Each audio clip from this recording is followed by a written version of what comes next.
Hello, and welcome everybody. Good morning, Aninia. How are you doing? Hello, Albus. So, yeah, another early stream. Today was actually my first day of working after the vacation that I had. But yeah, looks like I managed to do everything in half a day. Now I don't have any more work to do, so might as well start streaming earlier, at least today. Good morning, Nina. How are you doing? So yeah, what were we doing yesterday?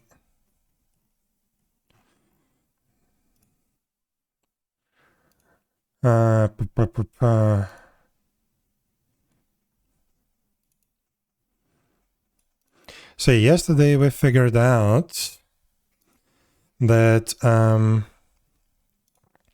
we can actually do a more controlled deployment. So I can, for example, scale down the previous deployment, pause flux, or suspend it. It's called suspension. And then do whatever I want. Do how many commits to the infrastructure repository as I wish. And then after that, after everything is done, I can resume Flux and it will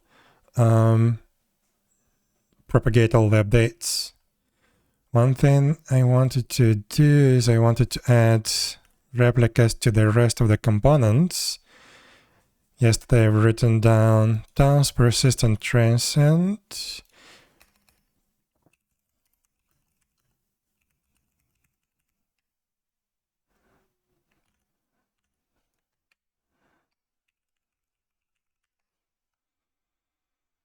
And the vault, I also want to have the login in this list. And the gateways 1 and 2.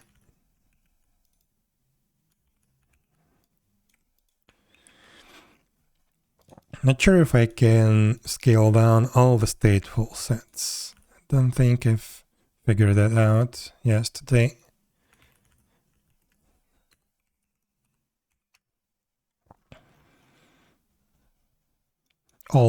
Select all resources in the namespace with the specified resource types. So technically I can scale down all the stateful sets within the namespace.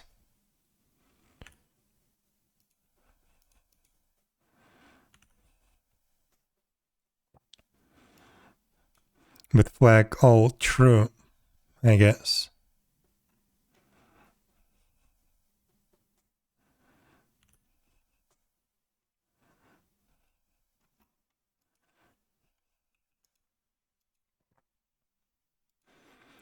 But it's okay.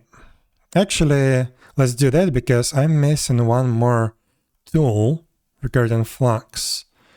I needed to force reconciler.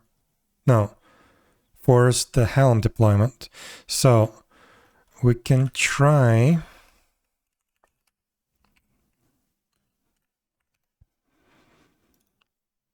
kubectl scale stateful set -- all equals true, replicas equals 0. That should scale down everything. So kubectl get stateful set. Now we do scale all to 0. Now they're gone. kubectl get pods. We just have the test database. Okay. And then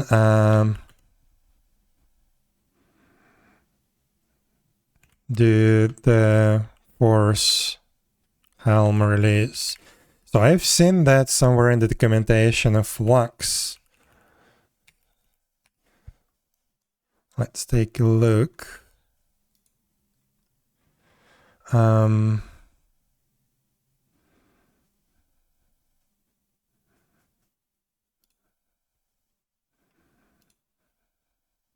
releases. So it was somewhere forcing a release to instruct the Helm controller to forcefully perform a Helm install or upgrade without making changes to the spec. Can be annotated. I'll simultaneously trigger and reconcile with the same value. Okay, this thing.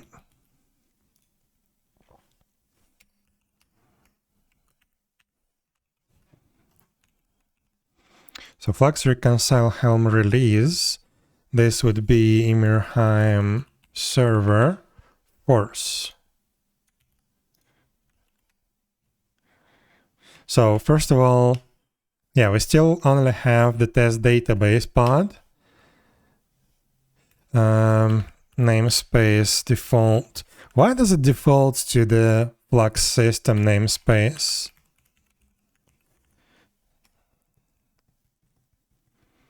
Maybe I should put everything related to Flux, including like Helm releases, into the Flux system namespace to make my life easier. So now, yeah, now we have all the pods back.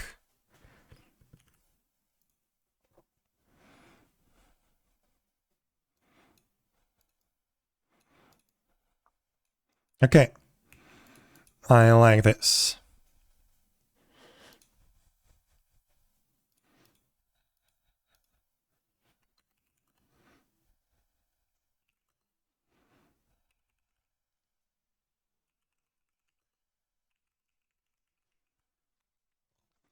Okay, so that's good. That's good. We have one more small tool.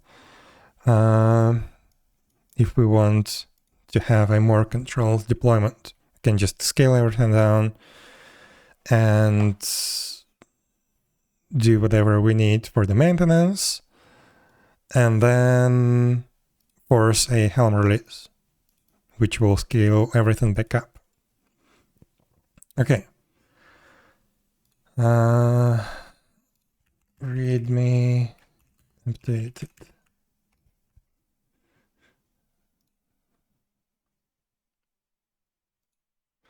Okay. So now, what did I want to do? So today I want to reorganize config files because right now they're a little bit messy, and the Helm chart that we've built includes actually a few configs that were not supposed to be there. Those were just for the development. So I probably need to like git ignore these files or something, or I need to figure out, I actually do need to figure out how I can add more files in the local installation.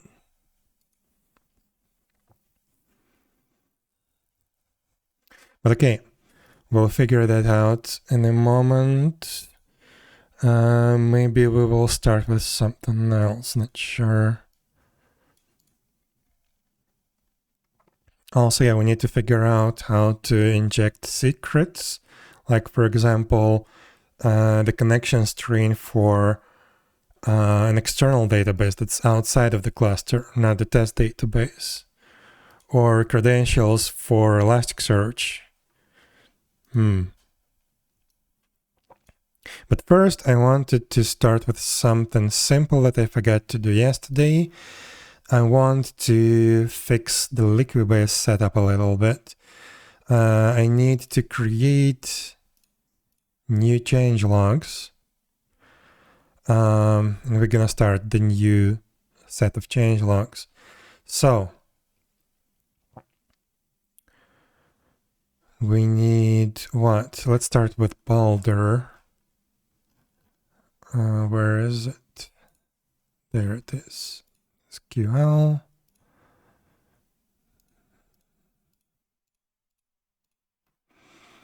Okay. So I need to issue start new changelog files for the 0.9 version. And it's gonna be empty for now. But 0.6 is going to be like history for the old legacy versions. We need to start a new set of the files. 0.9. Delete everything.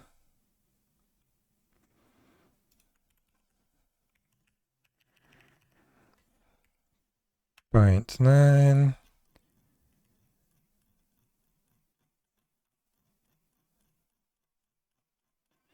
Oh, come on. That's a big file.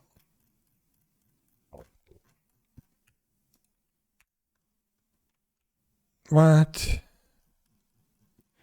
I accidentally clicked, I guess.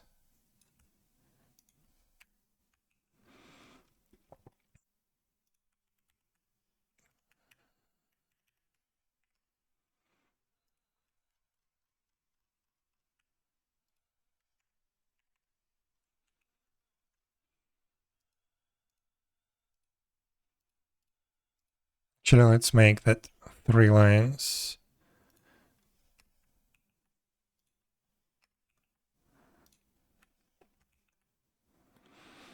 Okay, so we have 4 new files. Now we need to reference them after this.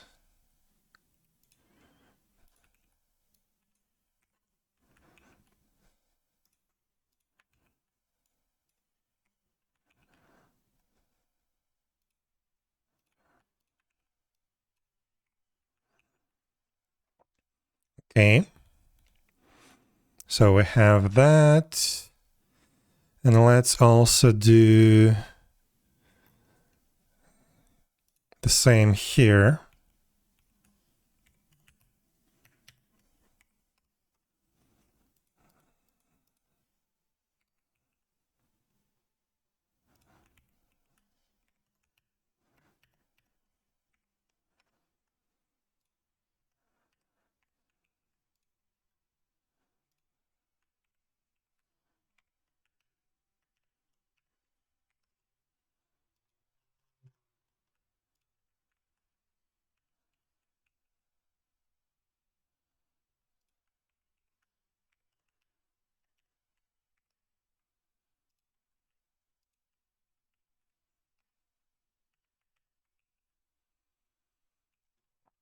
Okay, and now we need to reference them here as well.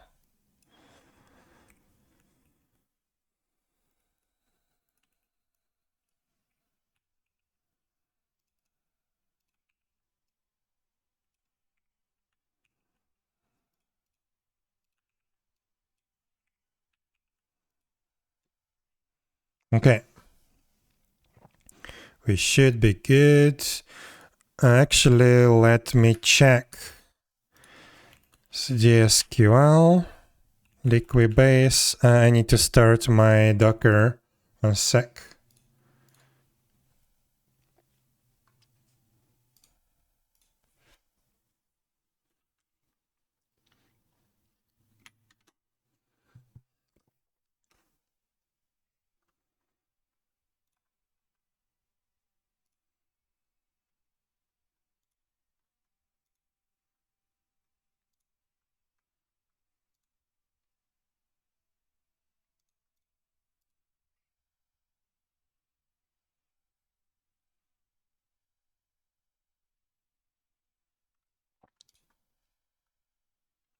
Should be working.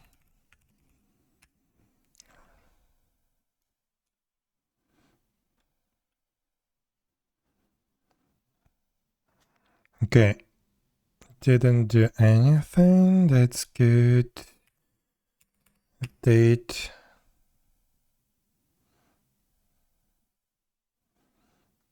Yeah, good. This is exactly what it needs to be doing. So yeah, we added 4 files. We referenced them here, and here. Good.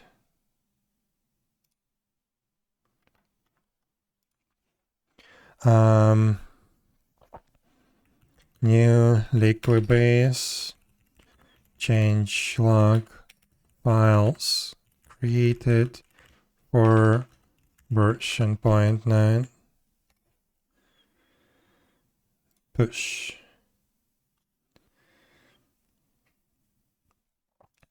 And the same is here, so we update boulder. 1, 2. Oops. I've made a mistake. Have local file path override.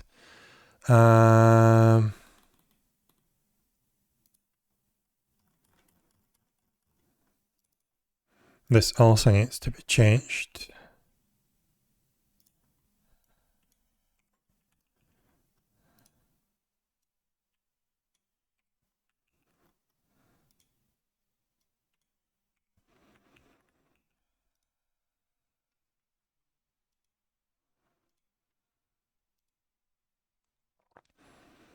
Didn't notice that I have the local file path assigned.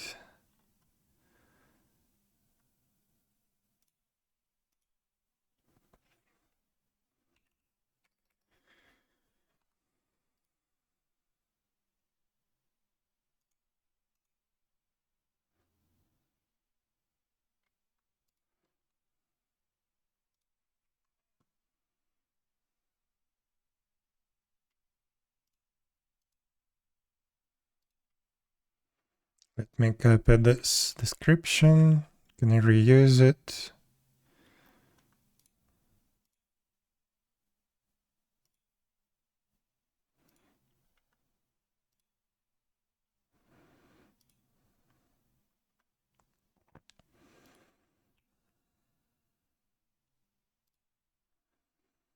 And here I also need to do that.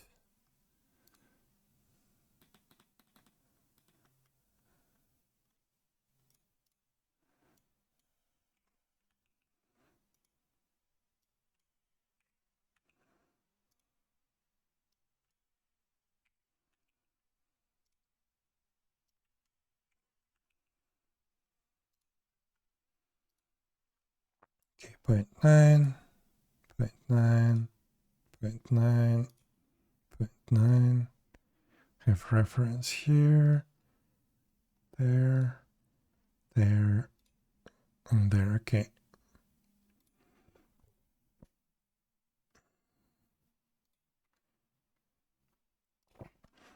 Okay. And that's done.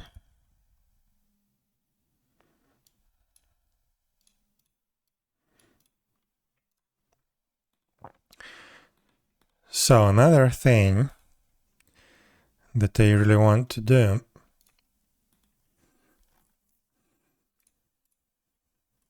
let me close all of this. So we have this migrated container that I've been using. Maybe we're gonna get rid of it actually. Like, yeah, yesterday I combined all 4 databases into a single change log, but maybe we don't even need this, or maybe we do need this, but only for development environment. But I don't think we need this migrated image, because in our Helm charts, we can probably just reference another init container.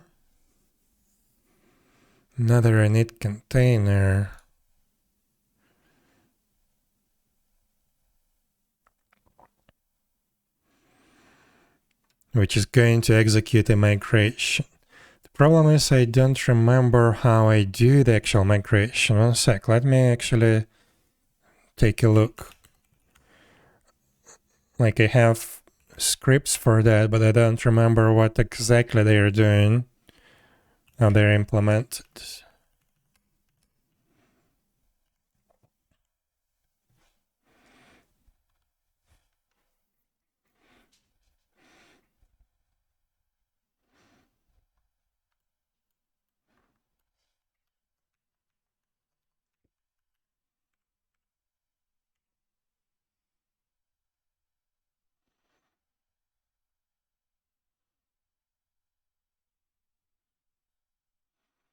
Okay, so this actually just runs the Docker Compose 𝙽𝙴𝚁𝙸𝚂 login and 𝙽𝙴𝚁 login log for those two databases. One sec.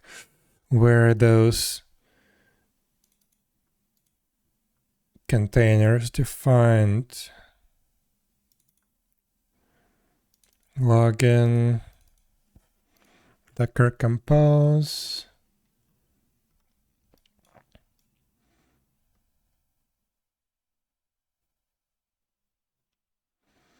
Okay, so it's this thing. Let me copy it here. So it uses the 𝙽𝙴𝚁 image that we are building. So this one. This one includes the wait for it. That's good. And the migrate script.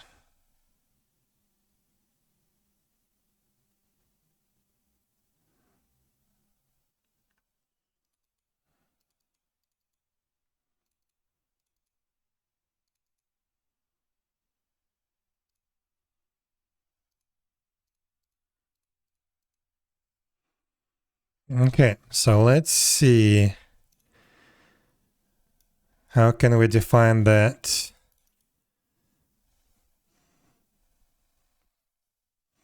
So first of all, this only needs to be done on the login and on the vault. So that's one big thing that we need to keep in mind. So let's do that. So if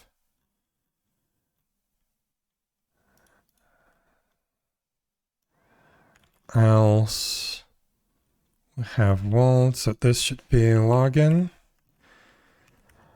Else type vault and just end. Yes.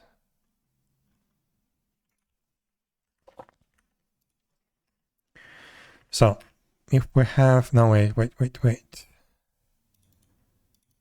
Actually, no, we would have to do that, define those separately, because we would need different kind of migrations. So this is going to be called 𝙽𝙴𝚁. The image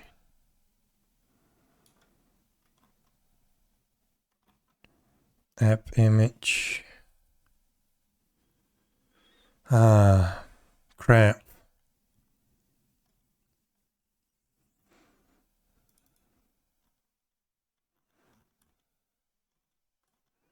The problem is we are already using this app thing. So it would have to be another type of image, or maybe we can just get rid of /app here.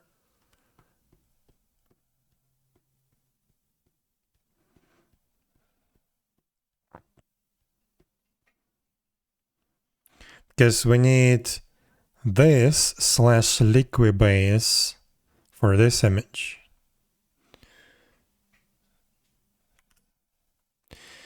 Yeah, let's just get rid of this portion.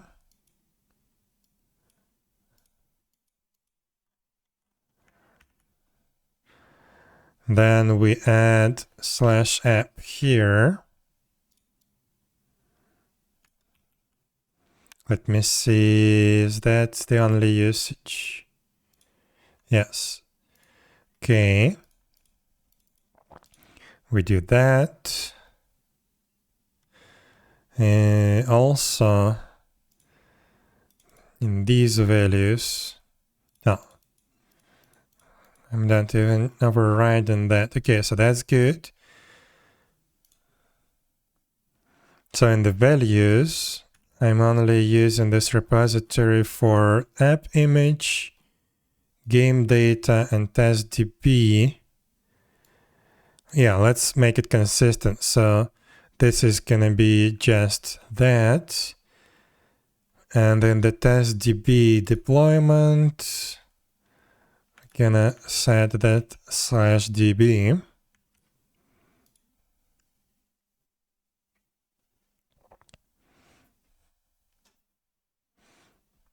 Maybe we can get rid of a separate image. I don't know. Okay, that's to be considered later. For later.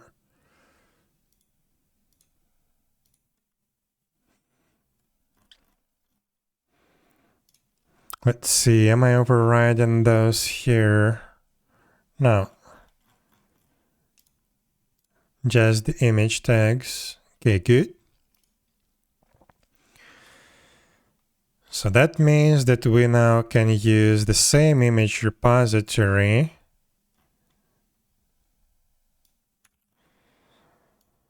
in here. But instead of app, we use 𝙽𝙴𝚁𝙸𝚂. Yeah. 𝙽𝙴𝚁𝙸𝚂. We use the same tags. App image. Poll policy.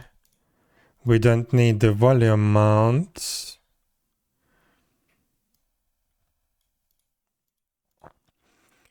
But instead,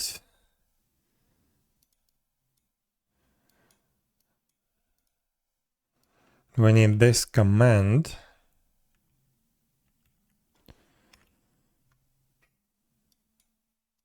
Episcale migrate Ymirheim login and login log.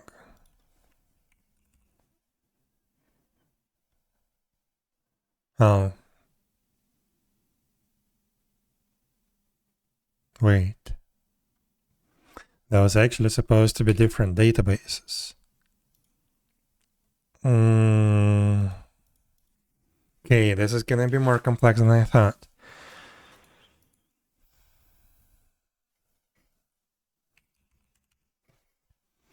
We need two separate commands. And we need the environment variables for that. Actually, that's called env, not environment.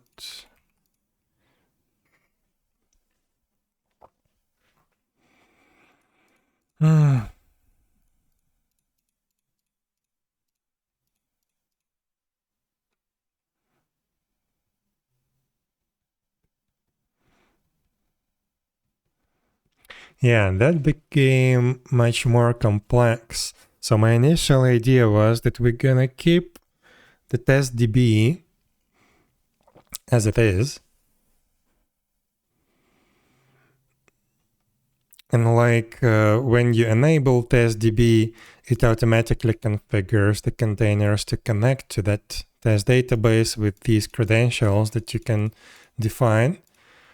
And yeah, that test database just runs somewhere in the cluster. But yeah, looks like we need to make it a bit more difficult. Like we need to actually define where do we get the credentials to connect to 4 different databases. Because on production, for example, we do have 4 separate databases.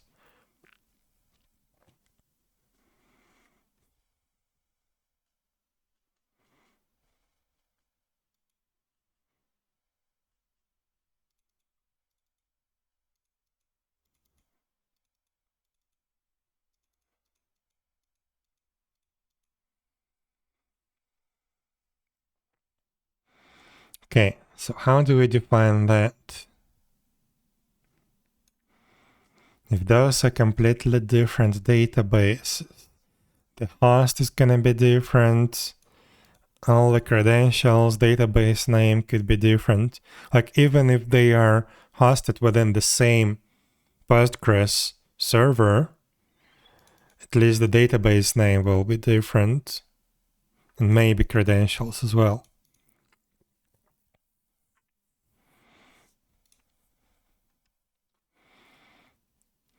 But yeah, that means I need to define those in the values. So it's gonna be different.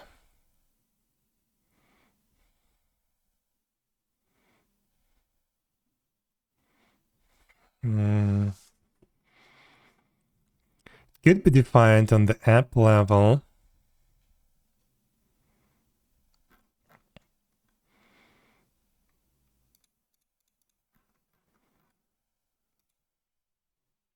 Oh, and another thing is each world and each zone could use a different database connection. Oh no.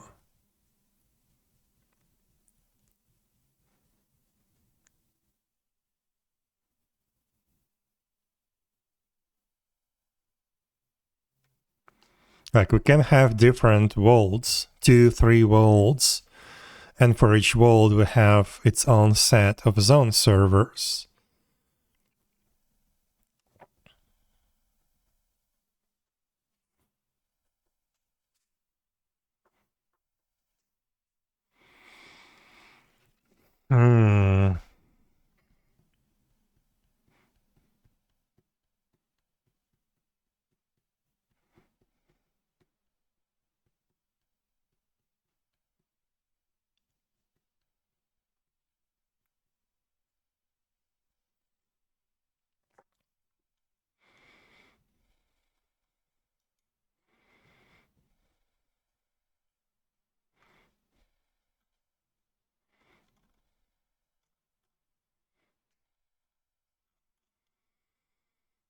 So to make it a bit more generic, I would probably have to define a separate section here called database or just DB. Instead of test DB, we could have here test DB enabled false and this thing.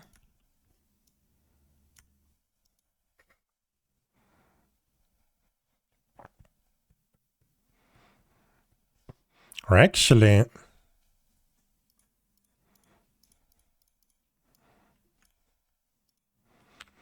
so inside the DB, we need to have named connections like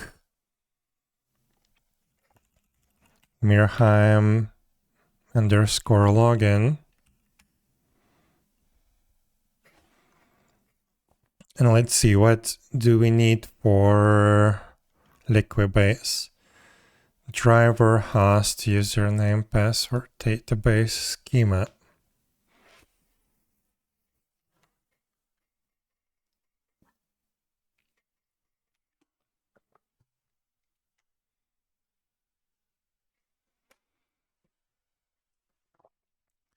I can attach the driver. We're defaulting to Postgres because from MySQL we would need to at least create an adapter. Not gonna bother with that. Should be extremely easy to do, but no. So we need the host.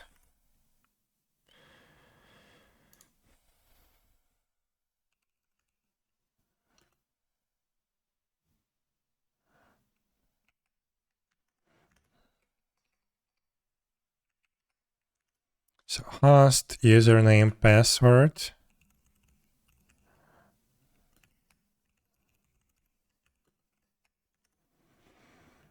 Database.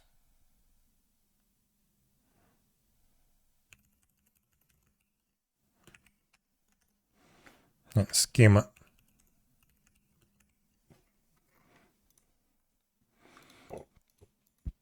Right.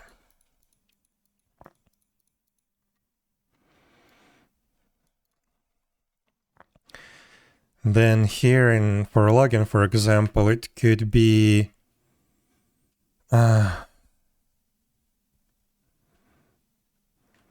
login DB connection.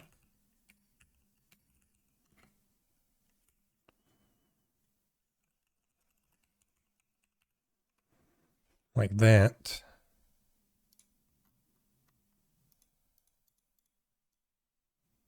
And it's gonna reference basically this name.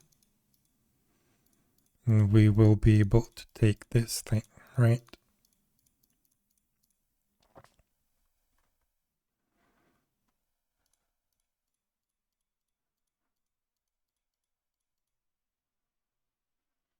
Hmm.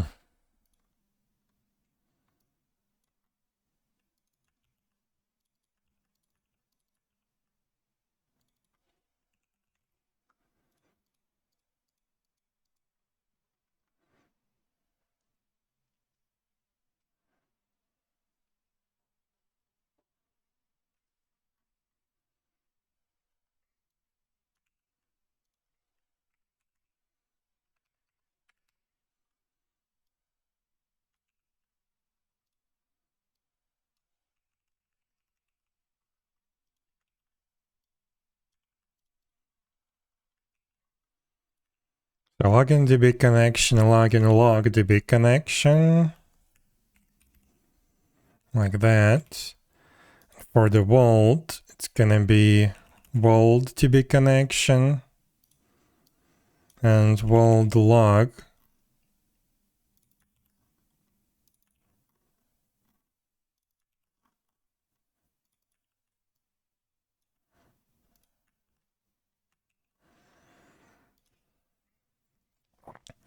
And that should be done for each thing, right?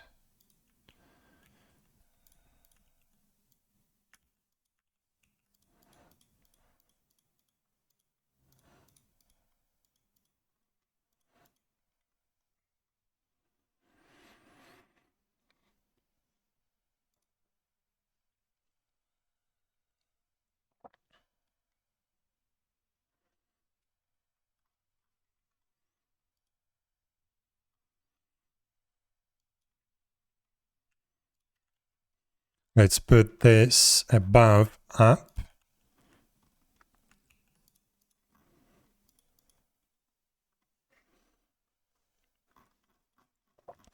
What are we gonna do with the test database?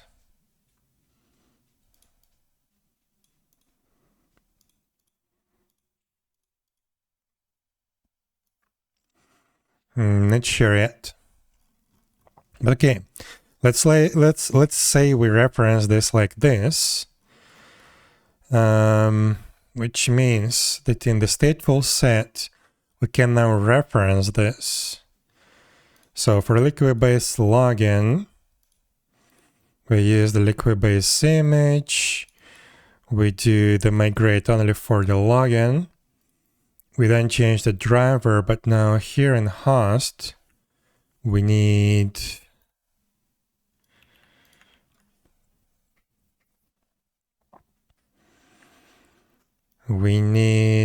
a sec.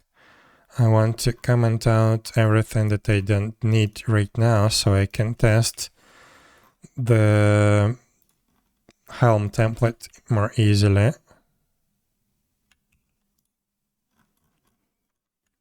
So just for the login, we did this. So now in here, in the host, I don't know how to do that in the Go templates.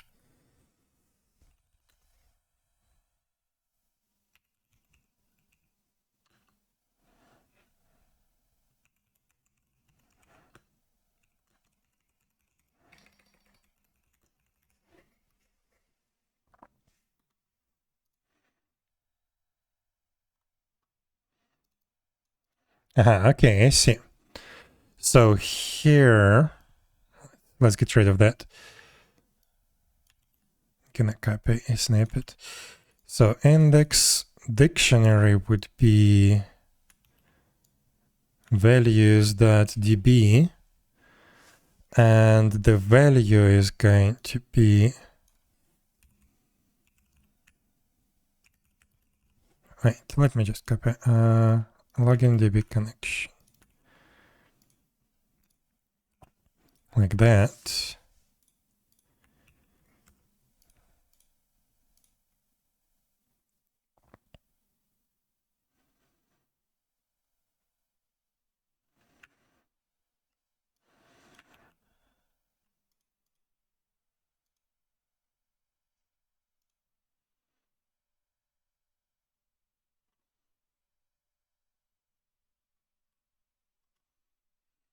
But that's not it. That's not everything. So we accessed this. We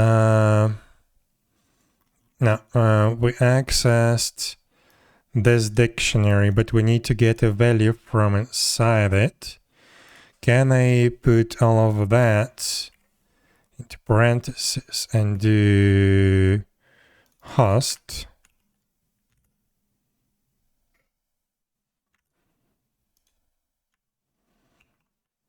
Let's check. Actually, let's open a new instance.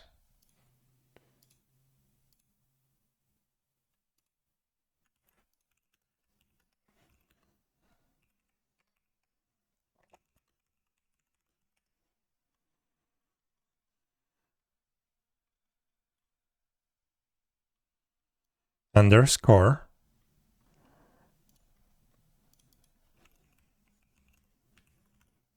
So now it should become a test host. There it is. Okay, so that works. So we have that.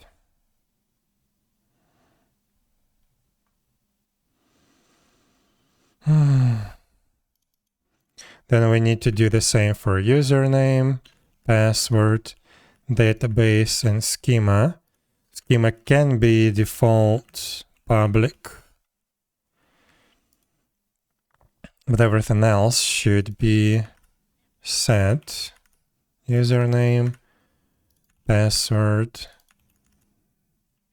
database.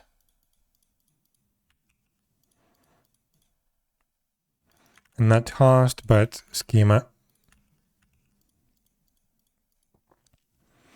Okay.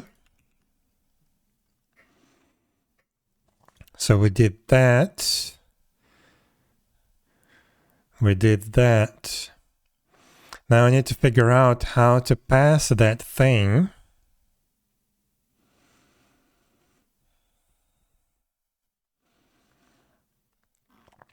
How to pass that thing to the environment variables. So here I have it as db enabled. Instead, this should be set like every time.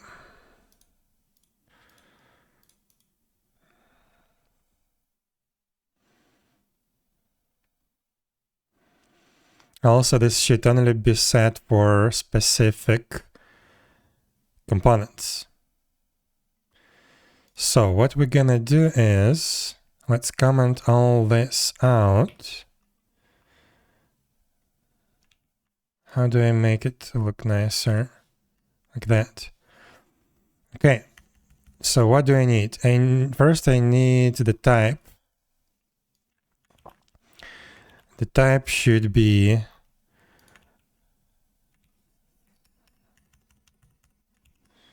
so for the login and for the world or zone, and if or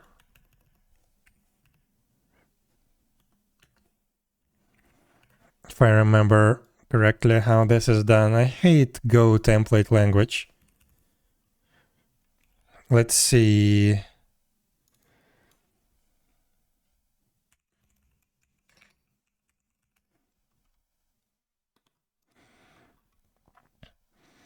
Yeah, it's exactly like that.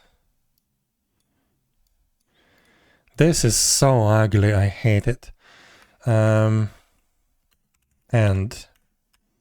okay, so for login, we need to define these two environment variables. So let's see, connection string for login. So this host thing,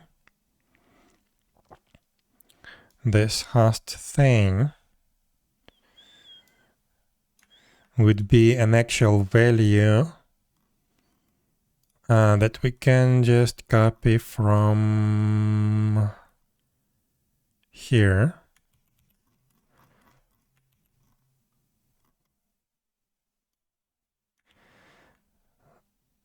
Wait, what?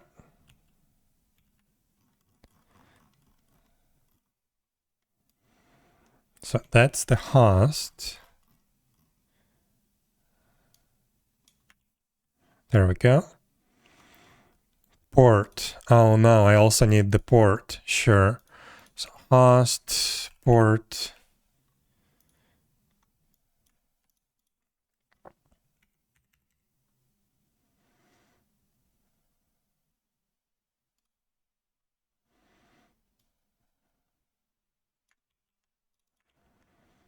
This needs to be default 5432. Also, I probably need to set that port in here. Do I have that value in the actual image?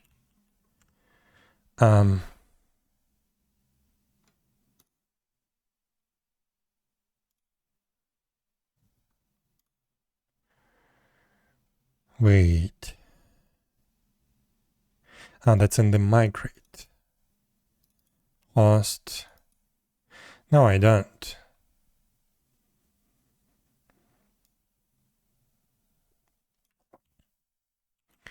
So I need this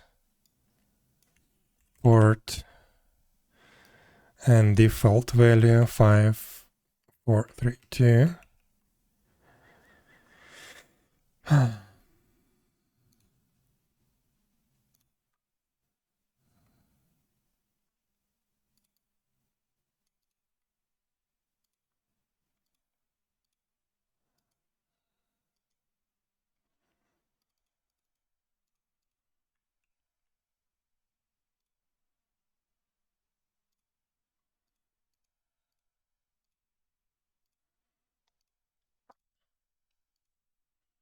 Schema, username, password.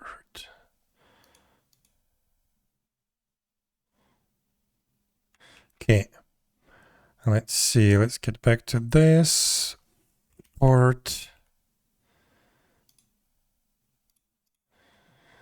Again, get rid of the default values like these ones, placeholders there. So this is optional, this is optional. Port default 5432.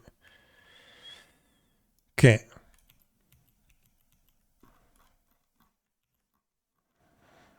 So now we put the port here. Oh my god, this is gonna be a big thing.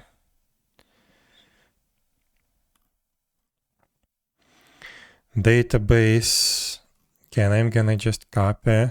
Can I split this file into... Where is it? There it is.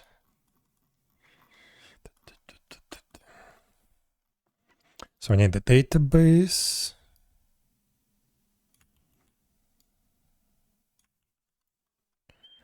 Username.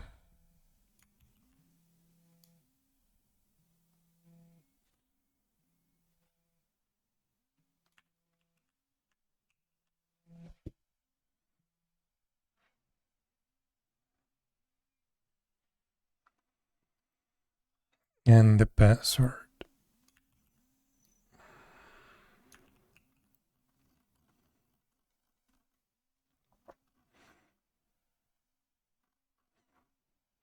And we need the same thing for the login log connection string construction.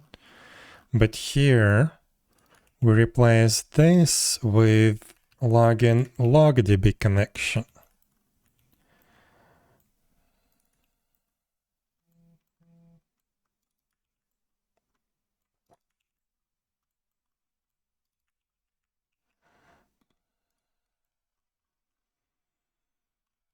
Oh my god. Can I split a string literal and concatenate in YAML? YAML split string literal on multiple lines.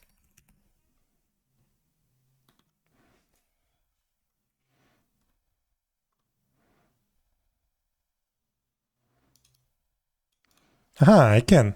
I absolutely can. This is awesome. So let's do that. So this is value like that. Now here we do, oops, host.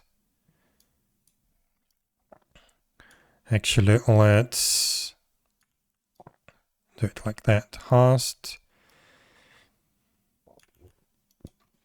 port, database, username, password.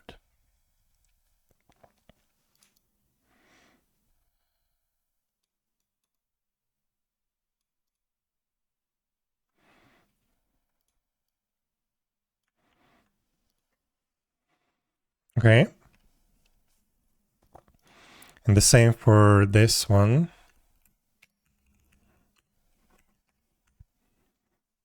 Oh, wait.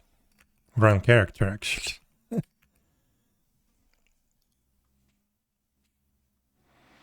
Okay, so we put host there. That port. Database. Username. Password.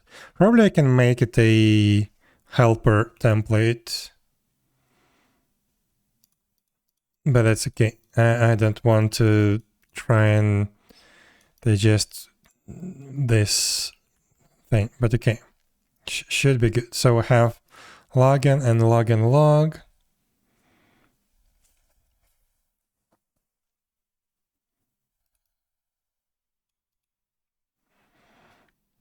Actually, I want this so I don't have the line break at the end. Okay. And I need same thing for the world. So for the world, I have world connection string and world, where is it? World log connection string.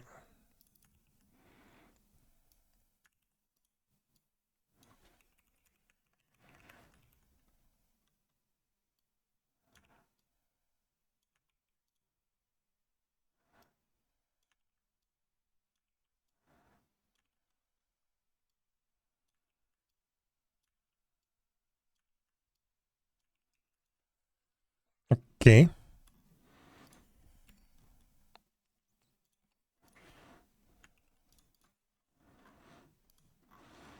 It looks good, I think. Let's take a look at the templates.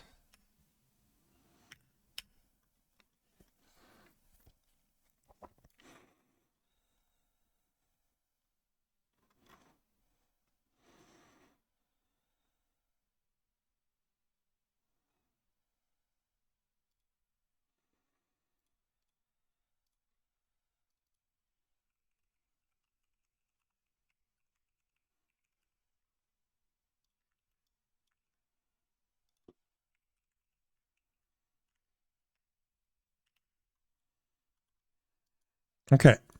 Looks good. Looks good. So, have the connection strings. Still gonna leave it commented out because this was for the test DB and we need to figure out what we're gonna do about the test DB. So,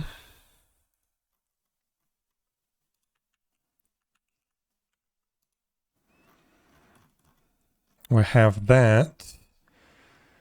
We have our Liquibase login migration container. right? 𝙽𝙴𝚁𝙸𝚂 login, we have our image.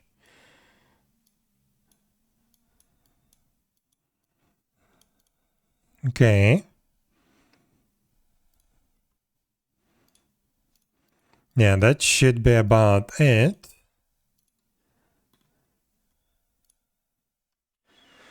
And now we do the same for the login log.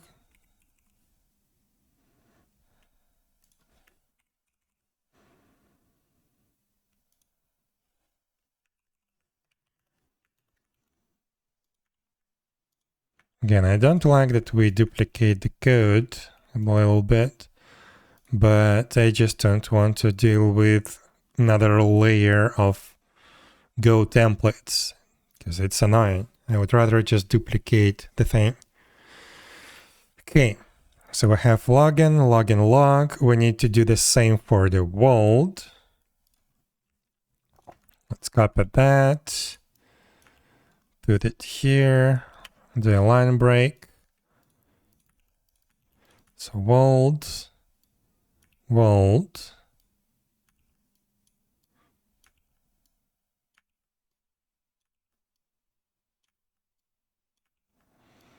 And world log.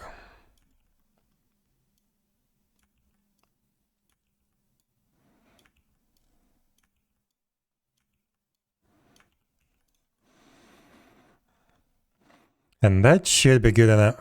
So we now have init containers for the login server and for the vault server that execute 𝙽𝙴𝚁 migrations when they start. Hello, 𝙽𝙴𝚁𝚂. Sorry, I don't think I noticed you. How you doing? I was focused on copy-pasting the code. But okay, this should be good enough. Now we need to figure out the test database. For the test database, oh my god, I don't know.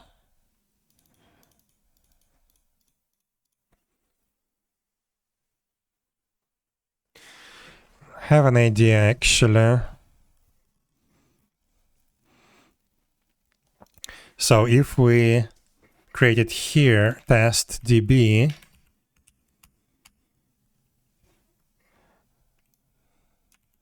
we copy that, but the host is going to be empty. And instead, we will have this.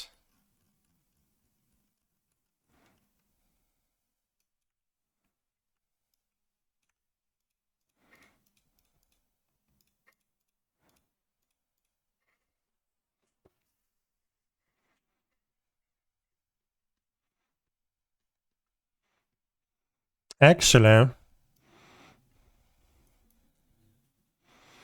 it should use the same image, right? Test db host.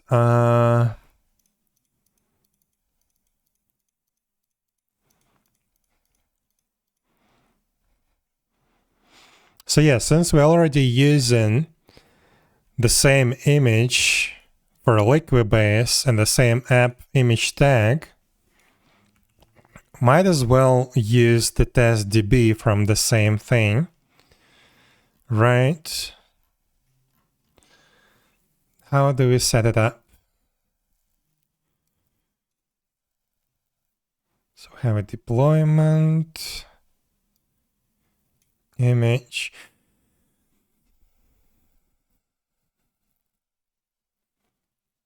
What if I actually use a Postgres image here?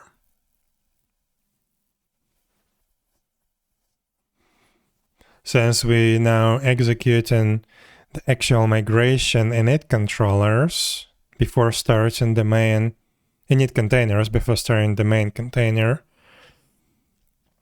I can just use the Postgres image.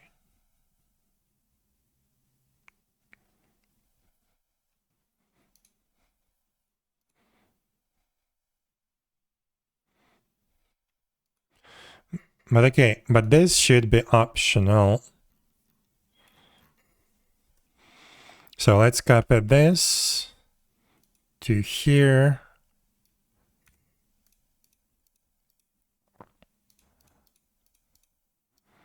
All of this is optional. And let's document at least what we are planning to do if the test DB database is defined. Test DB database is defined.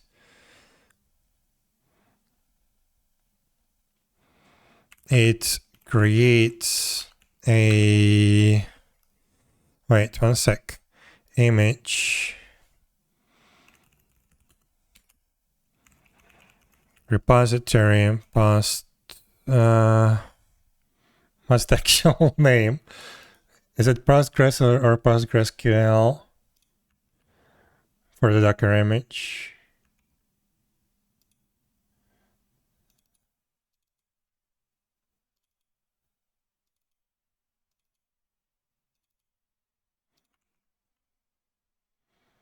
Postgres tag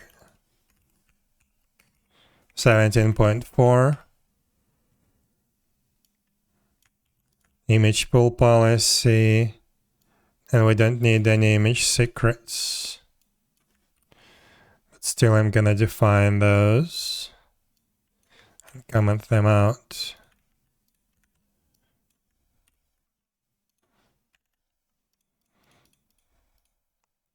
Actually, no.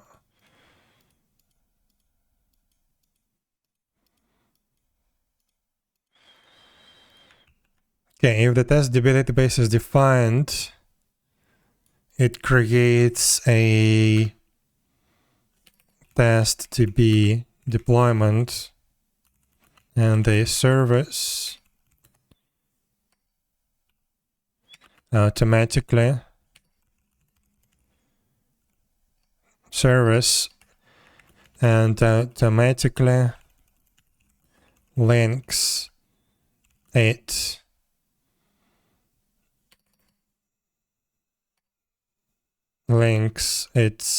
host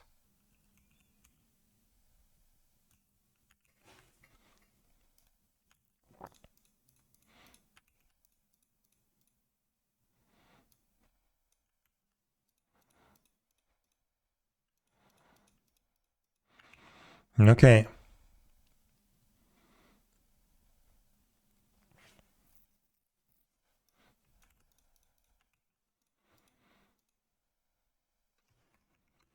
It can be either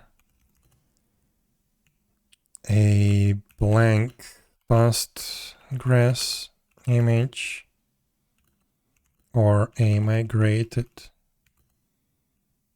Actually, no.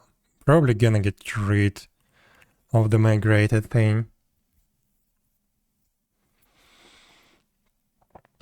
It creates a testDB deployment using the image specified below and the service, and automatically links its host name.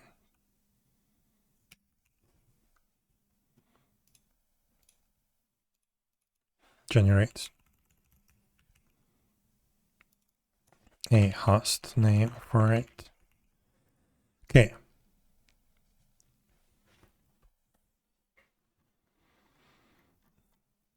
Yeah, this would be much better. And now we can comment out this for now and delete it in a moment.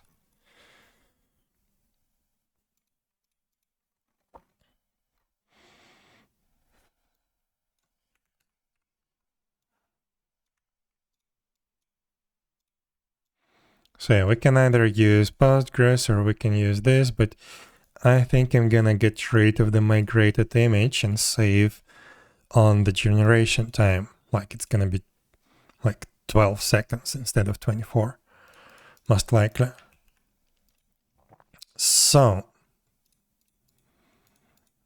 that means testdb, did we have anything else? Enabled image, db name, user, and password. Okay, that makes the things a little bit more complicated. It automatically generates the host name.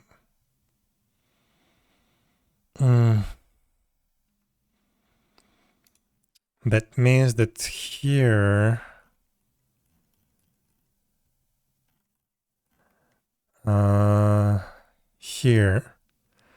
we would need to automatically generate it.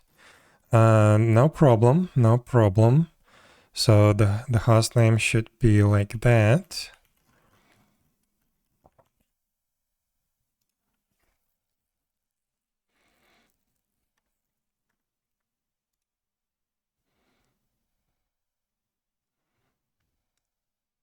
So I can do this either through the default or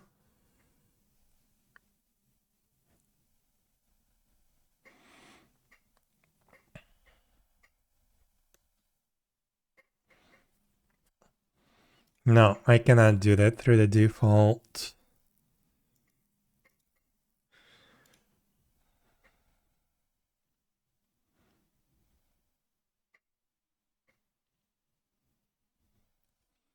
I need to actually have a proper condition. So here we can have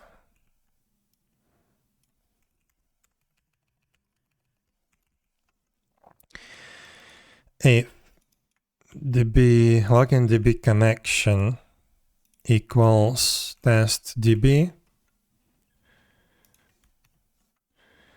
then the Liquibase host is gonna be this.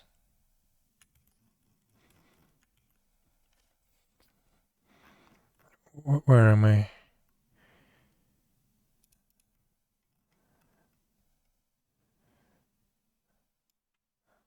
This. Otherwise, it's gonna be the host. Also, I need to enclose all of that in the quotes. Can skip the port, but everything else. Also, the port is should be a string.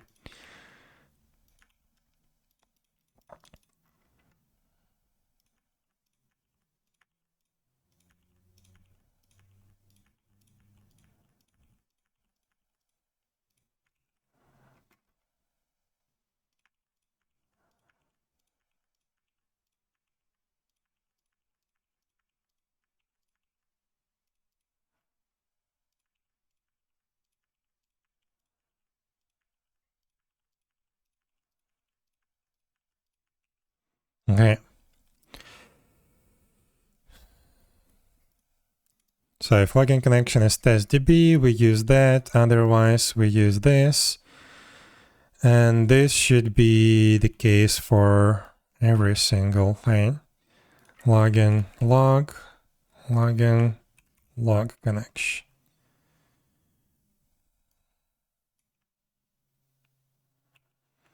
This is world.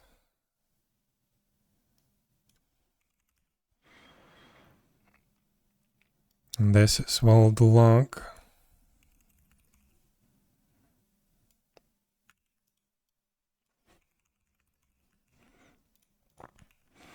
And the same should be here. Let's copy the first one.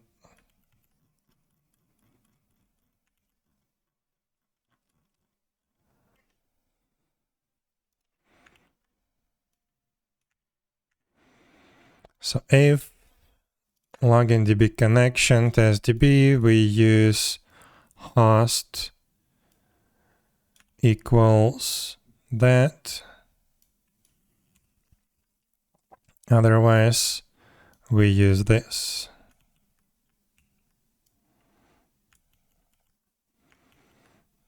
And here,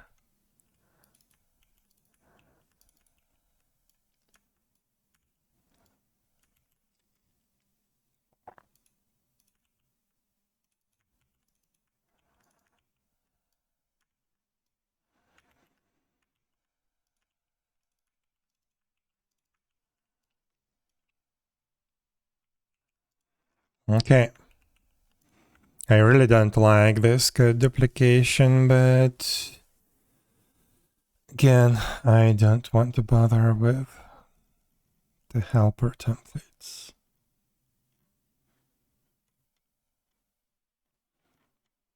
Okay, this should be it. Oh, wait.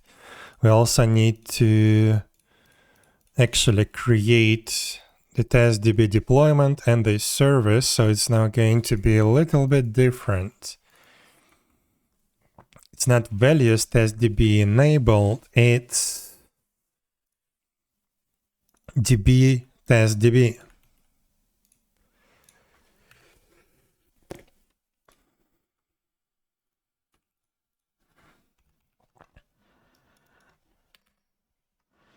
So if values db testdb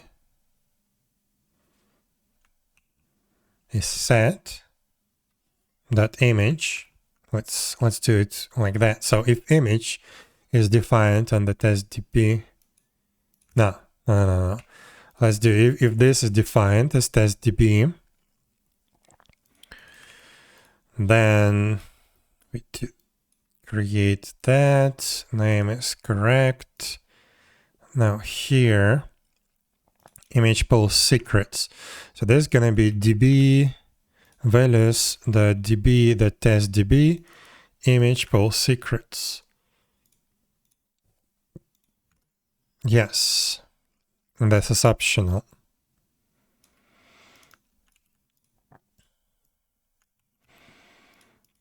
Now image values db testdb image repository without the /db, because it can be just a Postgres. Then this image tag 17.4 image pool policy. Let's set it by default to if not present. And then, yeah, the database name, but it's actually now a little bit different. So not DB name, but wait, username here, password here, database here.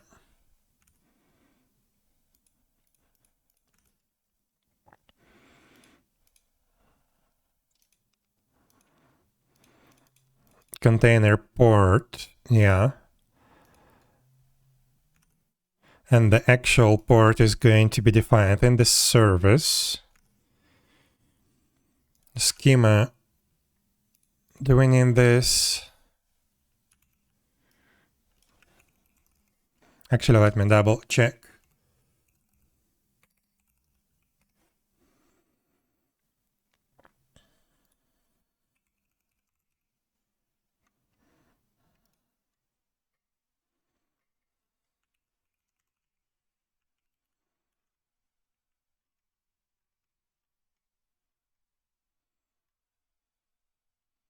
Actually, we don't have a schema defined.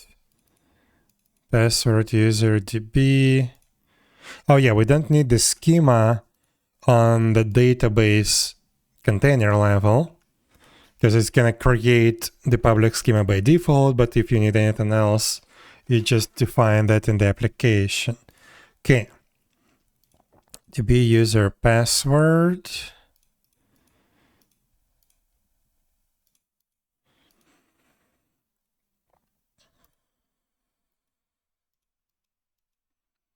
Actually, I need to use it like that with the quad. So here in the stateful set, oh no.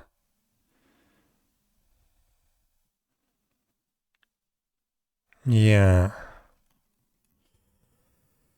I needed to define this a little bit differently.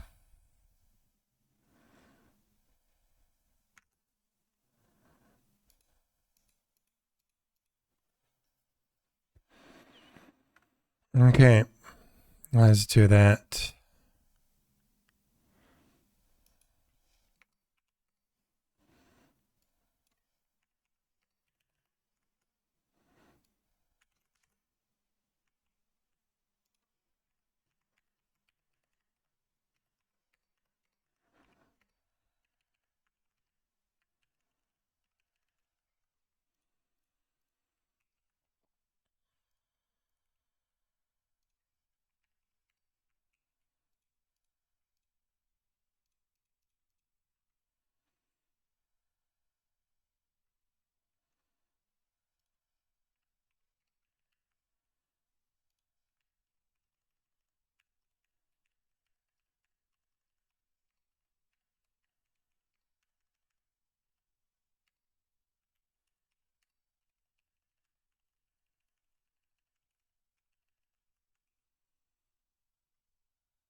And the final one.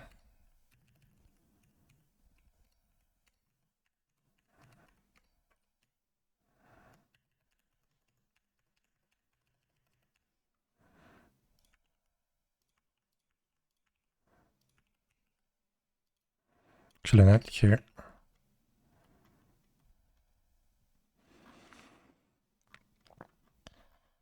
Okay.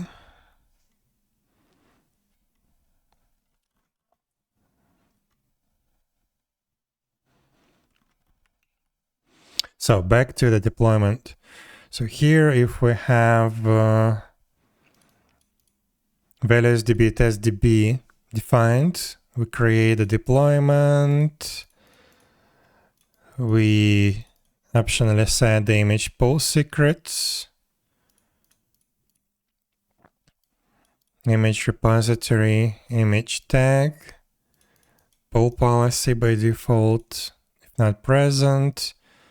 Set a database name, username, and password. Container port will be set as this one, but we also need to change the service, and on the service side, we can't change the port. We should change the port. So, okay. So if this is defined, then we create this, and we only need the port. So we can probably copy this.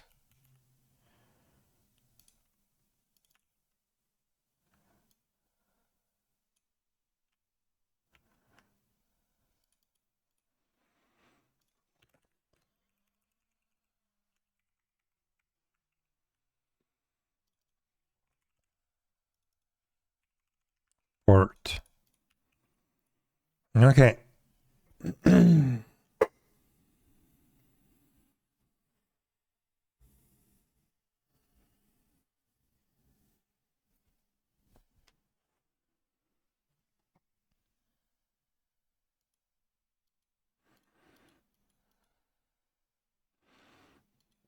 Could also implement the the external AP thing, the same way we do for the app services.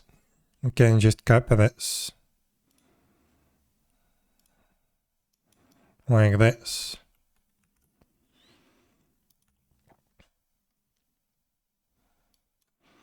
This is gonna be values db test db.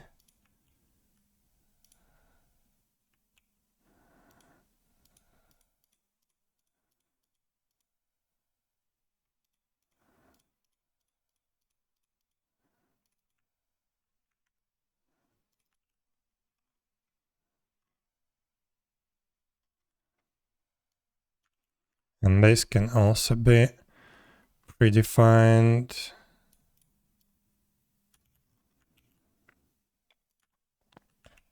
like that.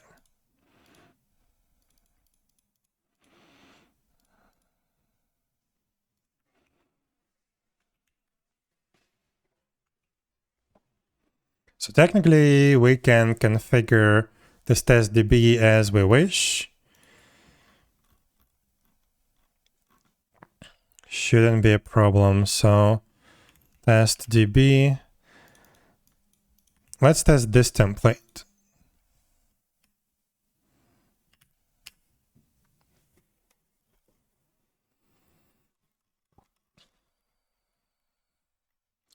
So service account, config map,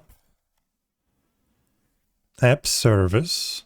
This remains unchanged. Test DB service. So this is what we are creating because the test DB is defined.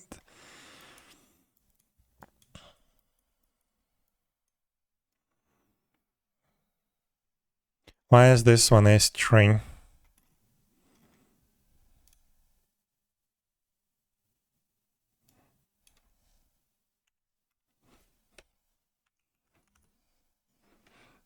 Okay.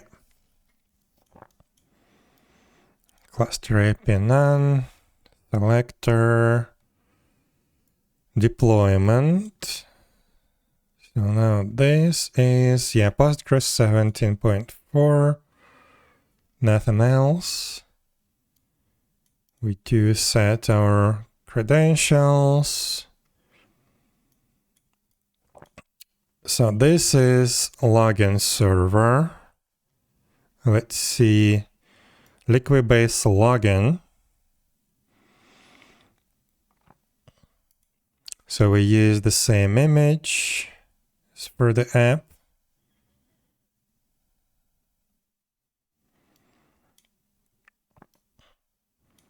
And this one uses the release name Ymirheim server testdb, which should be the same as for the testdb service. Release name Ymirheim server testdb. Okay, good. And those credentials, but for login log, it uses a custom one. Okay, good. For the container, 09699, good. So now here we have database login connection string. This is the testdb, good. This is login log, good.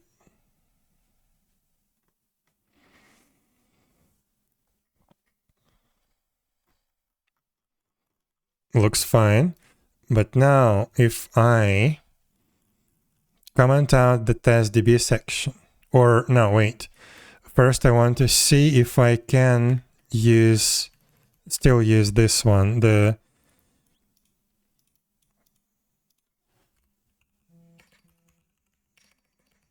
db image.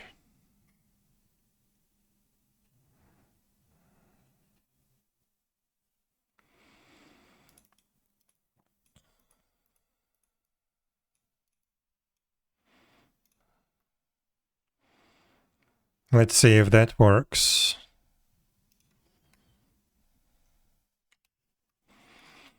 So now if we take a look,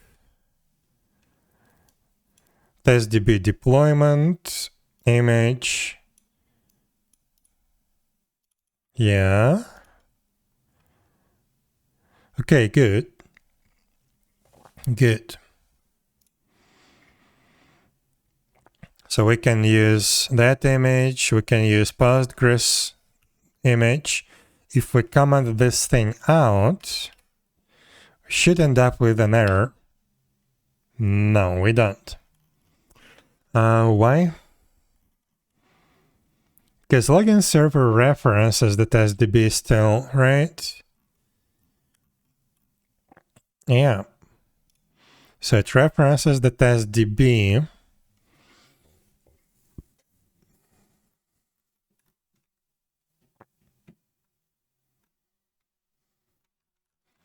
So one sec. Service account, config map,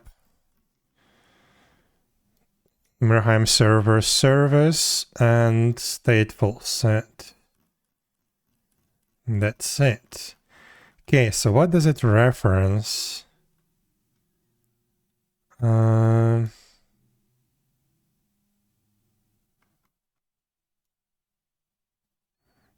Still references test. Okay, yeah.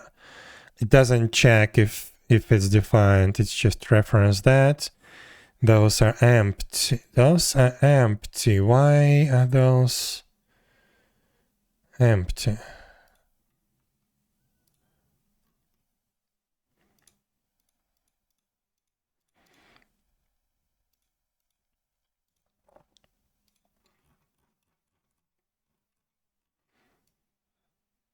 Interesting. So this thing, the index directive doesn't fail, right?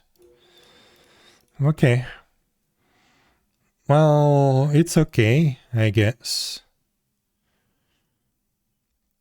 I would prefer to have an exception, but sure, it's gonna just fail to connect, which is also fine. It's not gonna allow the server to start.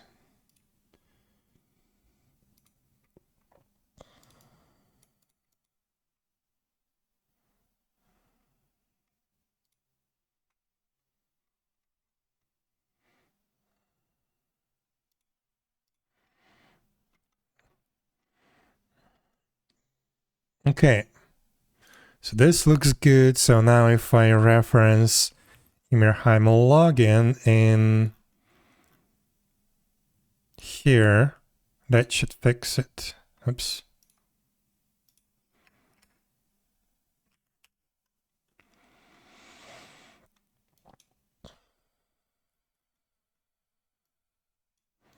Okay.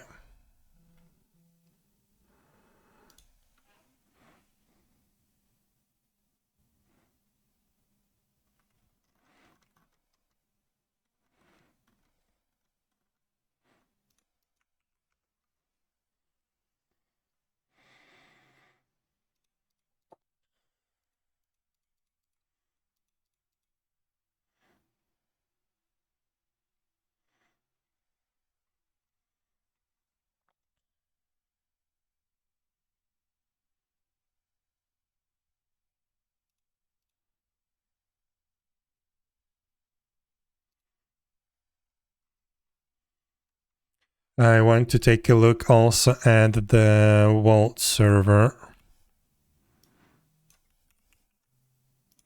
How does that look like?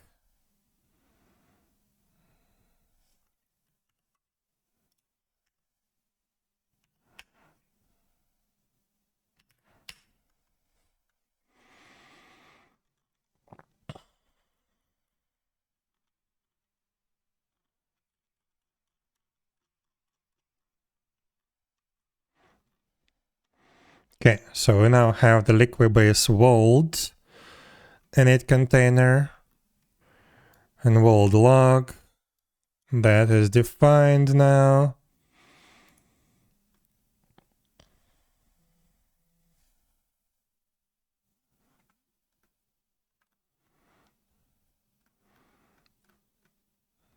Vault database Vault connection string. That's good.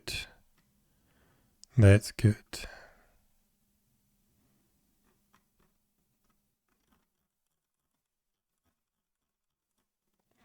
So yeah, we can try to deploy this now. Also, I need to check the zone. One sec. Let's check the zone because it should not contain the init container. Yeah, it only has the game data, but it still needs to reference, yeah, the database vault connection string. Okay, good. Also, why do we have these comments just laying around? So I can now get rid of that. This needs to be there. This needs to be there. Okay.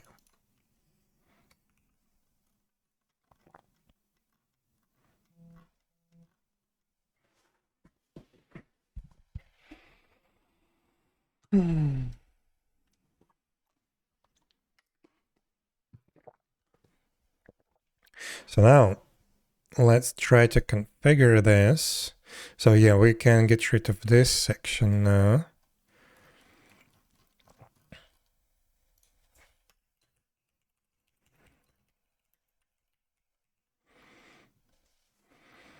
And let's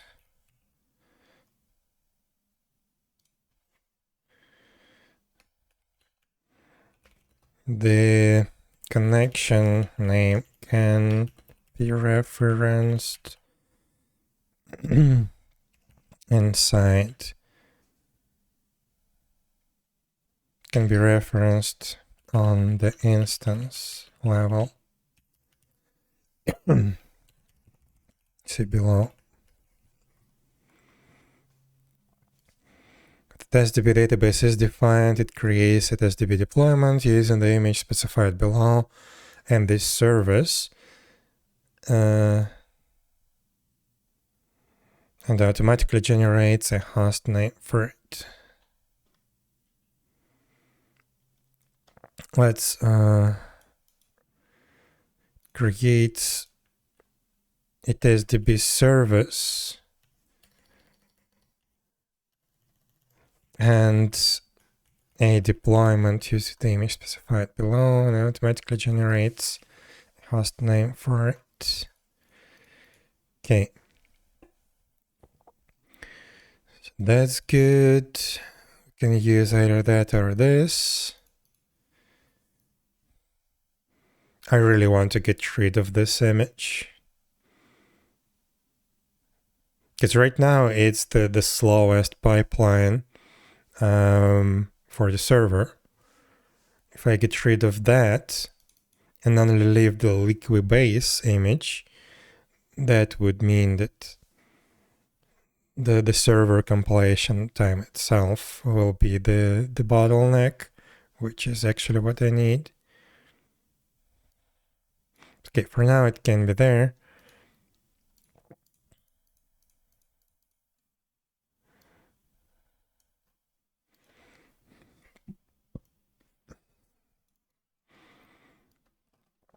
And also let's, no, it's okay, it's okay.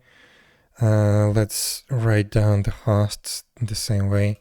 Test, wait, not test, but external Ymirheim world db, external Ymirheim world log db.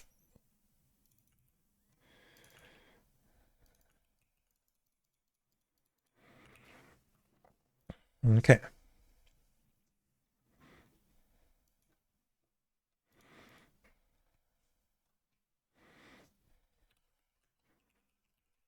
Optional port, optional schema. Okay.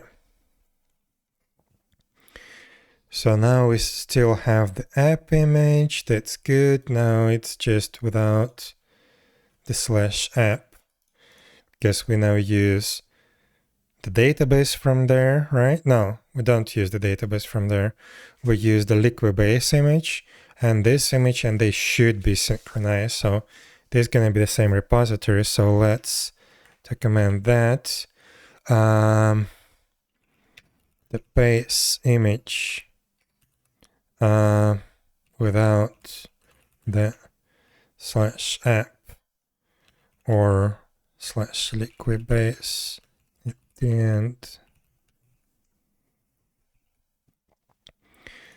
Base image repository. Okay. Okay, so now we define the instances. Now we can comment that, right? We can comment that. We can uncomment all the other components. We still have the game data. But now we don't have the testDB section because it's now defined on the DB level. Okay.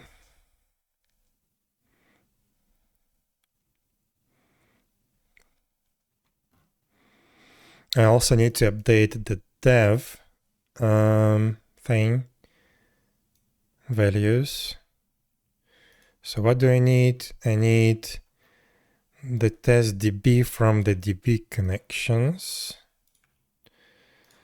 So DB, testDB. Can get rid of that. Get rid of that. Postgres. Like that. So testDB. And I need to reference it in a login server. This DB thing. And in the vault and zone servers.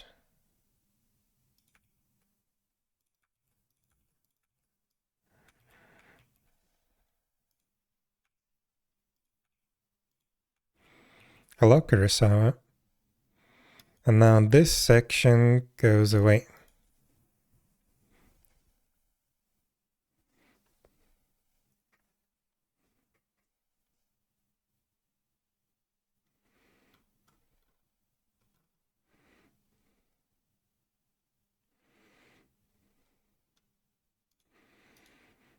So I guess I can try to deploy this now.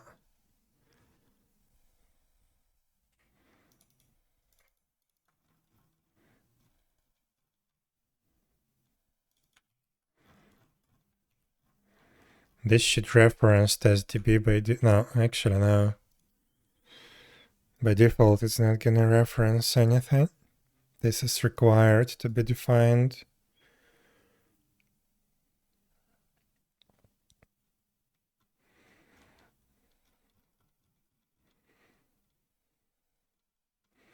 Okay, so this looks good.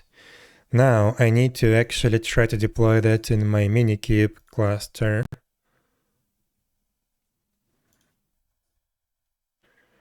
I accidentally started Minikube manually. 1 sec. I need to start it from the administrator command prompt.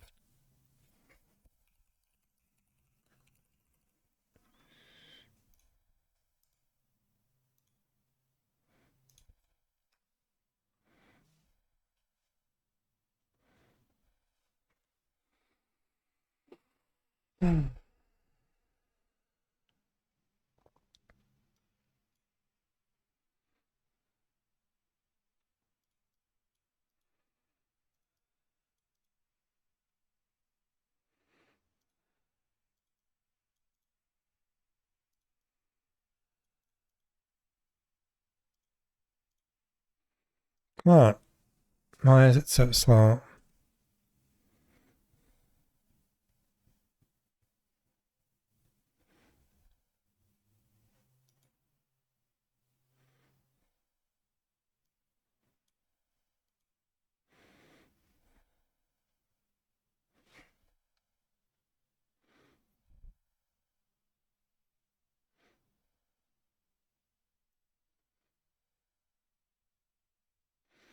Okay.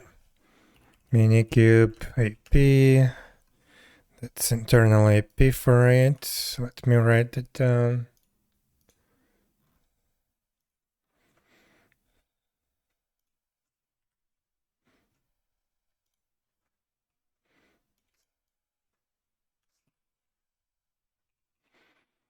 Okay. And also I need the dashboard.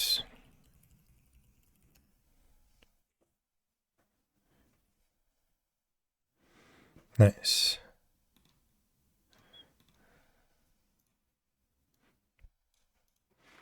Okay, so I don't have anything running in there. Just, yeah, Prometheus is running there. But yeah, the server is not, which is good. So now let's try to execute the template. TestDB service.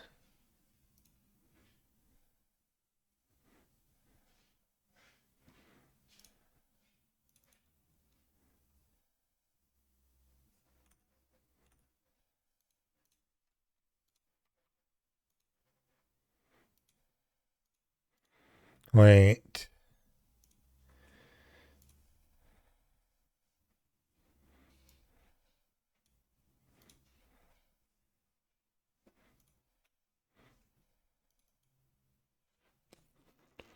What? No, I guess if I don't define anything then I need to define it like that, right? Yes. Okay.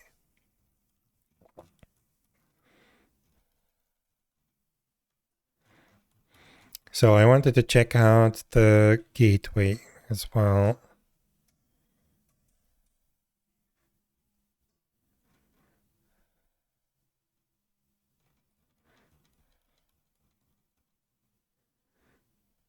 That's the gateway. So we don't have any migrations. That's good. We don't have the database connection. Okay, good. Right. So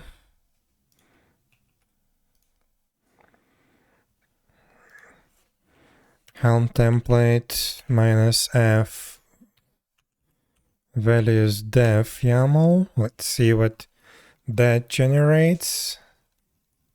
Actually, wait. I need to say it from the beginning.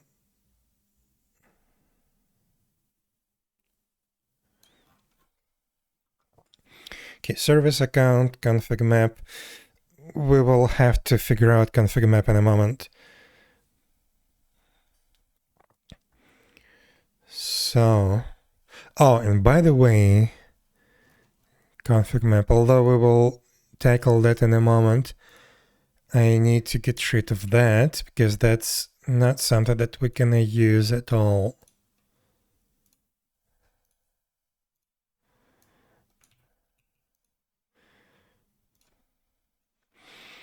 Okay, so that's the gateway service.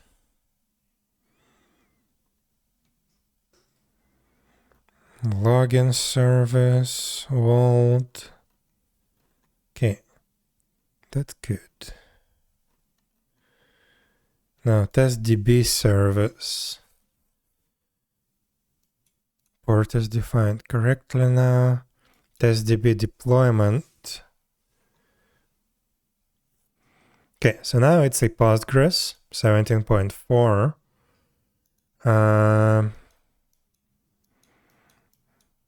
That looks good. Now this is the gateway stateful set. No migrations, good. No connections. Have the open telemetry.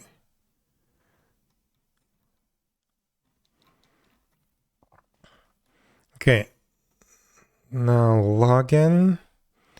Login does have liquid-based login, liquid-based login log. Login log. Connects to the test DB. Right. Connection strings, test DB, good. Open telemetry. Sure.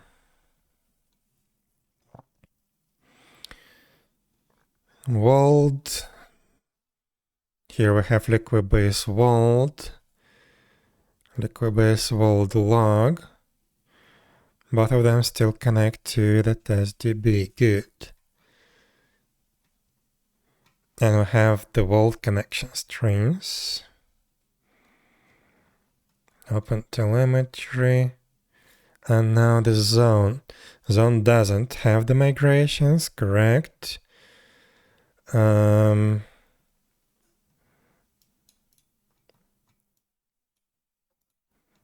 has the connection strings and the TLP listener connector exporter thing.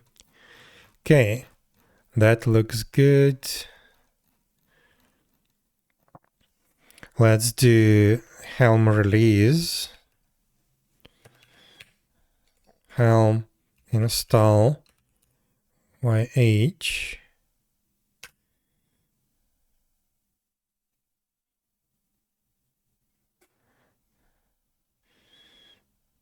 By the way, I forgot kubectl get node. Okay, we're connected to Minikube. Phew. I was afraid because previously I was connected to my test cluster. So what do we have here? Stateful set version v1 cannot be handled as a stateful set. Cannot unmarshal object into ghost tract failed env. So yeah, that's the ports.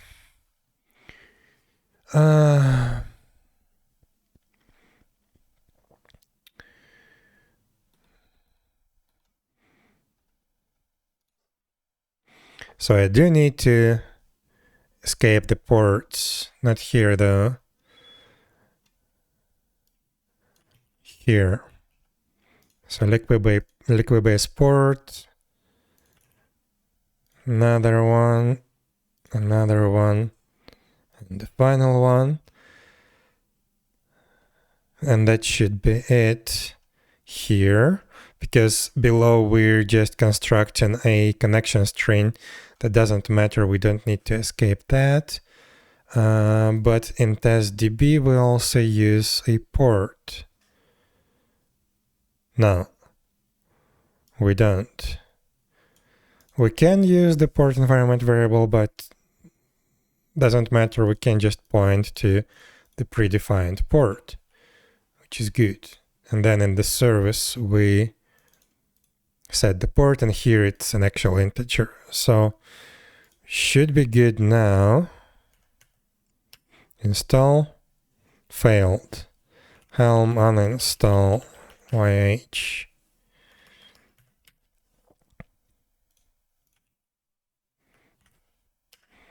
Install. What?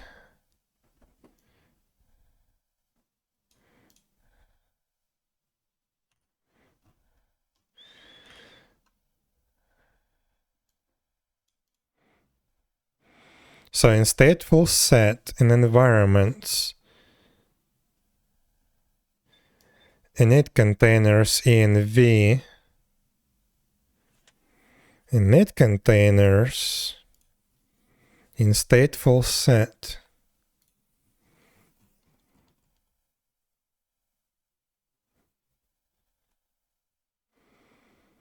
What's wrong?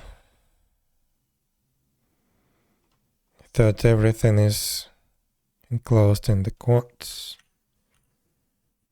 And we have 2 of those.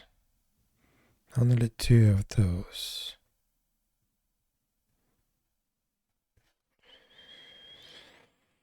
What paths do we have? Gateway, testdb, zone. We don't have the vault and login. So yeah, that makes sense, but it doesn't. I thought it was complaining about the port.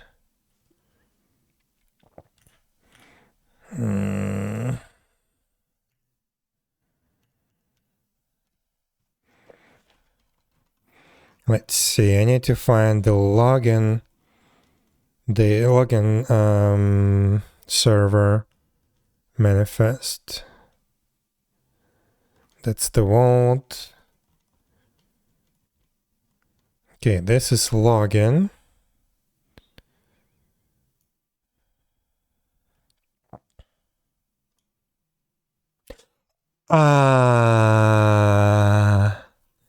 Yeah, in Kubernetes, we define the environment variables like this. So we need a list, not a dictionary. Bah, this is gonna be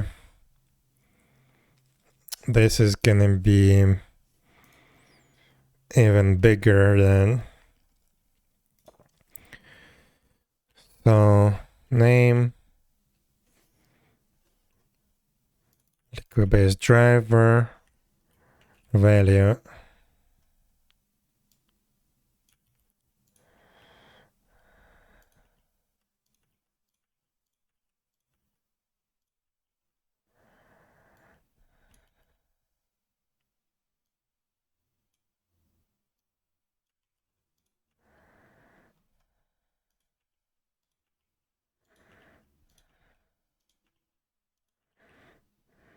Like that. We can get rid of that, move this above, and only condition the value.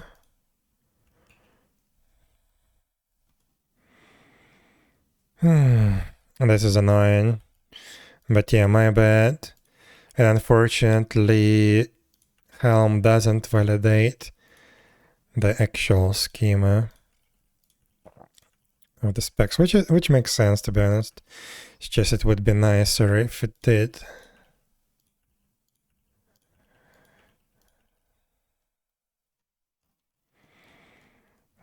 Okay, then value like this.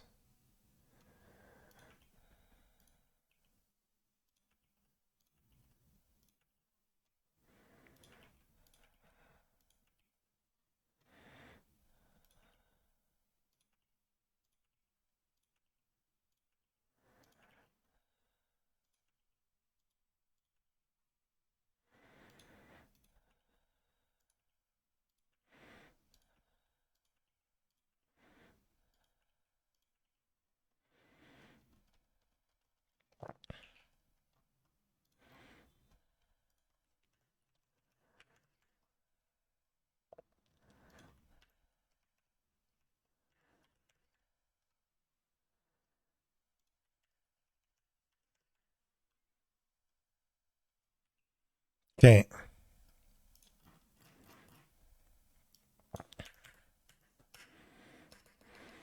Let's try now.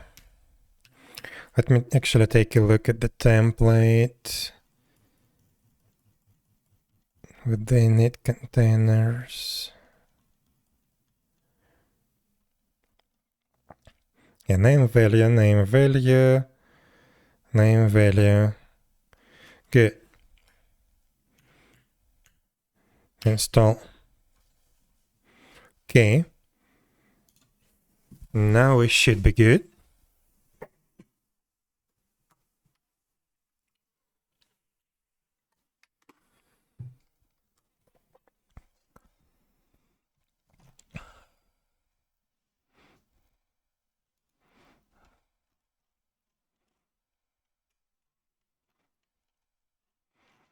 Is this working or not? Doesn't look like it. Restart and failed.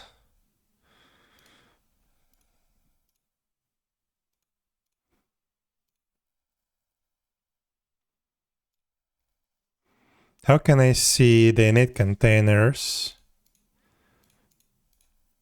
Logs of the init containers.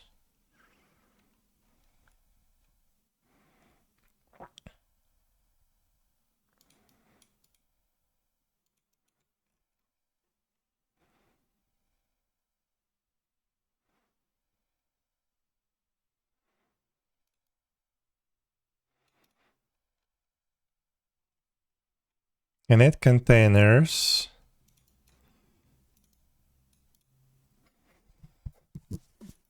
Database host testdb.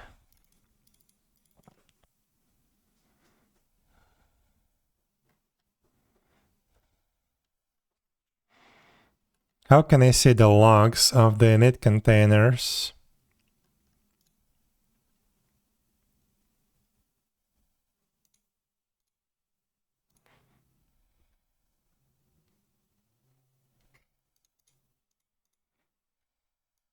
Oh wait, there it is. Unknown argument.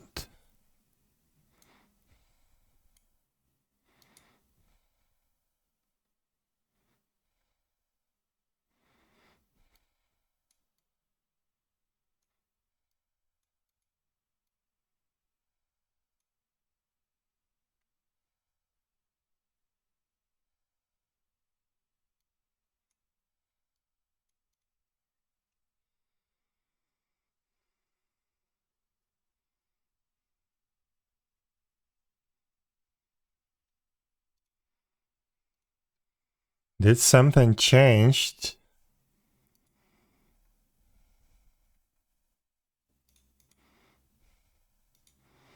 I need the port, I guess.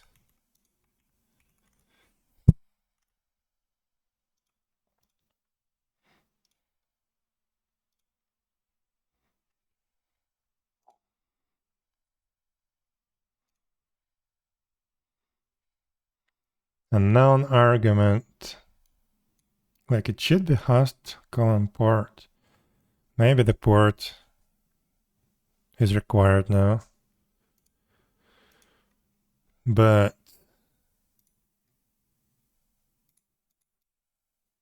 yeah, I guess I'm using the master branch for this stupid thing. Okay, that means that I need to make a new commit for the migrate shell script.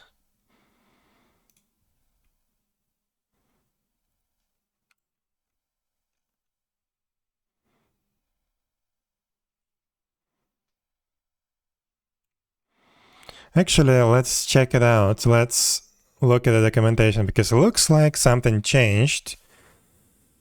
Where was it?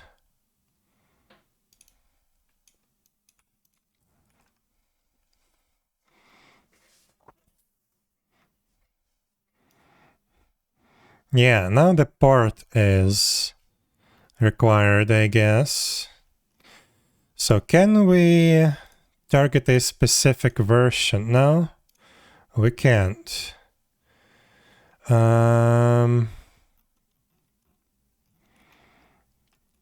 That means that they need a specific thing, but not for a master.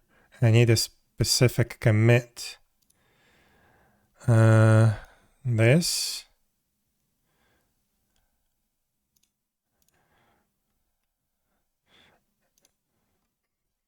Yeah, let's do that.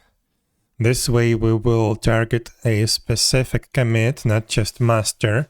This will allow us to not bother about changes in the interface for this.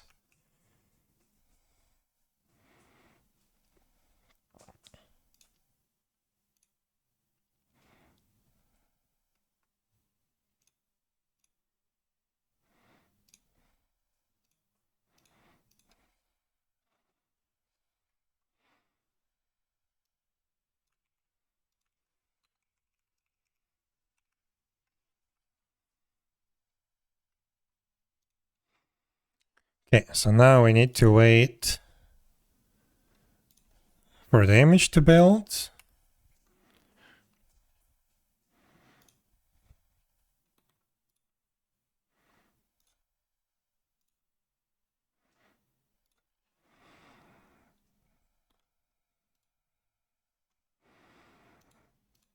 And I need to update this thing, this thing,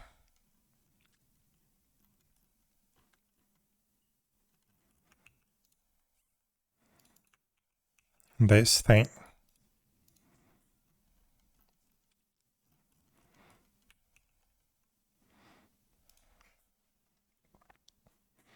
Okay, the image is built. Now we can upgrade our Helm install.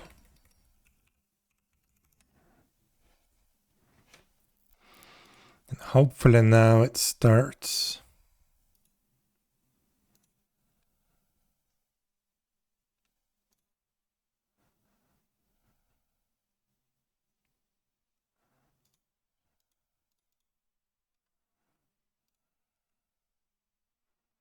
Come on.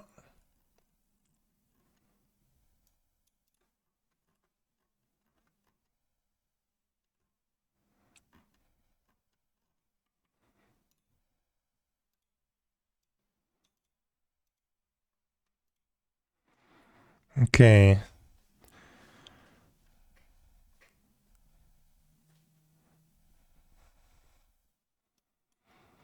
So we have a warning. Liquibase detected the following invalid Liquibase environment variables: database, host, password, port, schema, username. Are you kidding me? So it didn't execute. No, it did execute. Okay, okay. But okay, looks like we need to adjust our environment variables, I guess. Okay, it updated successfully. It did the login. Now login log also executed successfully. Now the main container. Great. It works now. Okay, we need to take a look at these environment variables, I guess. Let's run with them.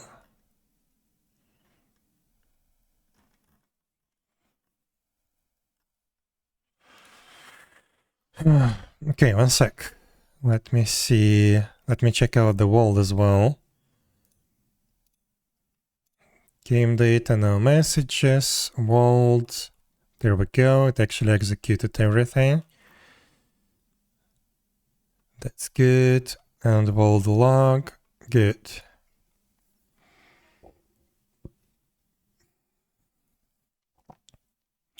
Okay.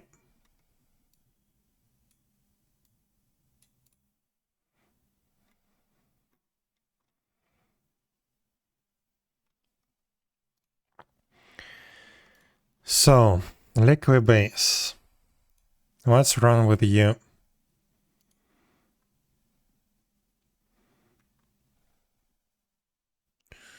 What's wrong with the migrate?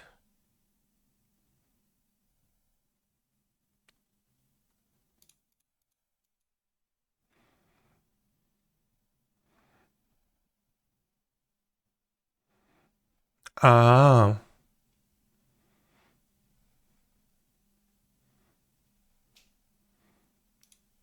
I'm just using the liquid-based prefix, I guess, and it complains about it. I'm not passing the liquid-based environment variables to the container. I'm just using that to construct a command line in a shell script. So I guess we will replace liquid-base with db. This is annoying, but okay.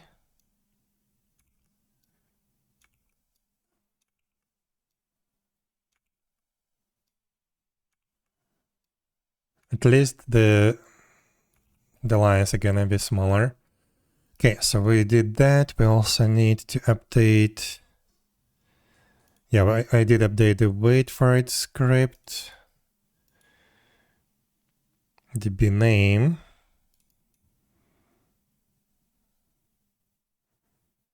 db host, db port, db database. Let's rename this to avoid any confusion.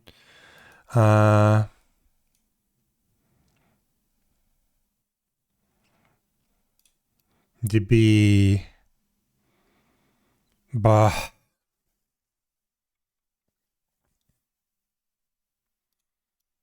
db type,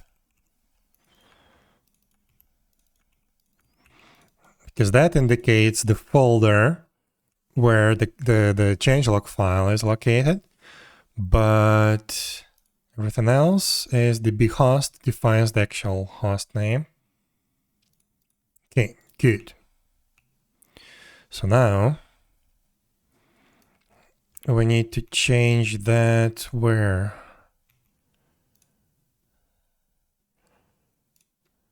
We need to change that in the stateful set.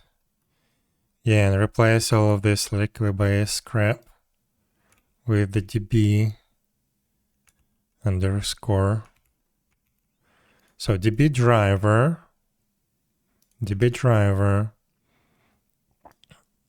liquid-based host. Yeah, now it's a db host. db port. Yeah. db username. There. db password there. db database. Yeah, this is bad.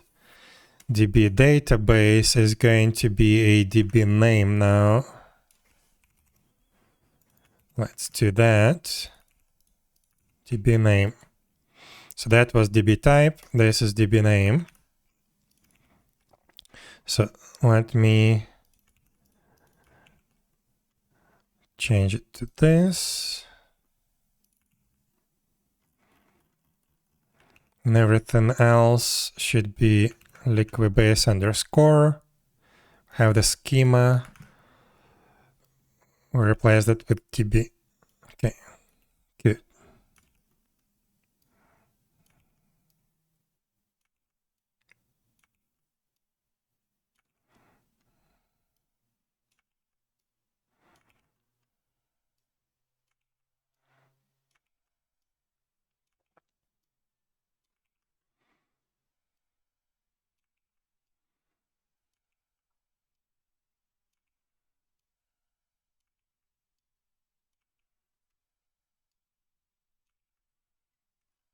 Also, if liquid-base insists that it owns the liquid-base name, let's rename this container to migrate login, migrate login log, vault, and vault log. Okay.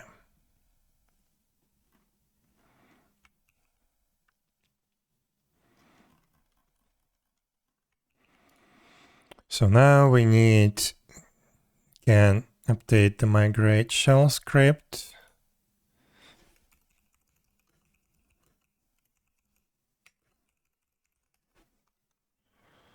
We need to push that.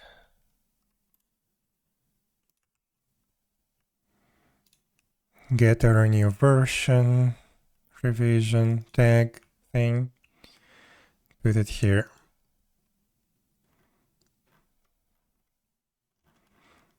Okay.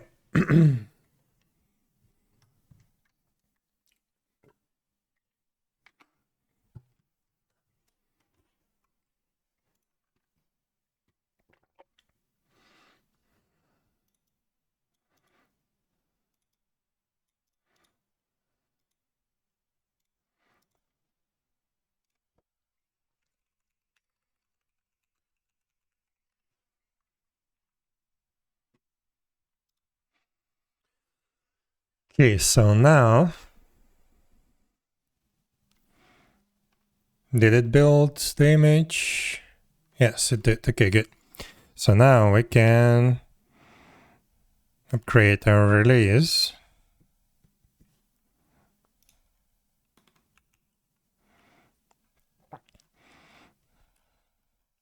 So did the database get recreated? No. It's still the old one, so it should not run any migrations.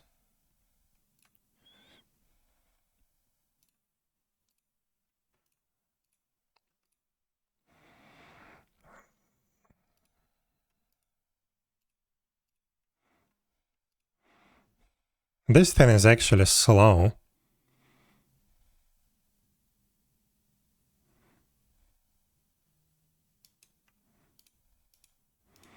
Okay.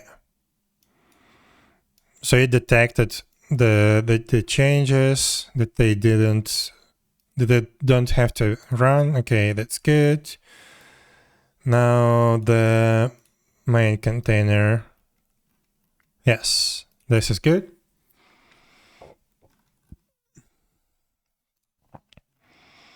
Now world. Let's take a look.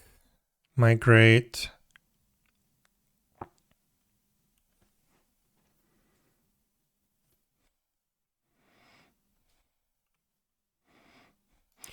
One thing is now it slows down the actual deployment of login and vault servers and their startup time, which is not nice.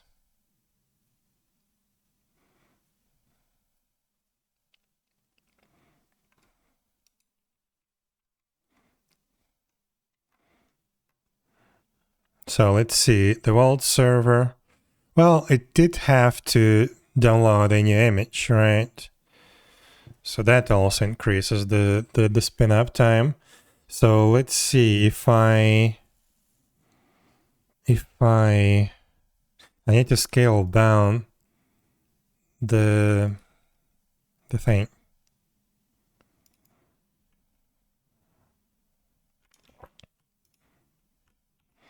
Scale stateful set. Let's say a login server.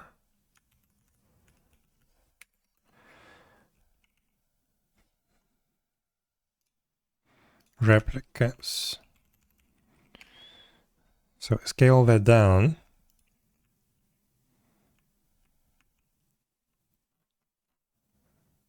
It's still there.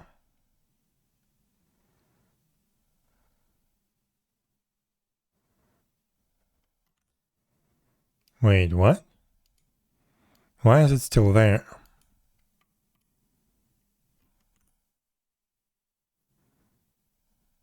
Oh, that's login server. Yeah, I forget. So yeah, it's 0. It has 0 containers. So now, let's scale it back up. And watch the startup time.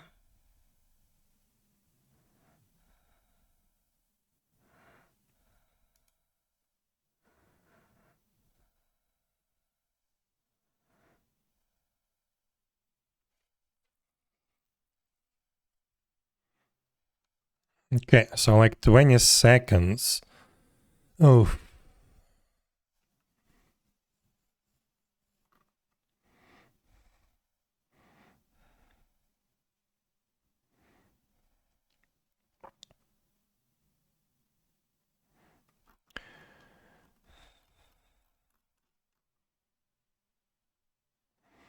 Where can I see the time it took for the init container to execute?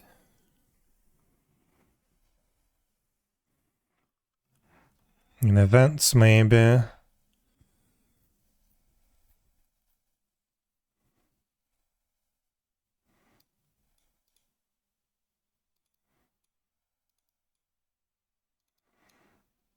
So here, created started at 6:44:52. Now let's take a look at the log. So started the log migration 6:44:59. Oh wait, so this was 44:52, 44:59. So like 7 seconds to migrate the login database. Then login log 44:59 to create a container 45:07. Okay, 8 seconds. So not as bad. But yeah, like let's say 15 seconds in addition to the startup time. It's going to be faster on production, but still.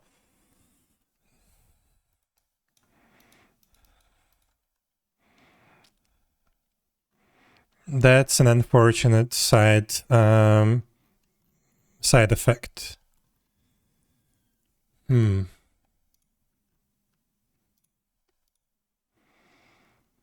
Yeah, that's an unfortunate side effect. So now our login and vault servers start 15 seconds later because of the migration. But that's okay. That's okay. Now we can be sure that the database is migrated properly before the login and the vault server are started, which is good. Also, the wait for it script.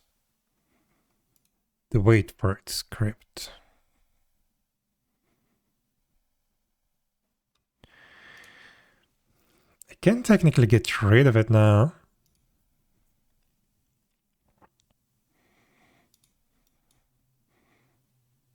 Because I can allow this container to fail.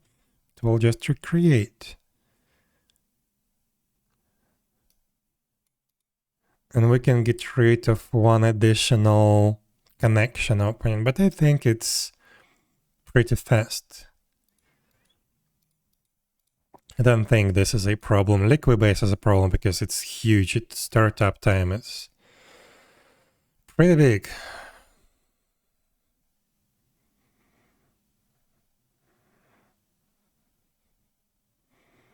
But yeah, I guess this is what we have to do. Oh, and I know why it actually starts so slowly. So login was good. The problem with the previous deployment was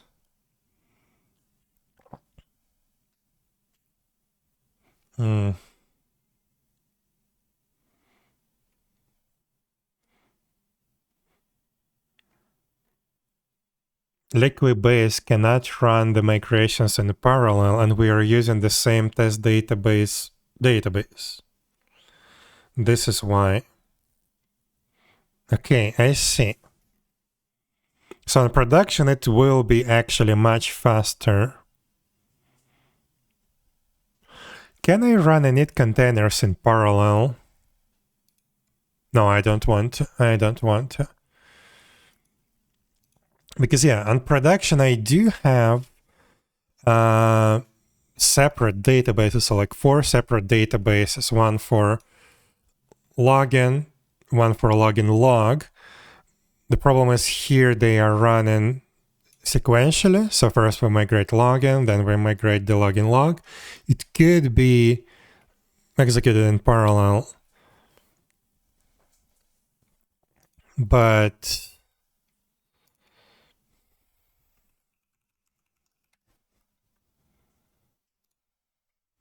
let's see, init container.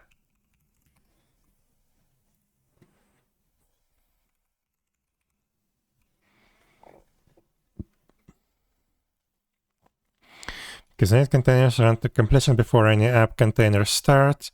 Init containers offer a mechanism to block or deploy app container startup until a set of preconditions are met.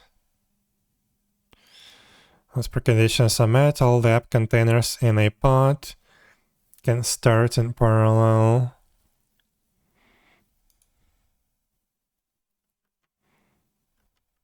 That's the app containers. Yeah, well, makes sense that the init containers starting sequentially one by one. But yeah.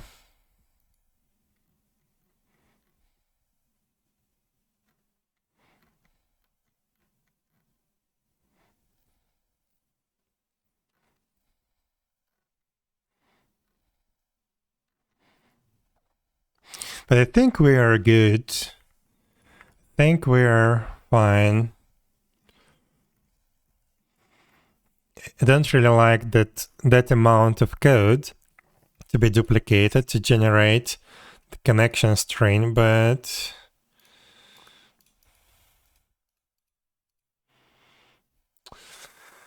well, maybe I will create a helper template.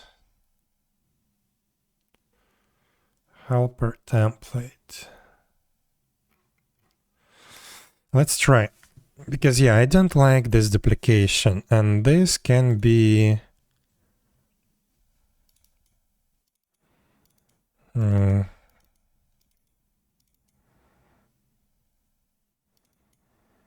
yeah, this can be replaced.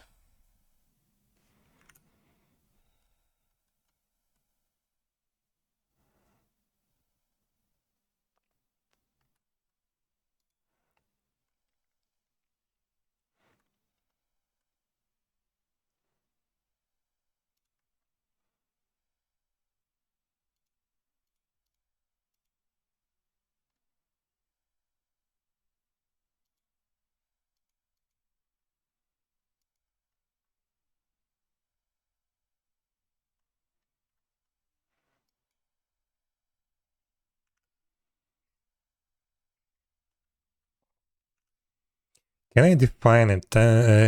Yeah, a helper that contains two arguments. Probably not. Let's see. Helm.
Did I mention that I hate Go templates? Probably quite a few times. Defined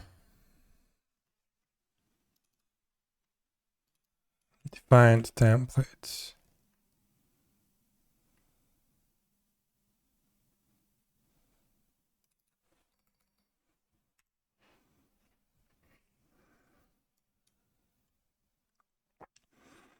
Okay, so define my name.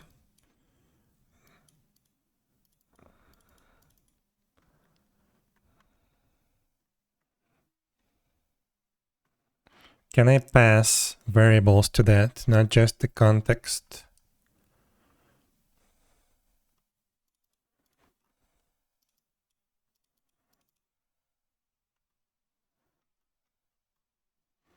Setting the scope of a template.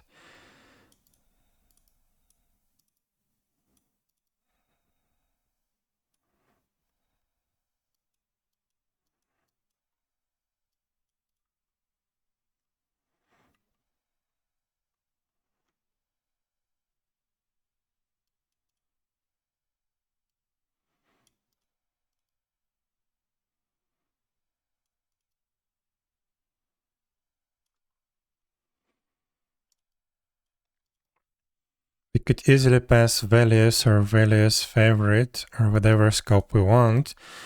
But what we want is the top level scope. In the context of a named template, $sign will refer to the scope you passed in and not some global scope.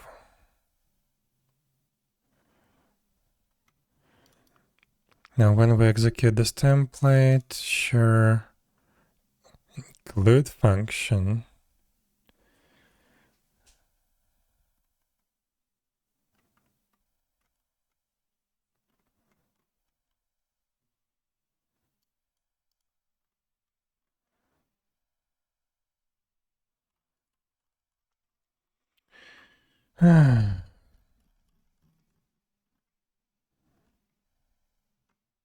So what's the difference between the template and the include function?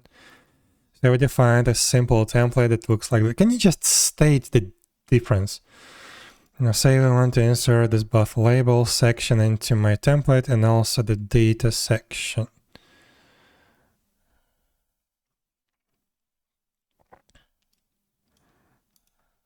Okay. If we render this, we'll get an error like this. Unable to build objects for list manifest or validating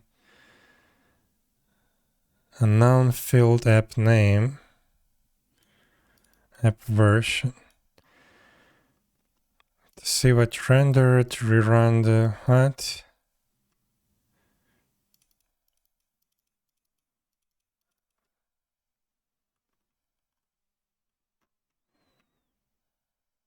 So what are you trying to do?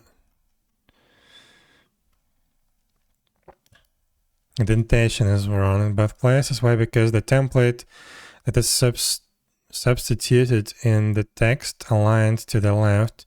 Because the template is an action and not a function. There is no way to pass the output to a template call to other functions. The data is simply inserted in line.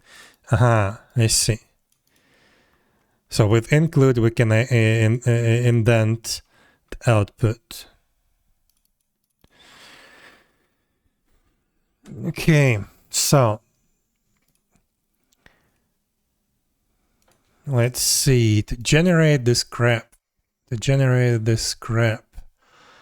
I would need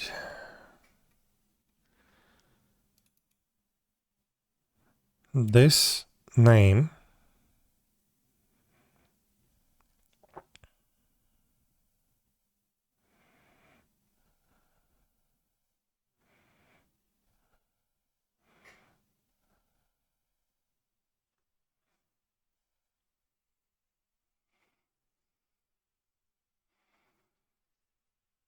And I think that's it.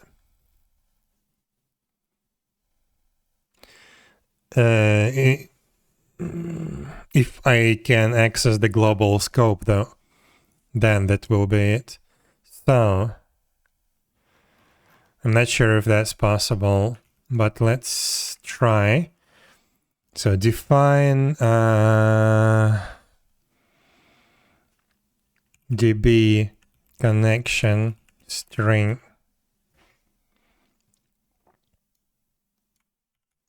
So db connection string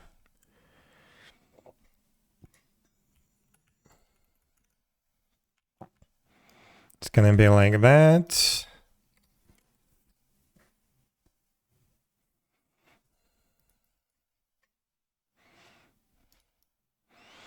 Instead of this, we will need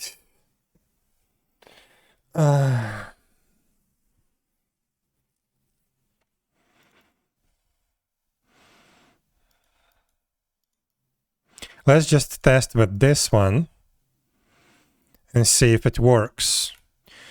So instead of all of that,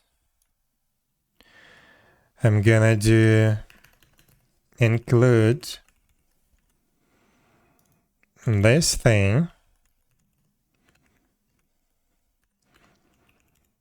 indent 16.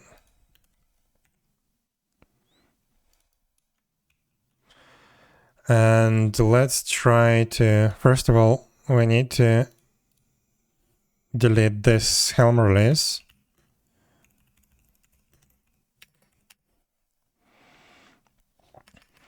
And then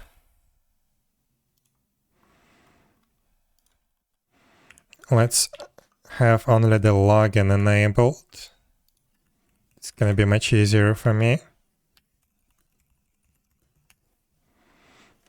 Okay. Run numbers for include. Want to get 1.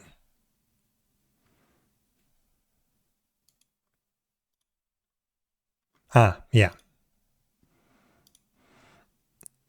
That's true. So if I do this,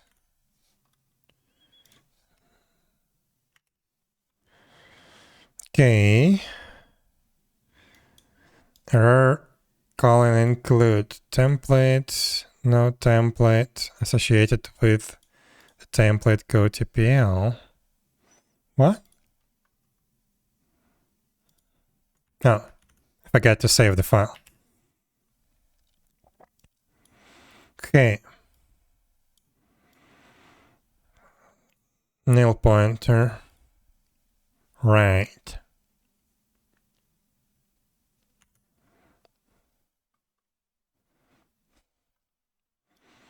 So we can't access the values.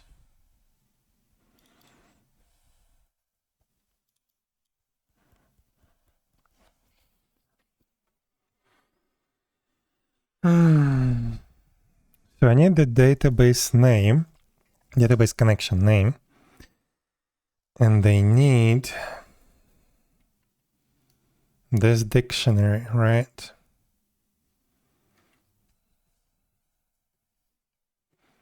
So I can't access the global scope. That's interesting.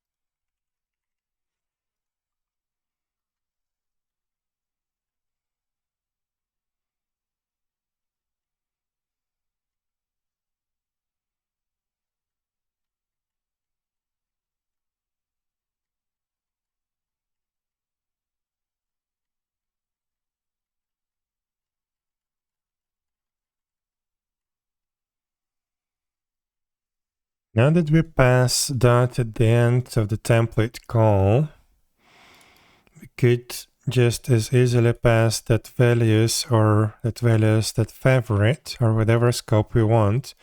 But what we want is the top level scope.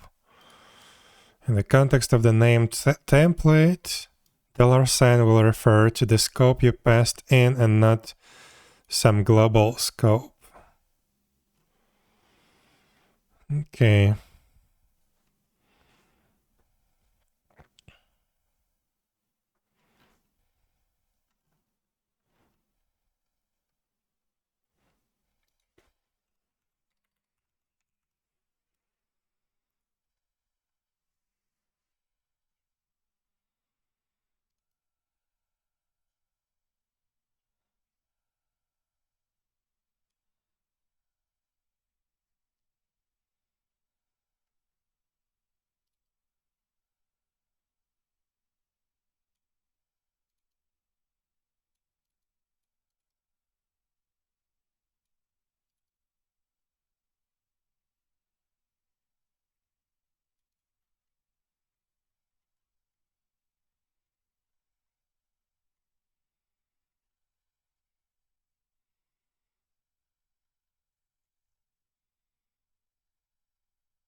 Hmm.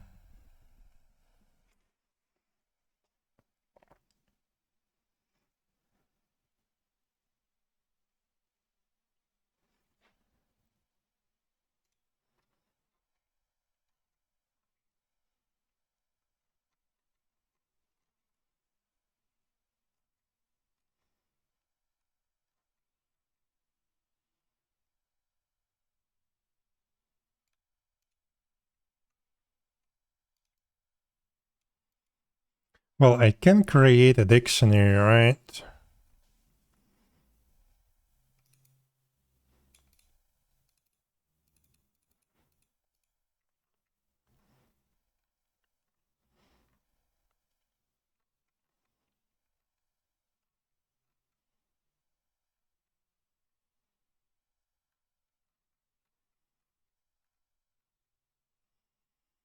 So I could, in this template, expect a context to be a dictionary with the DB object and the connection name and the name object.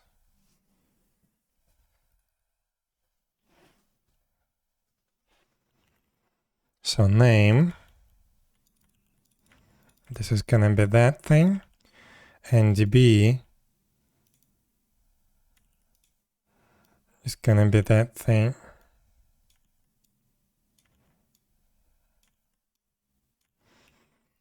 And then here I will do dict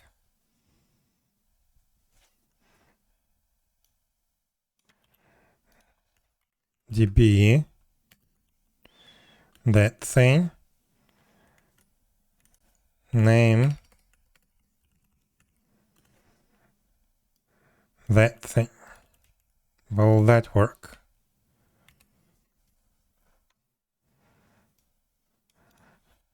Not find expected key. Line 130. 130?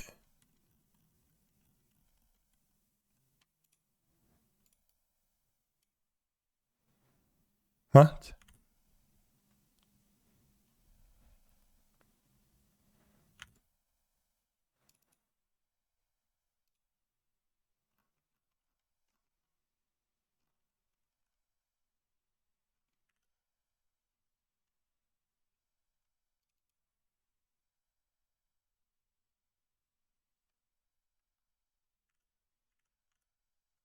What?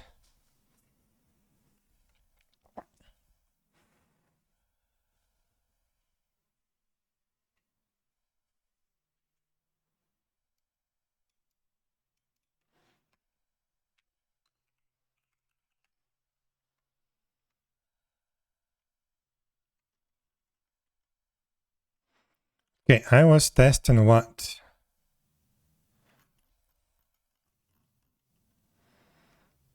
Login connection stream. And login log connection stream.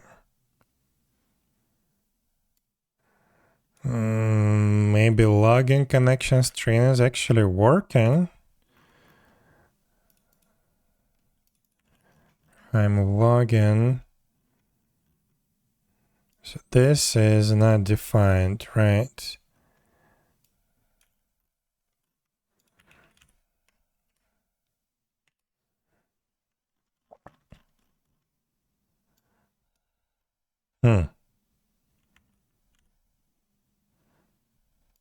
It's not working.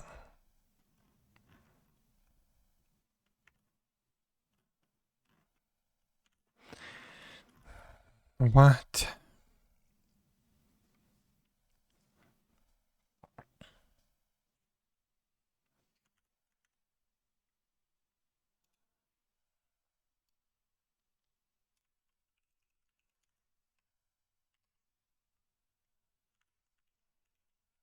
So the problem is in this line. That's for sure.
This looks fine in terms of indentation. It looks identical, but what is this error? It doesn't make sense.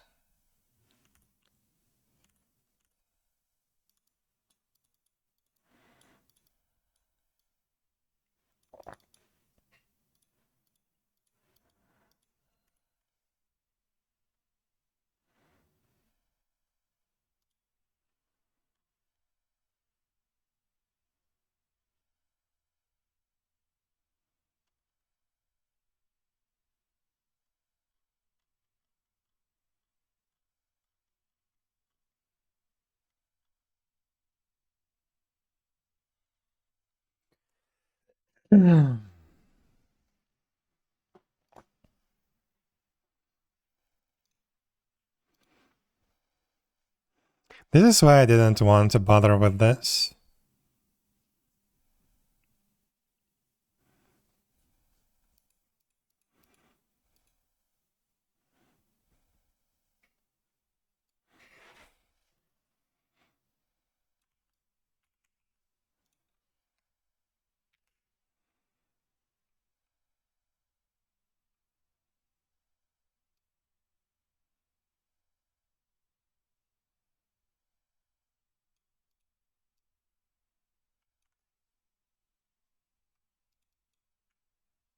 Yeah, also I need this stupid thing.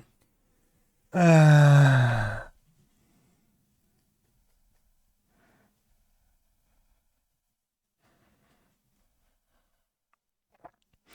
screw that.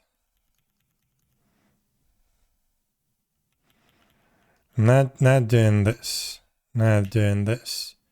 It's just bad. I don't want to deal with the templates in Go. I'll just rather duplicate the code. It's bad. It's really, really, really bad. The worst template engine that I've ever seen.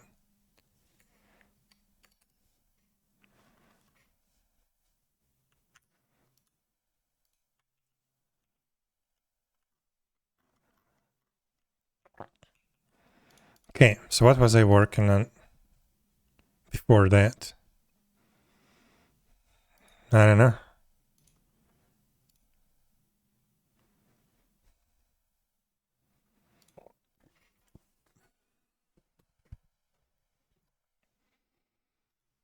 I don't remember what I was working on before I tried to make this conversion. I think I was done. Hopefully.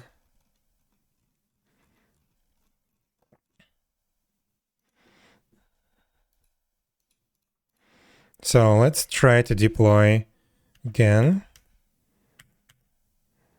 with the dev values, which would include the Postgres.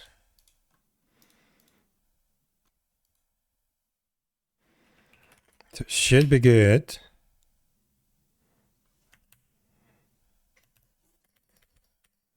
Install.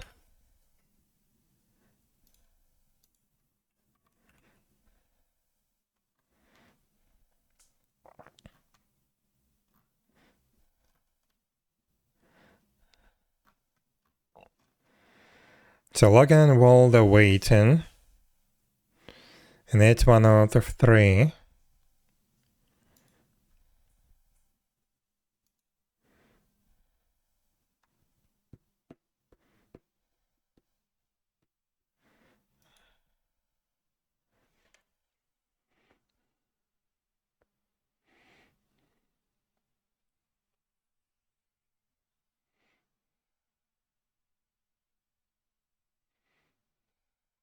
Two out of 3. Run it. Why this one is still working? Let's take a look. Did it take a lot of time to initialize the connection or what?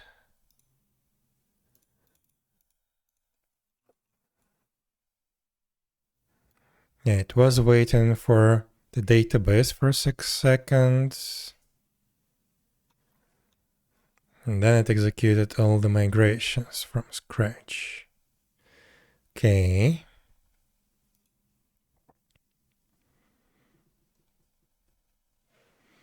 Are we on the latest version right now? F19. F19, yeah, we are. Okay. So this looks good. I think I could probably add a condition to include the migration containers, but I don't think I should. I think I should just include those by default. And also that means that we can probably get rid of this one, Postgres migrated image, and save a little bit of time on the image building, because now we wouldn't need this.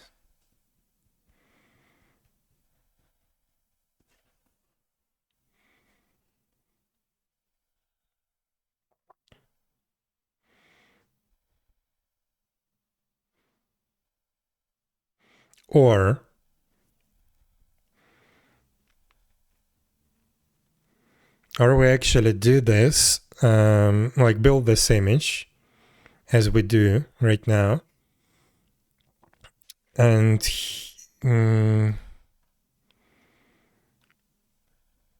I don't know.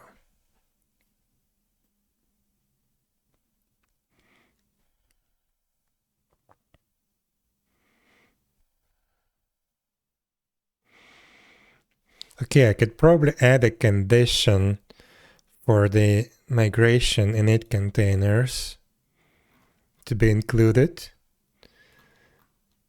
And if they are not included, then I could just use the migrated image.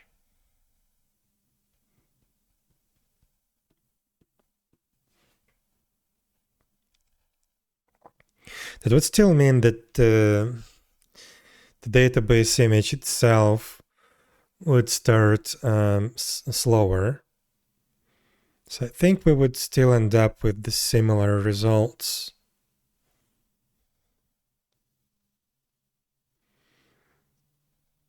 Maybe a little bit quicker. It's just now the actual Vault and login servers wait for the database to come up and execute all the migrations. But the migrations themselves, they take about 15 seconds.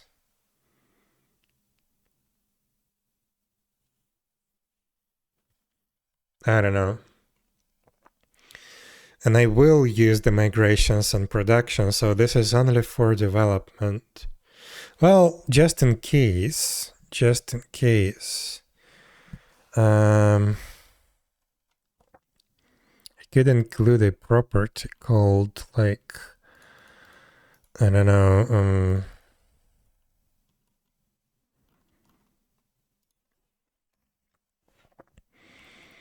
execute DB migrations. True. And the same field could be on the instance level as well, theoretically. So if we do that,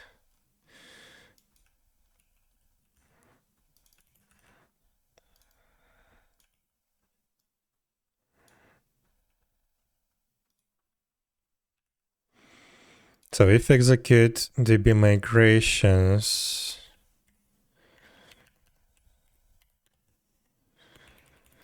default values app execute DB migrations,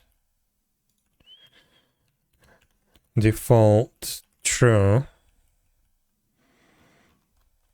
then we add all of this.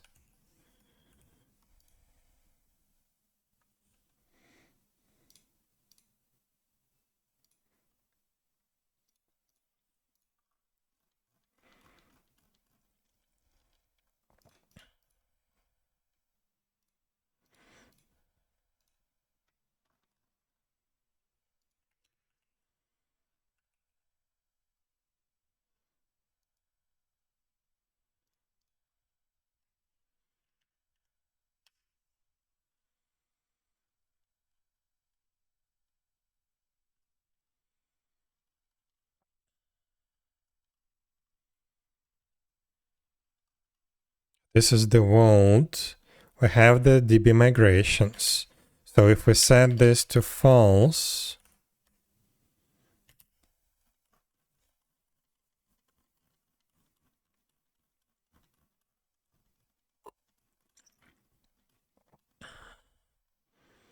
this is the vault. We still have the DB migrations.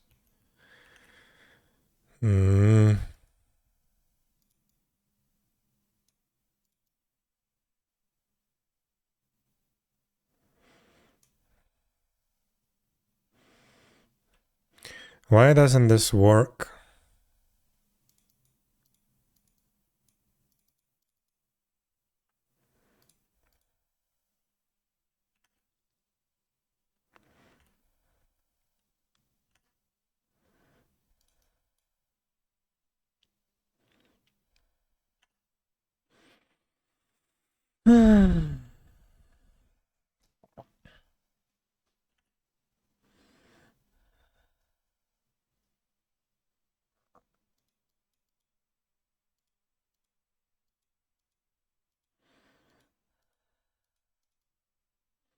Does it treat false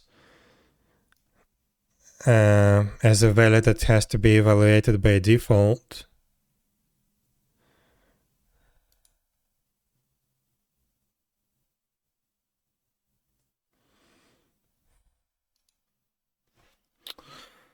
I hate Go templates. I just rather remove this thing. I don't care. Let's just run migrations every time. Yes, login and vault will start slower. That's okay. because my server starts quicker now anyway, so not a problem. Get rid of this.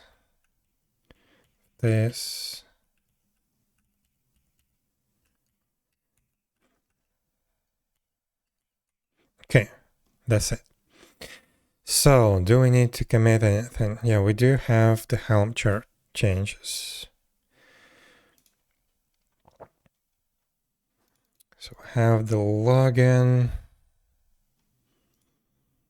migrate login log, migrate vault. We changed the image.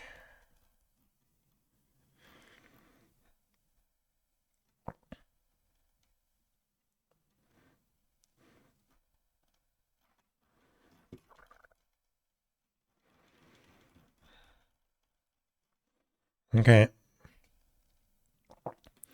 So now I wanted to test something. So I didn't change the chart version. But here we have a lot of changes. So I am going to increment the version of the chart.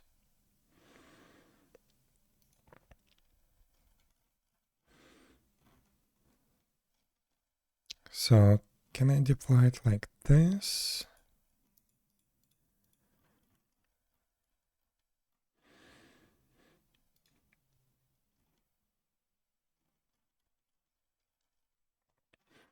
Yeah, I guess so. Values dev. We use the test DB as Postgres. Okay.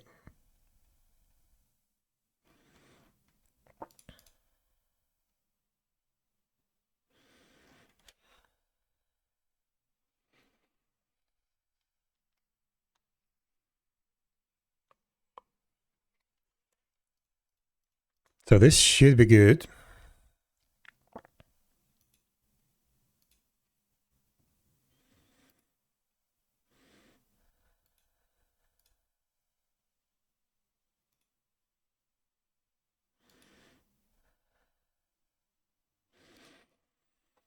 So what is this Helm chart update? Better database connection settings and migrations. Okay. A migration init containers.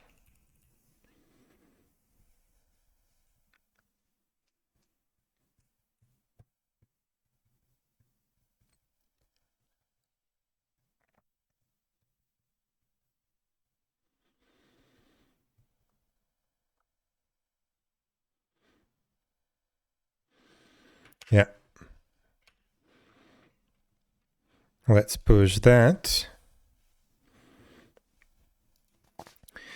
So now I just pushed a new Helm release, right? 𝙽𝙴𝚁𝙀.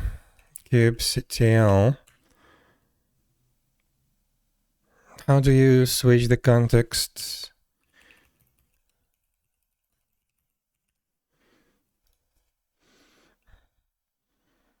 Config use context.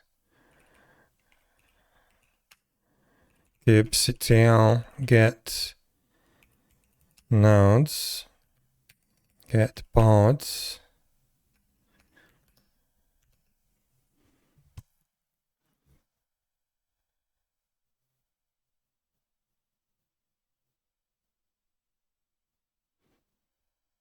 Why did it get released?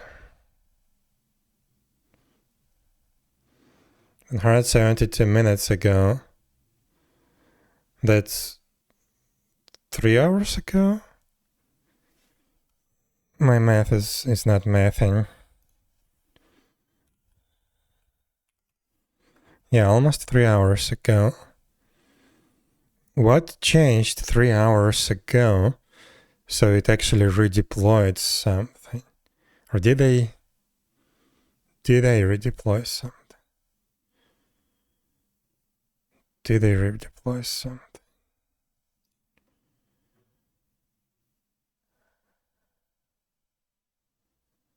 I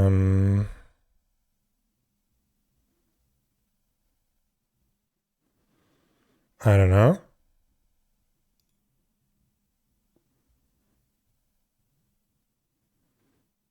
Why did it create a server?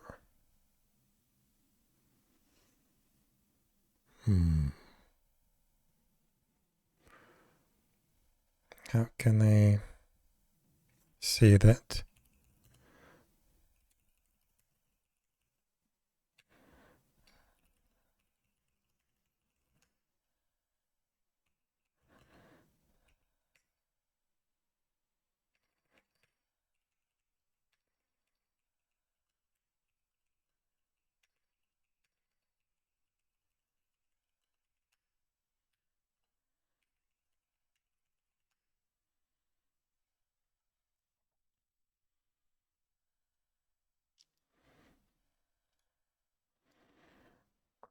Flight revision. F29.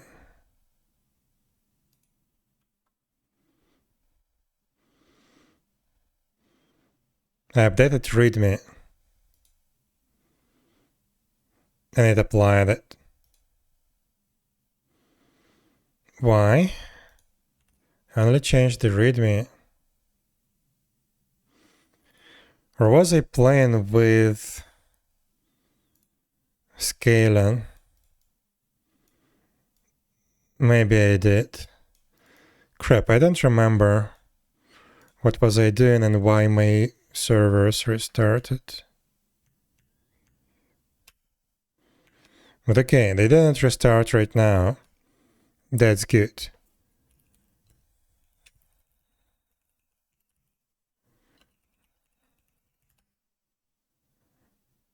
How do I force a reconciliation?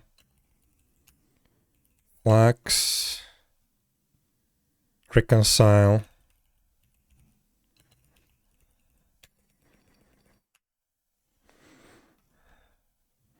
Reconcile. Helm release. Or just the whole customization.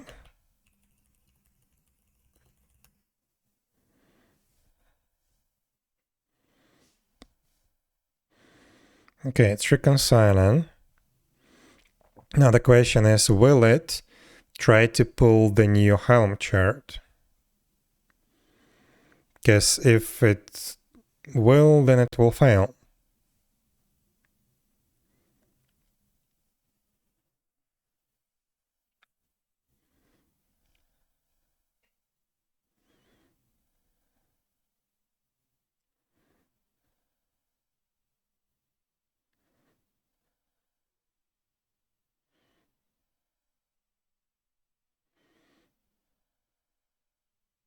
Come on, why is it so slow? Probably it's trying to do something. But I'm not ready for it to do anything, I think. Because we have those things which are not needed. Technically it's fine. Like these values that we patch. We do change the app image, sure.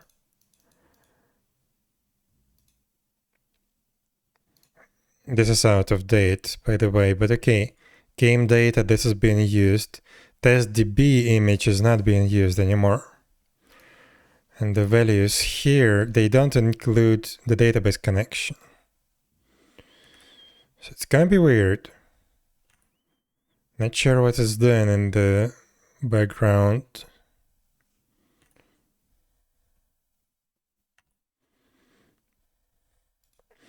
But probably it's nothing good.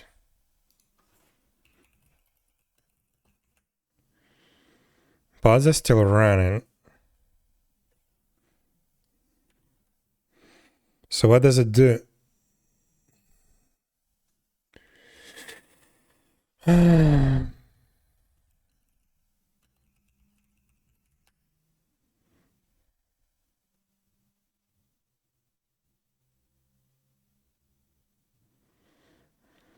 Okay.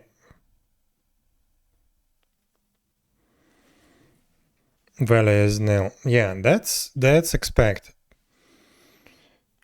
So yeah, the Helm release failed, but this thing is still waiting for something, which is interesting. But yeah, I need to reconfigure my thing. So, what do I need?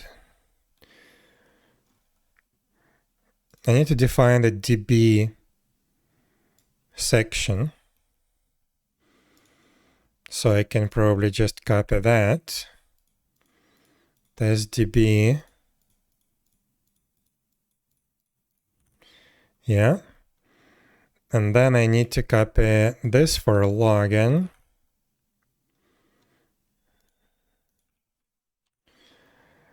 This for vault and zones.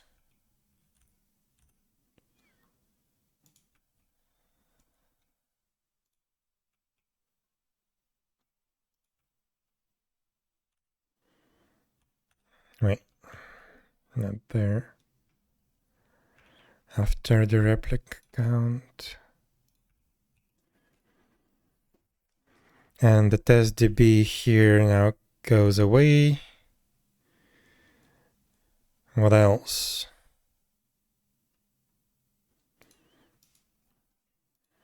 Yeah, the image. Now we can get rid of the test DB image tag. Delete.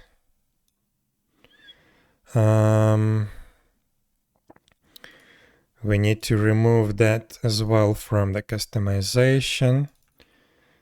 Test DB. From here and from here as well.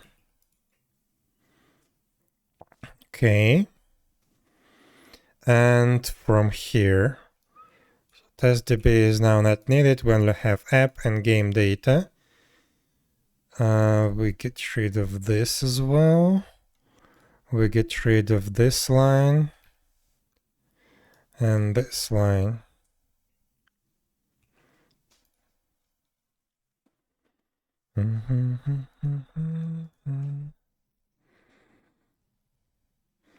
And probably here.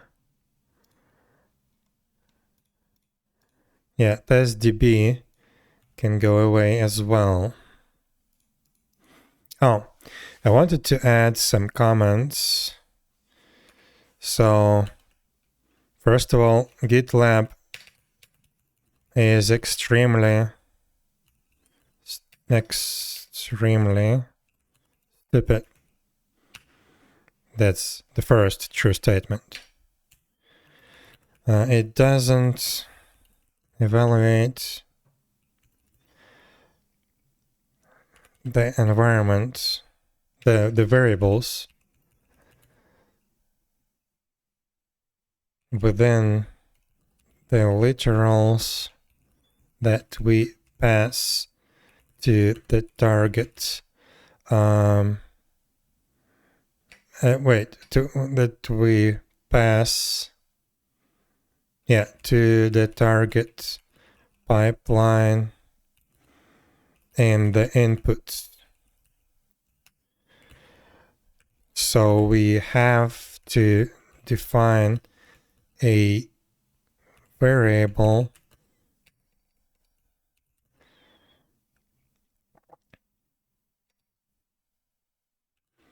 put our environment variable value in it,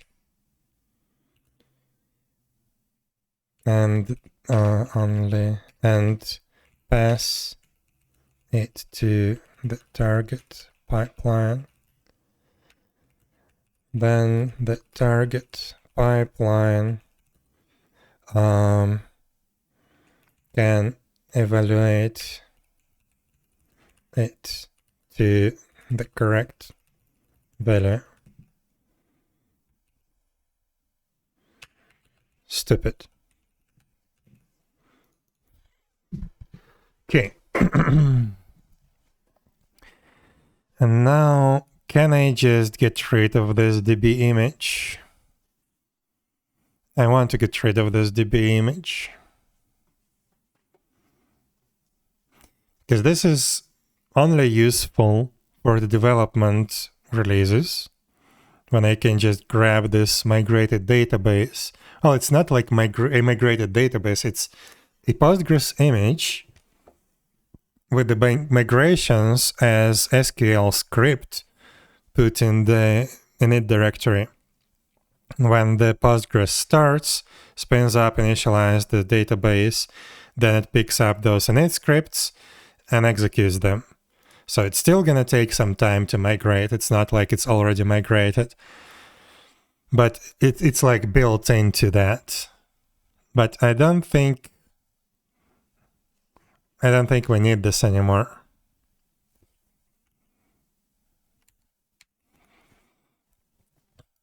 So we're gonna build only liquid-based image.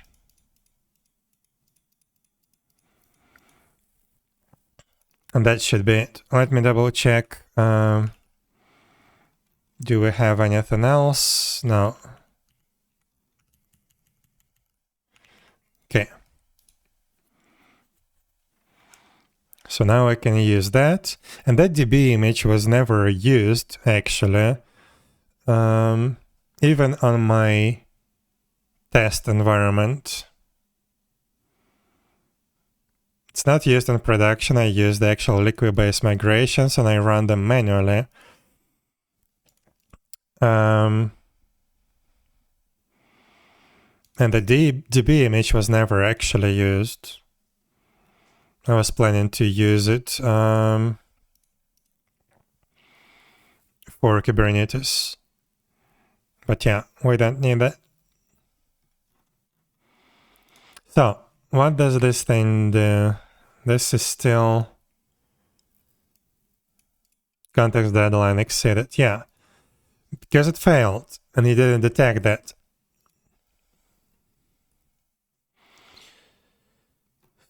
So,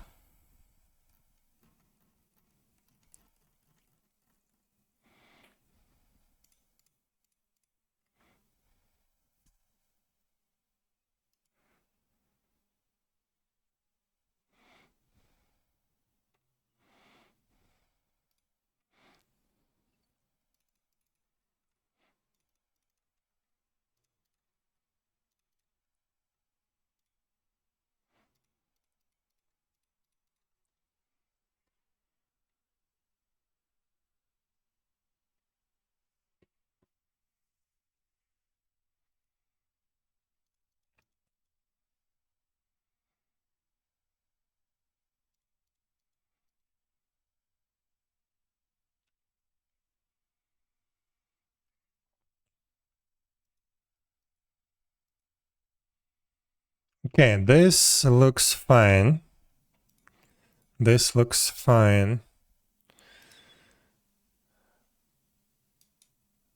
App image, game data image, this is all that we need. And the values themselves.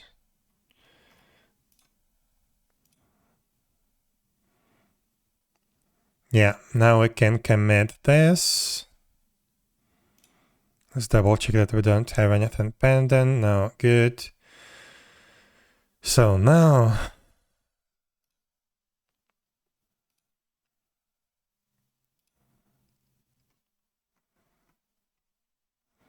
let's see, do I have a history? Crap. This is a little bit annoying to work with.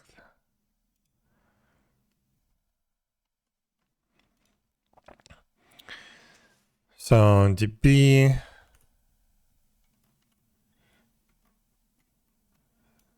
login connection, vault connection. Yeah, we need to update the tag as well while we're at it.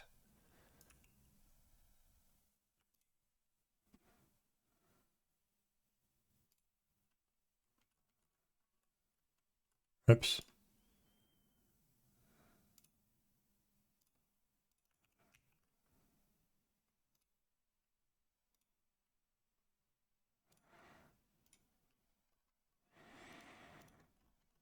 So we register test DB. have that.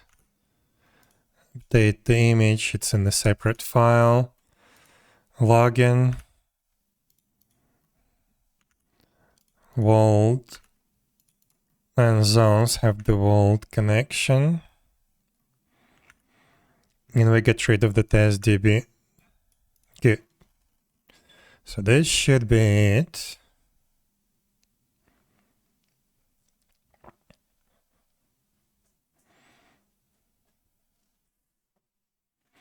And maybe I should fix the chart version.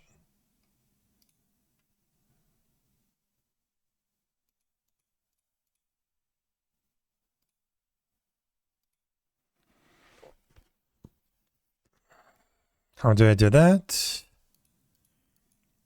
I don't know.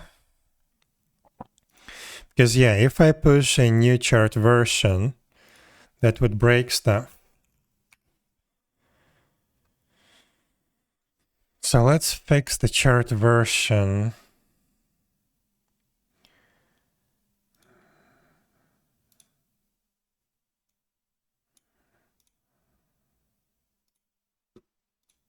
Helm charts version. So that's next to the source ref.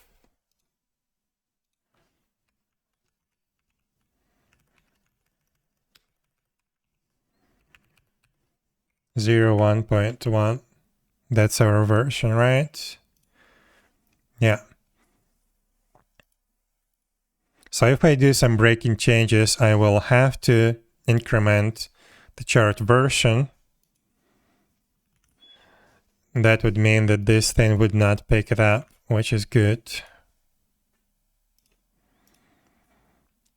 It will only use the charts that it's designed to work with. Okay.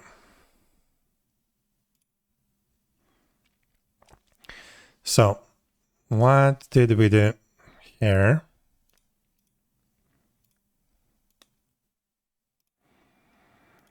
So Ymirheim server setup updated according to the new chart version. Push.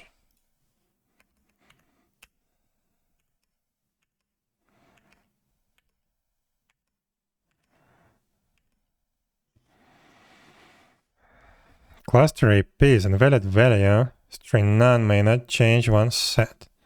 Well, Helm great failed. I mean, why did it change, by the way? Oh, test DB. Yeah, I see. So how are we gonna resolve that? It's not gonna resolve it. I need to somehow resolve that manually. And I have no idea how. So how do I force it to uninstall a Helm release?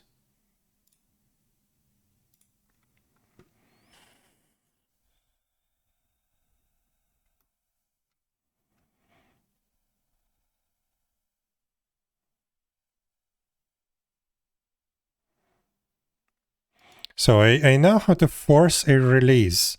How do I force an uninstall or reinstall?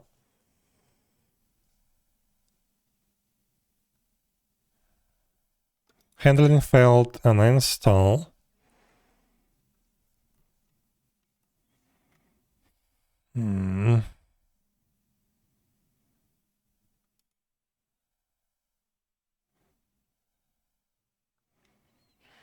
I don't know.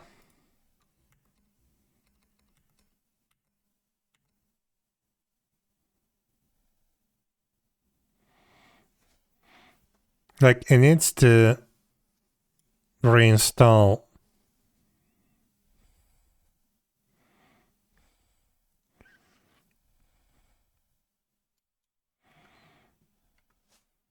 What would happen if I force a release?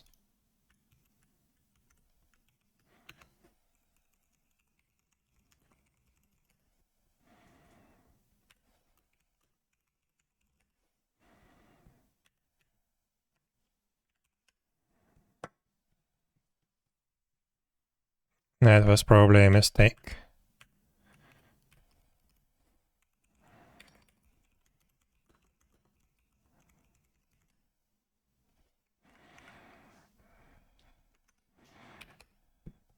No, it's not gonna reinstall.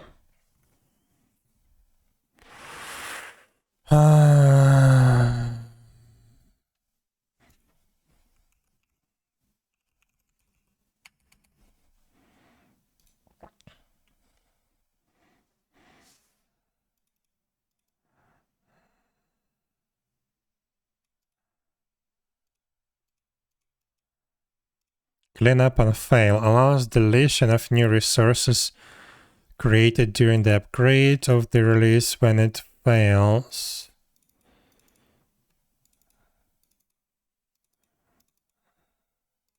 Forces resource updates through a replacement strategy. Forces resource updates through a replacement no. I mean, I need it right now, but I don't want it to... Well, also I could use this upgrade remediation strategy. Defaults to rollback. Yeah, I need to default to uninstall. No, in production I actually need it to be a rollback. It's just, what do I do now when I have a failure? It's not gonna fix itself. And I'm pretty sure if I try to delete a Helm release,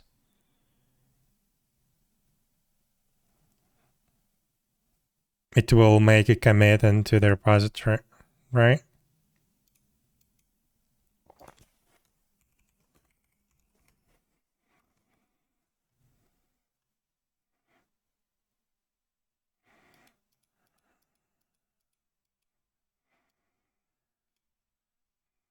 Delete sources and resources. So flags delete Helm release. What we would do?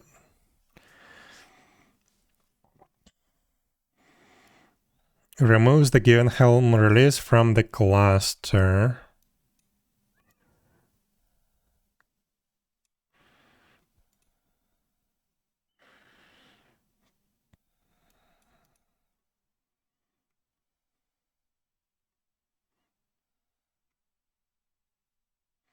But will it commit back to the repository? Probably it will. This is not what I wanted to do. So still I want to try.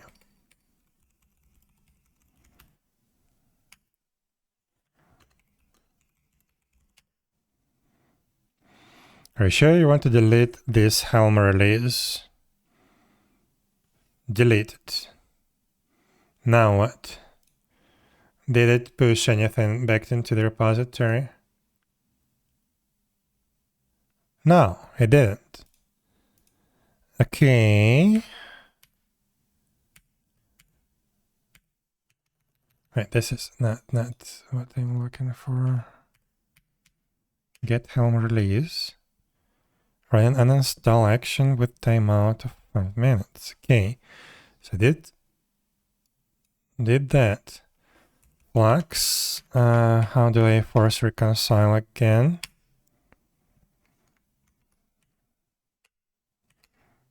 Run an install action. Okay, so that was it. I could just manually delete the Helm release. That should have been good.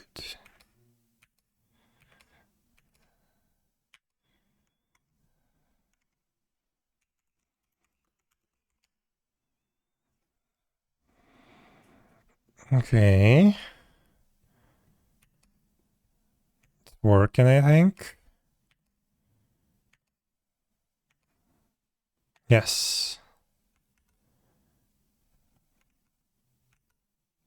Yes. Okay. Looks good. Looks good. kubectl logs. Let's try this.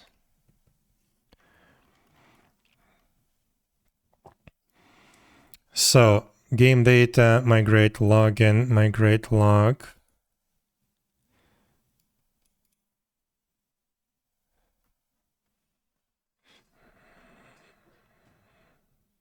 So this one is actually working, it seems cool, but I want to take a look at the init container.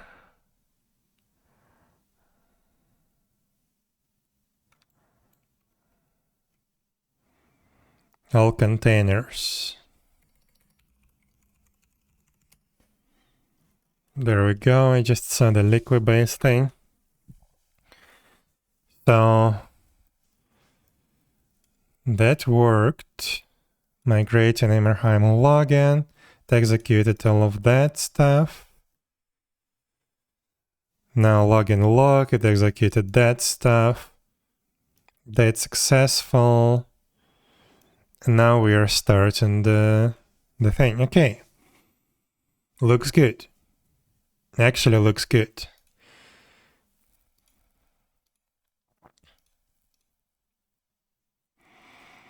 Actually looks good. Now what?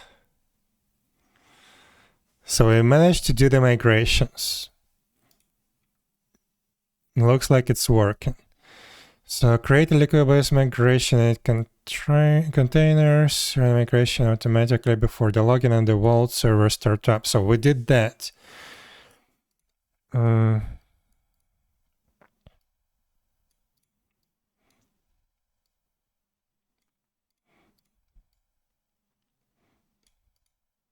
But yeah, now I have a different problem. So let's say that I'm running an external database.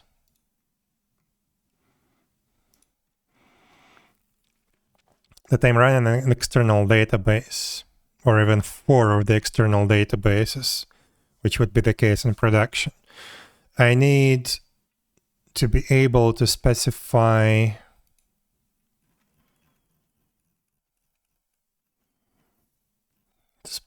all of this as secrets, and I guess that would be separate secrets, right?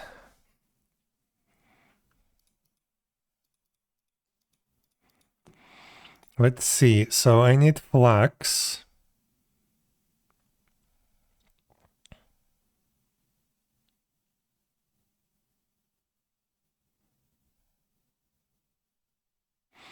Yeah, I need a Helm release, and the values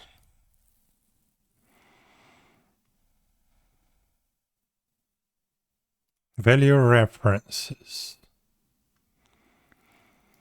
So yeah, I'm using values from to actually patch the values right here, right? So yeah, I'm using values from, and I'm using config map. Inside the config map, I have all of this stuff. But I need it to be a secret. Okay, so have a secret support. I've seen it somewhere else, like more detailed documentation. Like, if that is secret, can I create a secret that contains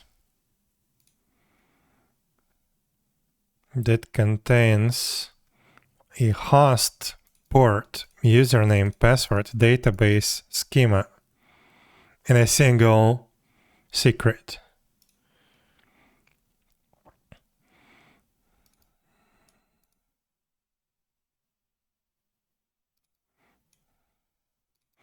Values key optional.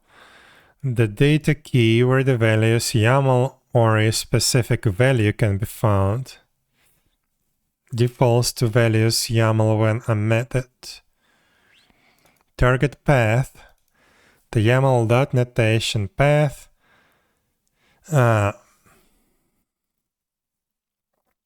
Probably I can create a JSON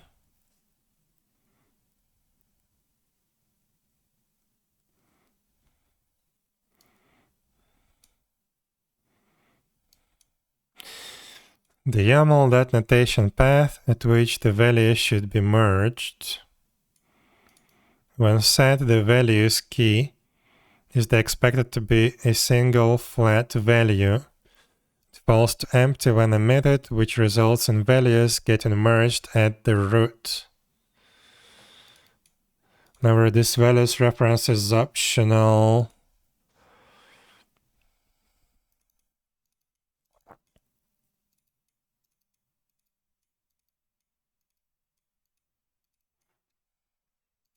Okay.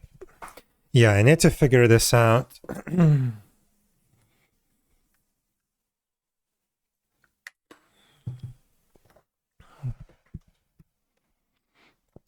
think I was looking at the API reference. No. There was another article describing values from, I'm pretty sure. Migrate to the Helm controller.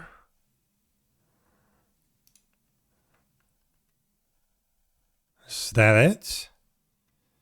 No, doesn't look like it.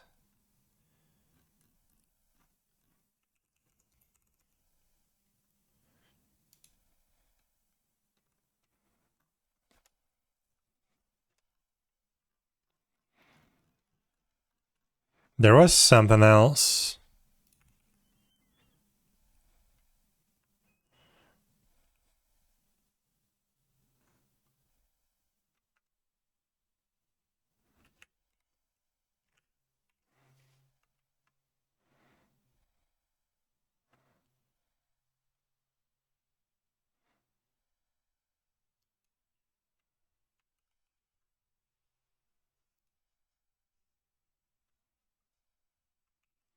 Okay, whatever.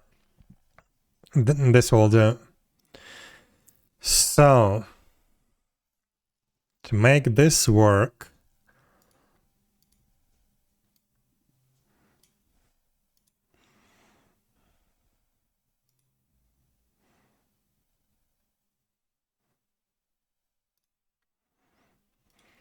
values from kind secret name Ymirheim server db login. Right. This secret doesn't exist yet. But values key. Values key. Can I make it not values YAML, but I don't know, this? Just a dot? Target path. Target path.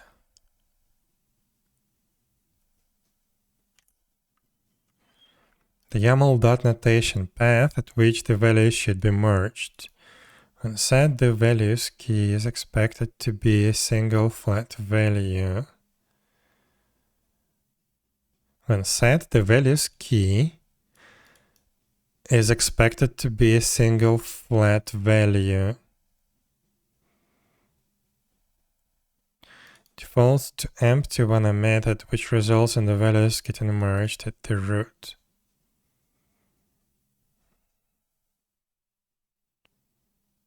What does this mean? Single flat value. Okay, target path. Can I merge it into db Ymirheim login?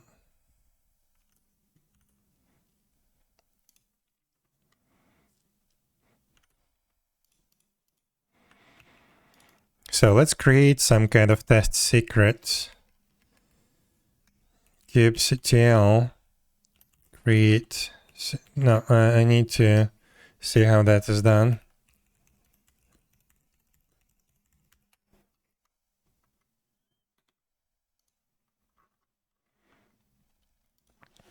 kubectl create secret generic.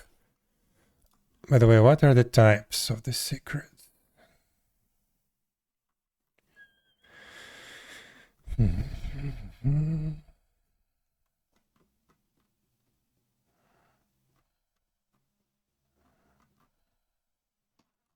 Guess generic, sure.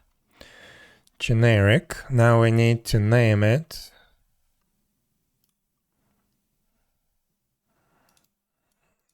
It's this.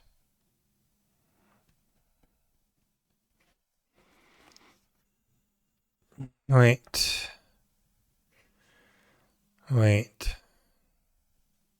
Yeah. This.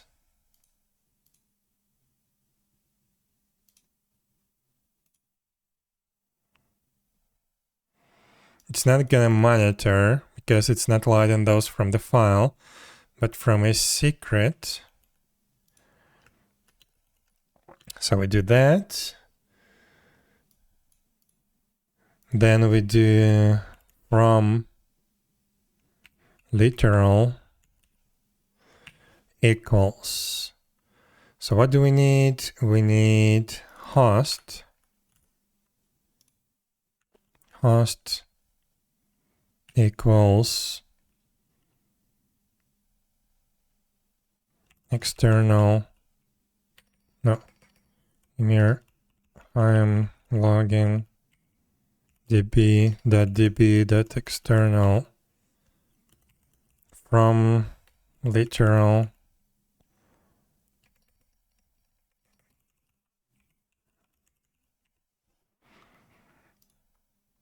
port 5432.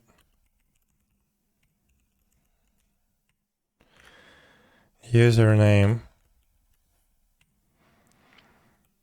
YH user, for example, just to distinguish between those. From literal equals password YH pass from literal database equals Ymirheim underscore login. I'm not gonna specify the schema this time. Okay, so secret is created. kubectl describe secret. Okay, so we have those values inside. That's good.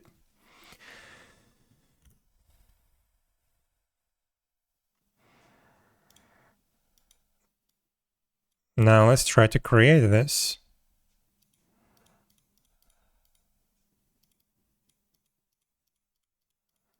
Not sure if this is correct.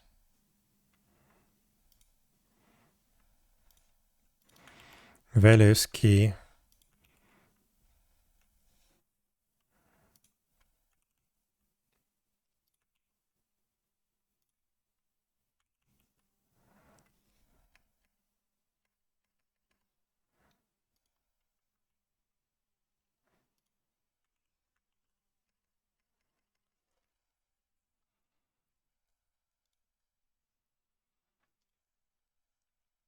Okay. Let's try to push it, I guess.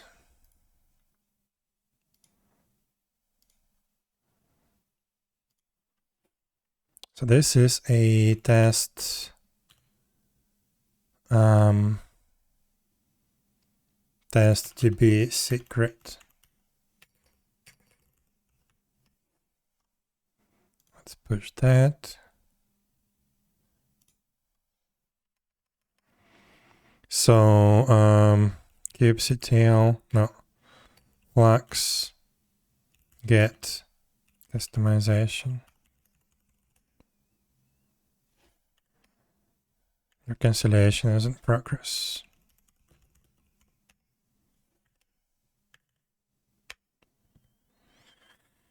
Well, something went wrong, that's for sure.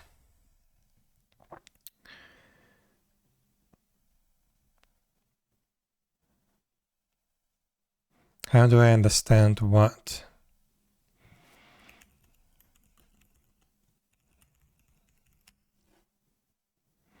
Could not resolve secret chart values reference default Ymirheim server DB login with key not found. Key values key.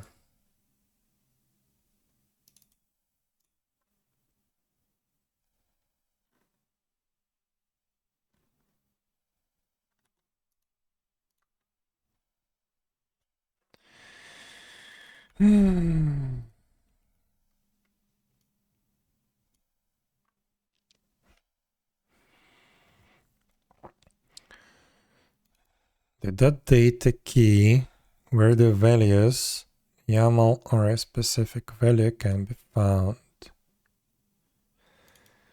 Defaults to values YAML when omitted. What if I want to take all the values from the secret and make them an actual values?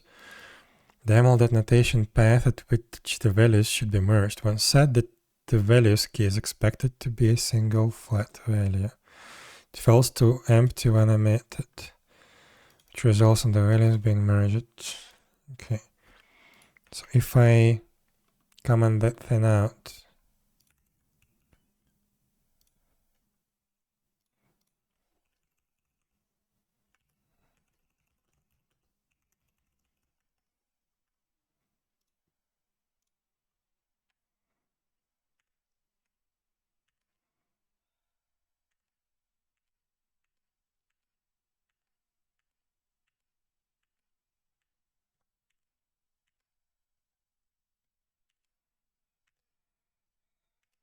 well,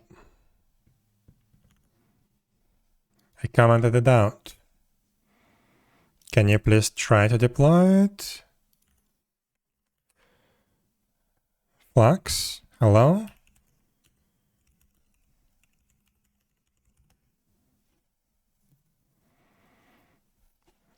$5B1.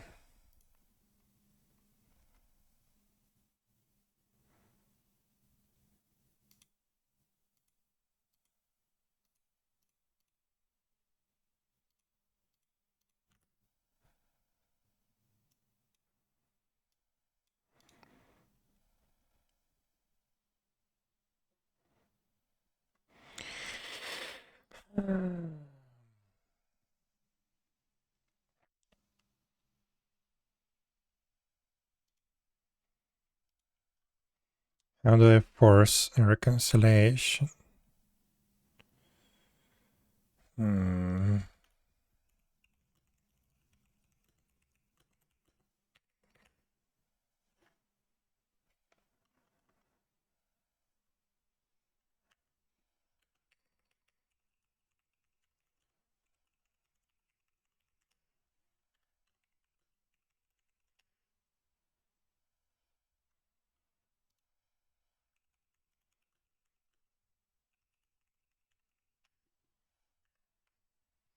Still trying to deploy the old one. How do I stop it from doing that?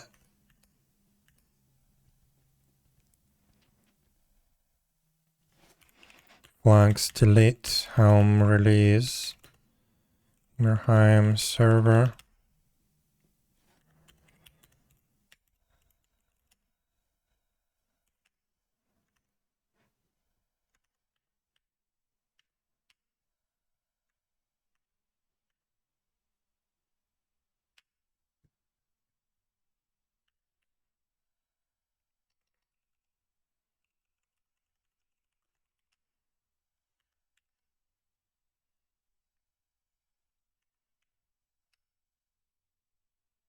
Okay.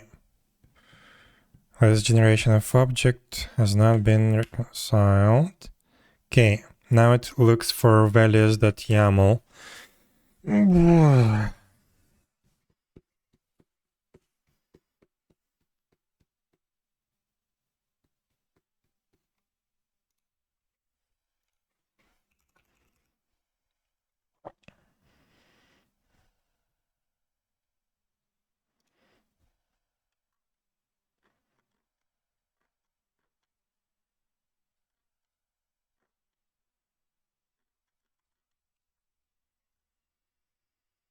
Hmm.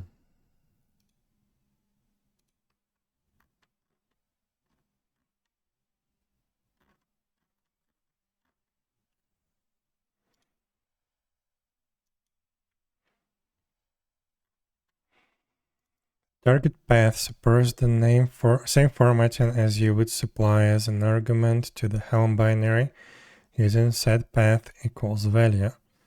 In addition to this, the referred value can contain the same value formats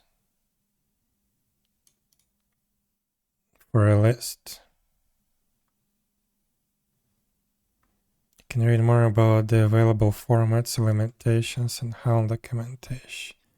For JSON strings, the limitations are the same as while using Helm and require you to escape the full JSON string.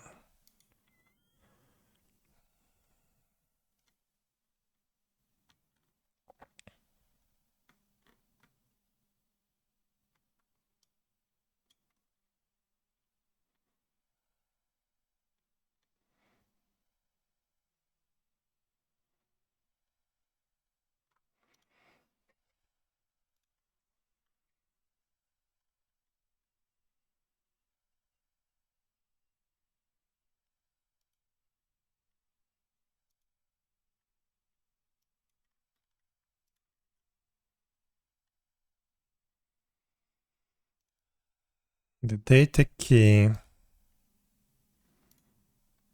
where the values YAML or a specific value can be found.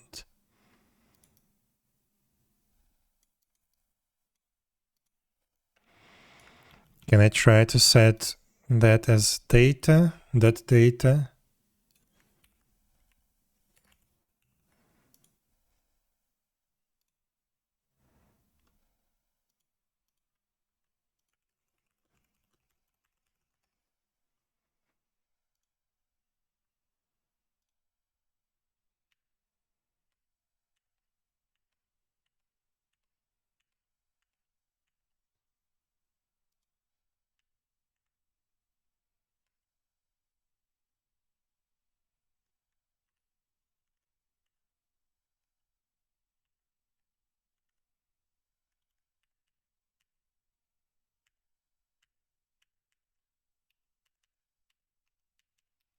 How do I delete Helm release again?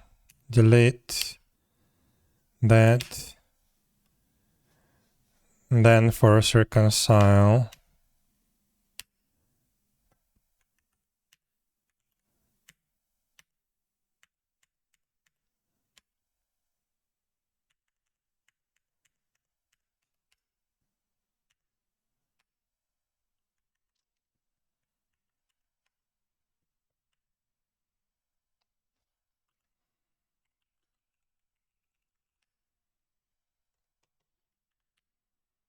Now it's gone completely.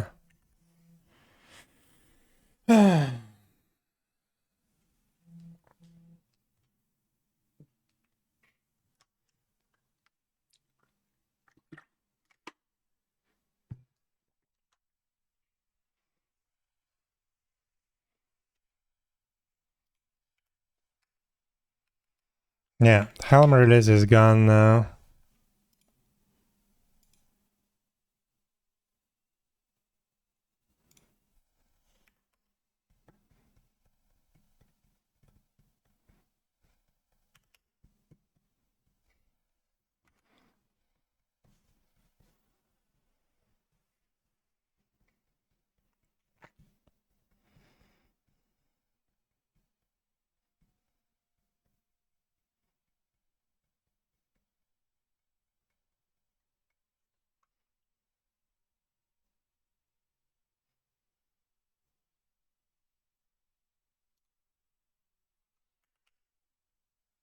Okay, there is the Helm release. Yeah, that data key not found. Bah.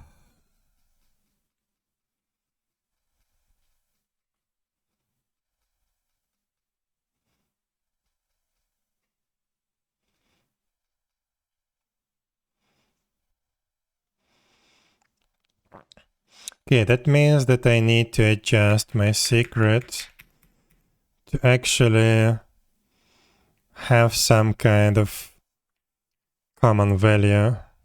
That's ridiculous. The data key where the values YAML or a specific value can be found. I mean, I could list it like that. Wait. I could do something like username. That username. But I would have to list this thing multiple times. I don't want to. So, what I'm gonna do is, it's gonna be like this. And the secret is gonna be weird. It's gonna be weird. So let's delete the secret first.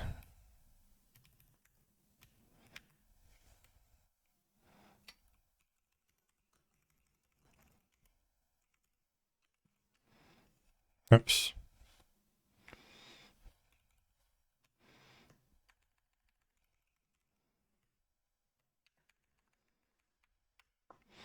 Okay, secret deleted. Now we try to recreate it with, I don't know. Do we create it just as a JSON object? I think so. I think so. So this is gonna become a JSON object.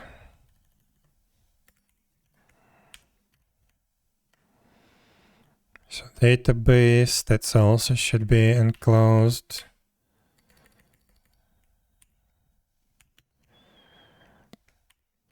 Password.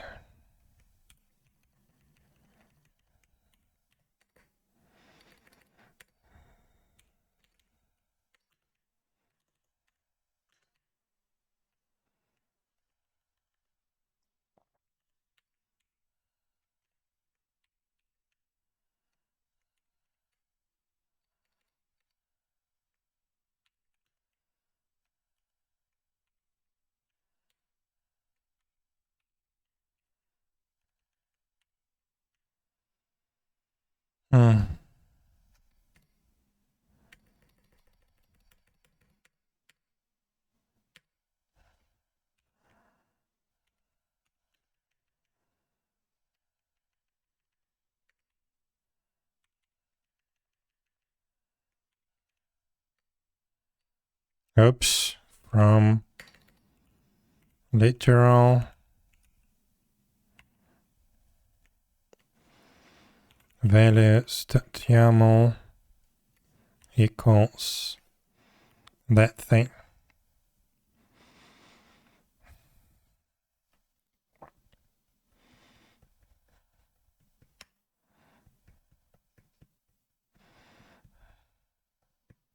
What?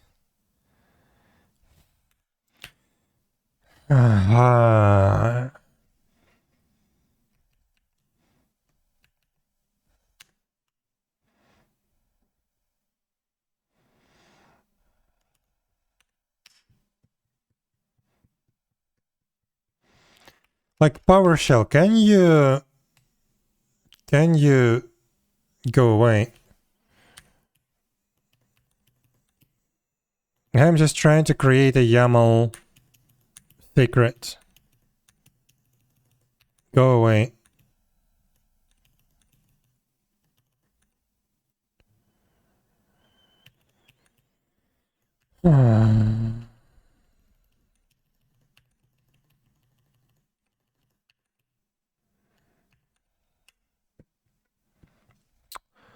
PowerShell, can you please?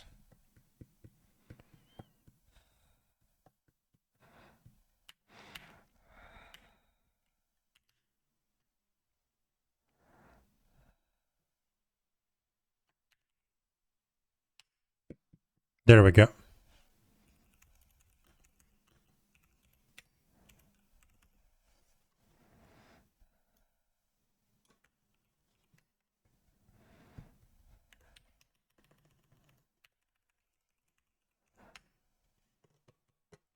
Okay, now I have the secret. As value is YAML. We can commit this.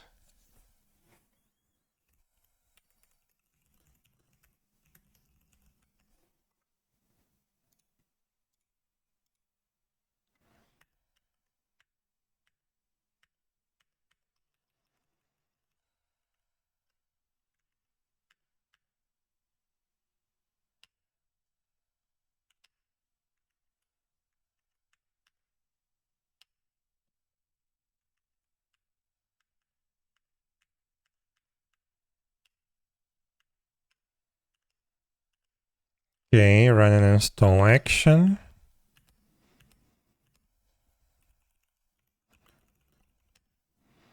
Okay, it's actually working, it's doing something. So now I need what? How do I get the Helm release? 𝙽𝙴𝚁𝙸𝚂 describe Helm release.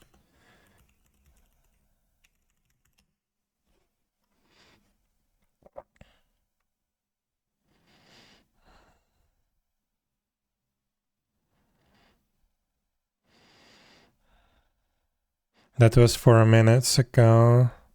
Yeah, that was the that data.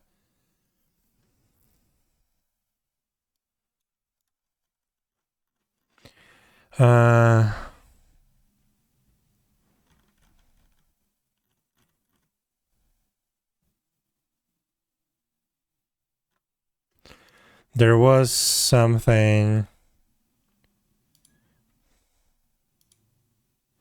Helm releases.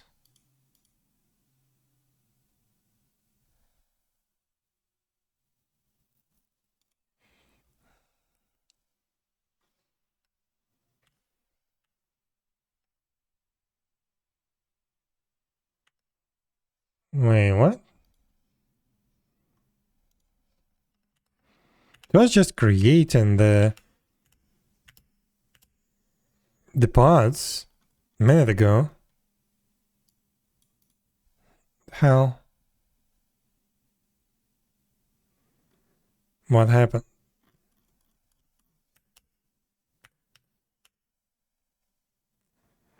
Now the Helm release is not found.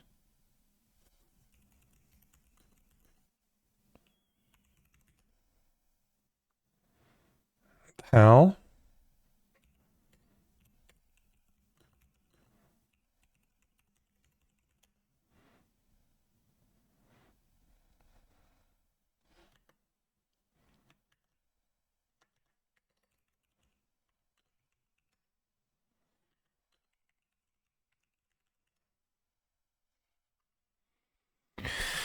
Why is this so annoying? Reconciliation is in progress. Can you show me what exactly are you doing?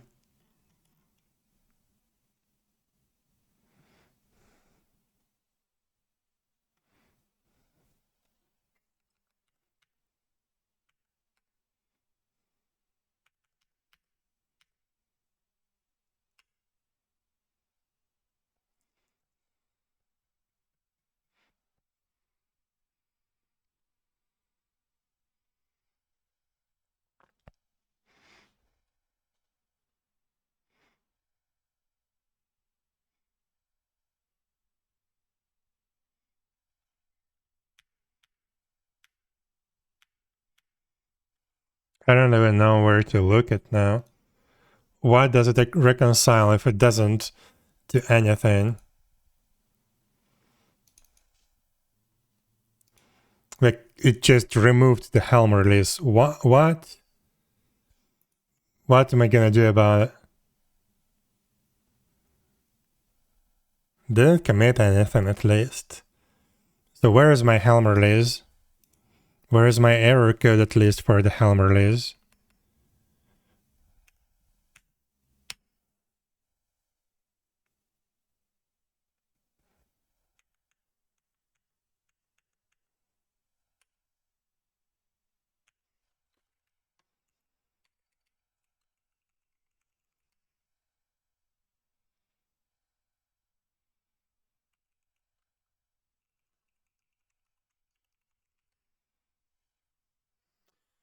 Oh my god, why is this so stupid? But okay, we have the apps customization. So this is running right now, right? Apps. This one. This one doesn't have a name. But this is a Helm release.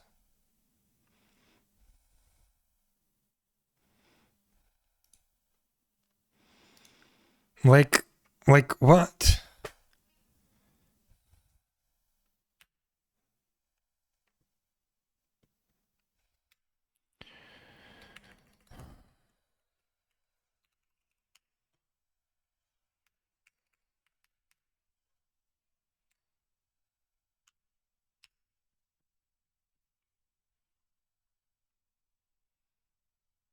Okay.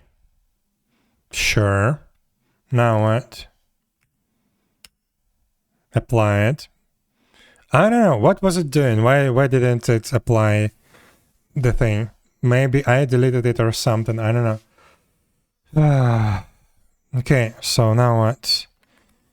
𝙽𝙴𝚁𝙠𝚂 get Helm release.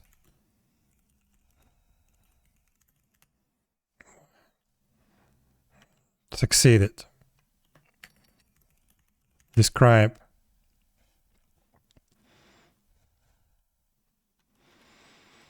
Where was I able to look at the values?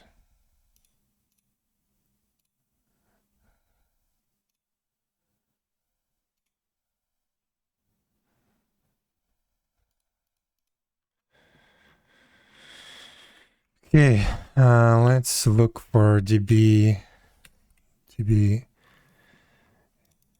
Ymirheim login. What is this crap? What is this crap? What is this crap?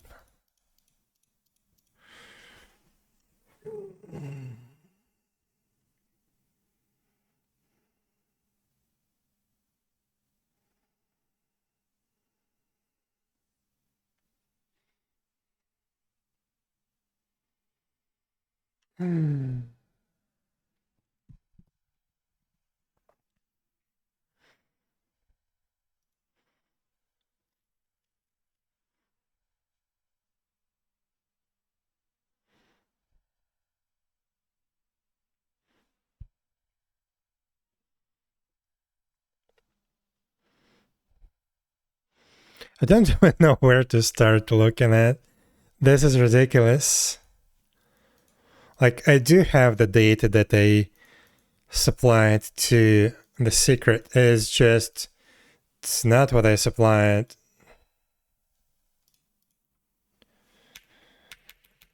Where is that secret creation command?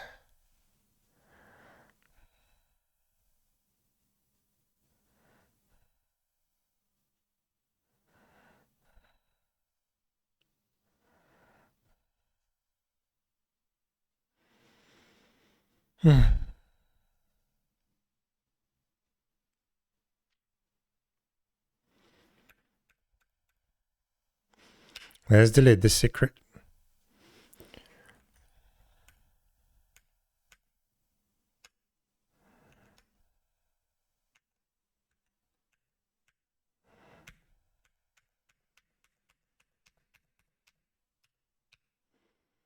And let's try to change this quote to be at the actual value thing.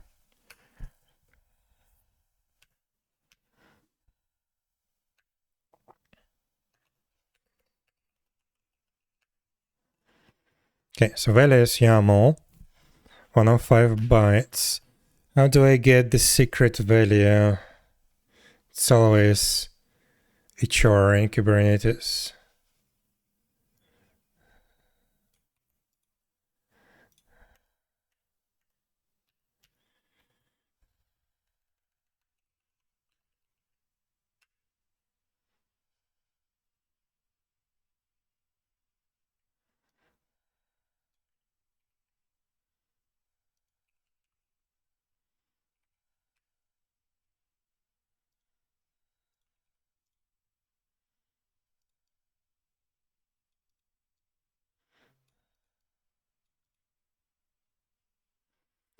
Okay, so the double quotes are not working. Like why?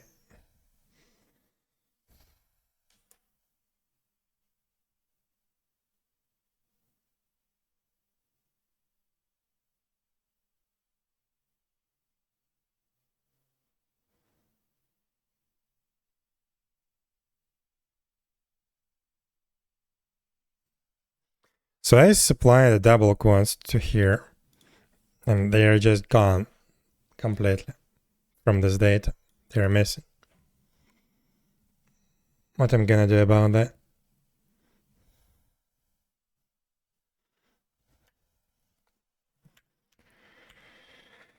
Delete, create, let's escape all of that thing. Maybe that will help. God, this is annoying.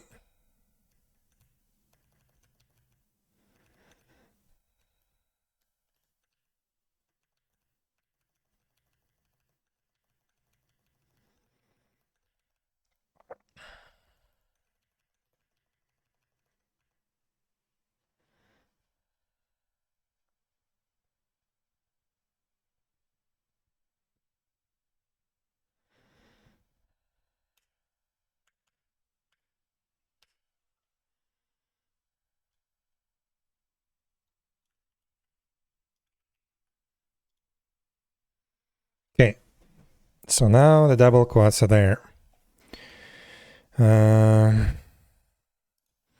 Do we have another Helm release?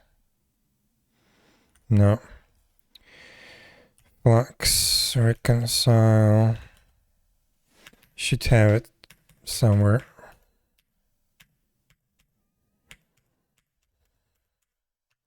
Probably not in this tab.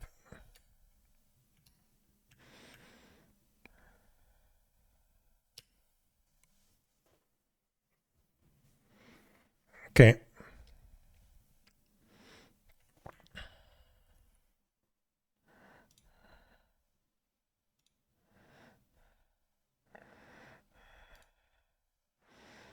I don't have the Helm release.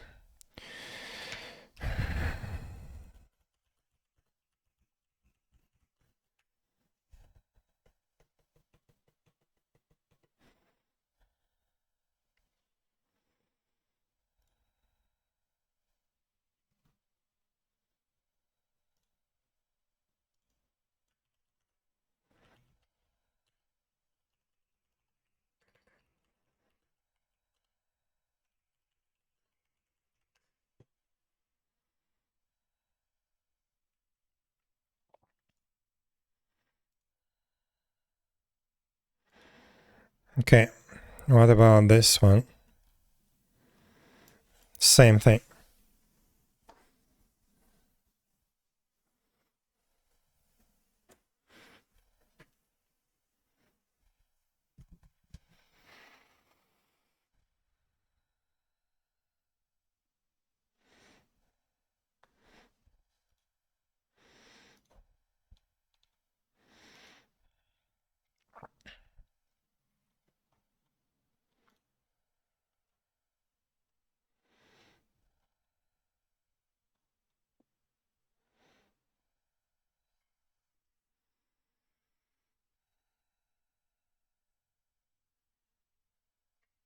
I don't know. There was an example repository somewhere.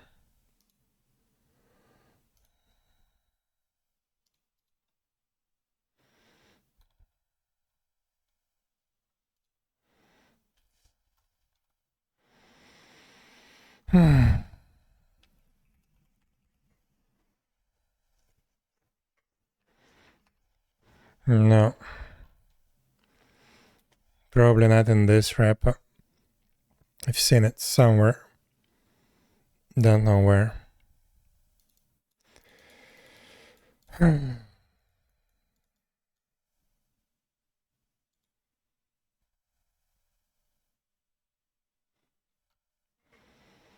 For JSON strings, the limitations are the same as using Helm. Require you to escape false string, including that.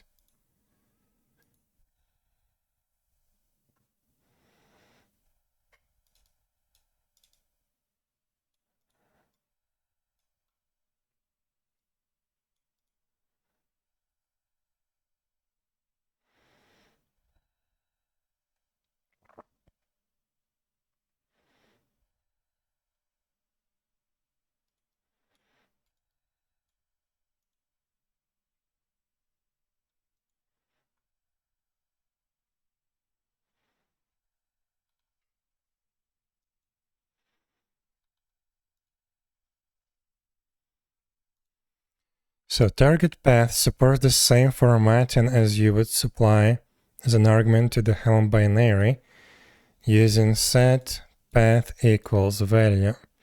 In addition to this, the reference to value can contain the same value formats for a list.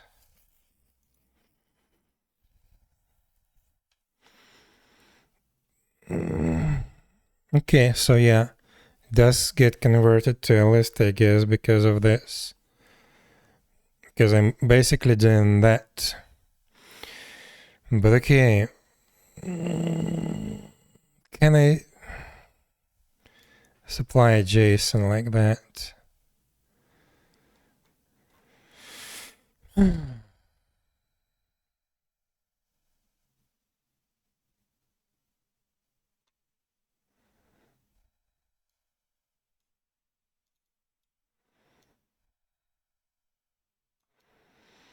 Like, I want this. Exactly this.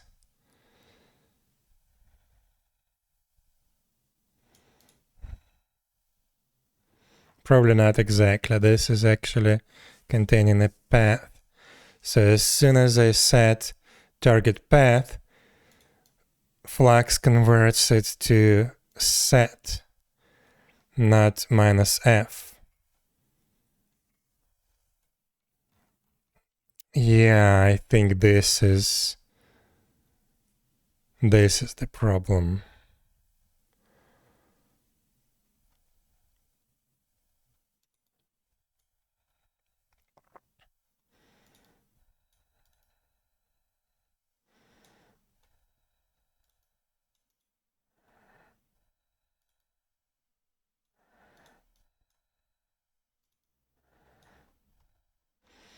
So yeah, this is what happens in my case. So it treats the things in the bracket as a list.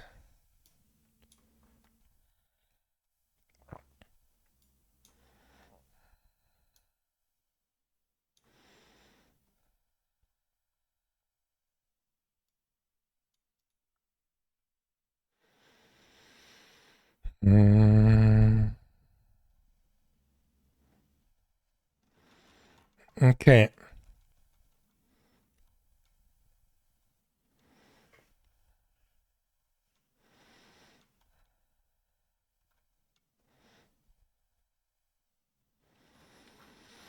So I have an option. I can get rid of target path.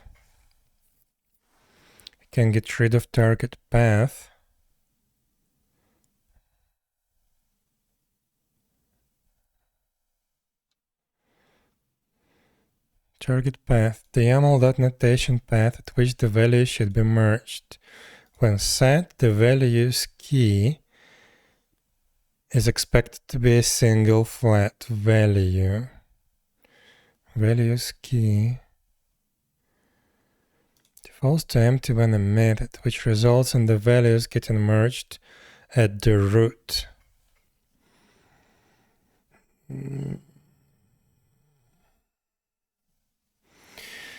So, from my understanding, I cannot use a values YAML file, like an actual file, as a secret when I'm using target path.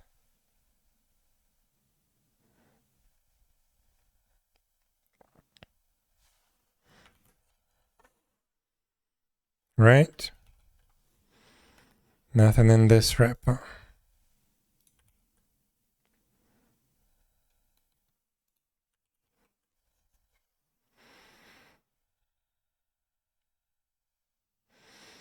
Merge single values at a given path. There was a long outstanding request for the Helm operator to support merging single values at a given path. With the Helm controller, this now possible by defining target path, which supports the same formatting as you would supply as an argument to the Helm binary using --set path equals value.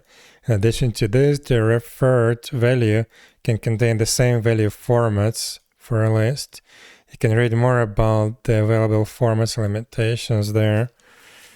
So yeah, okay, I understand now. I'm stupid. I was trying to work with this as if it like okay. What are we gonna do about this then? So my initial idea of supplying like secrets to connect to the database was that I have just a connection string that I need to supply to my server to connect to a server, to connect to the database server, which is easy, which is just a one string, one secret. But if we get Liquibase involved, which we now do, that means that we need separate values for the database host, database port, database name, username, and password. All these values should be defined separately. So I need to be able to define this thing. The problem is I wanted to make it a little bit nicer and just create a secret that contains this data, preferably in the JSON format or in the plain format, and then mount that.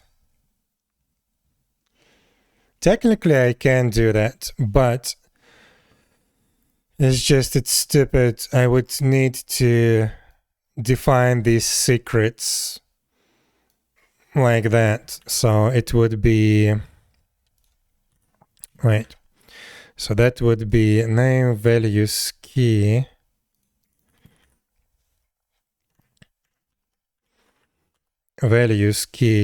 like username, target path, username. And I would need to do that with the same secret multiple times. For password, I would need to do that for what? Host,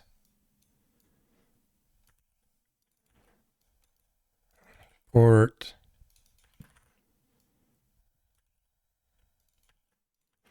so host, port, username, password, database, schema maybe. I'm not gonna do schema.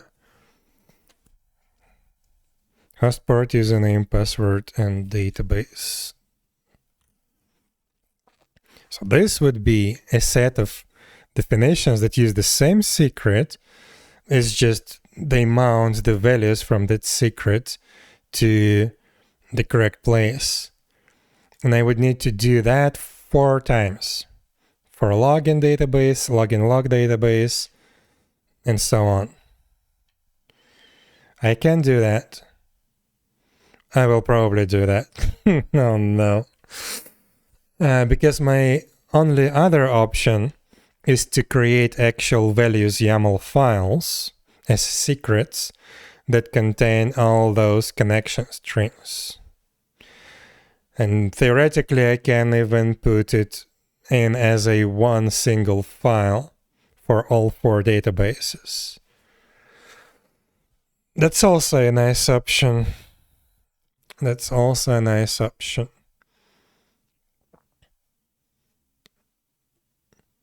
But that would mean that I would have to create a values YAML secret file locally.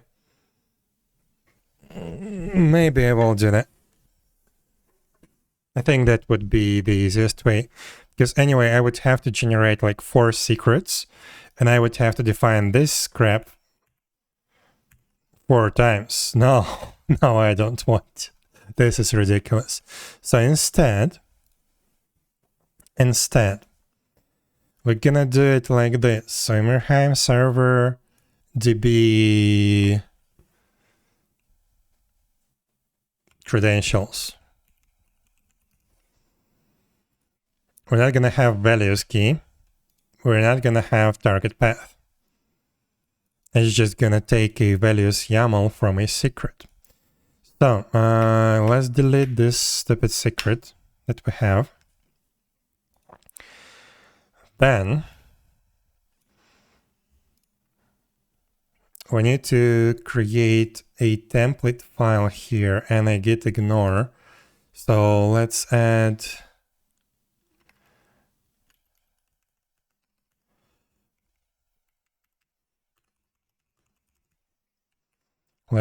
a git ignore entry for how is it secret called?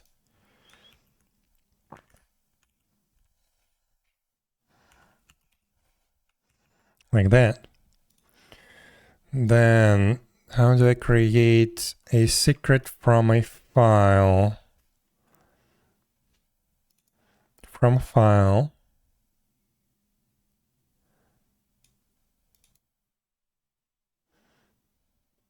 Okay, that will work. That will work. So we create a secret from a file.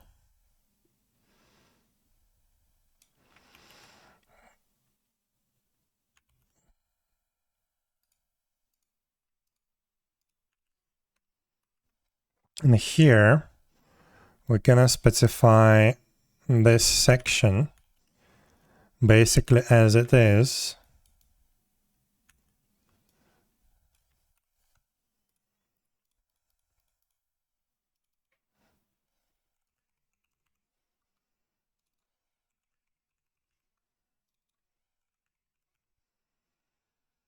I just want to make this more understandable, like not understandable, but like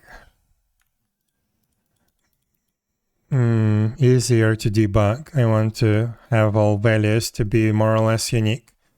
So I have that, right? So this would be the file. Let's make a copy and name it dist. And then in the README, we need to describe how to do that. So this is going to be another secret. Copy.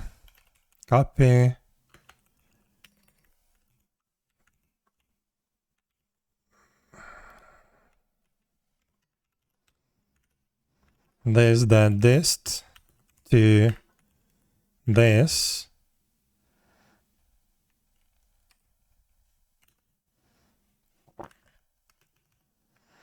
And modify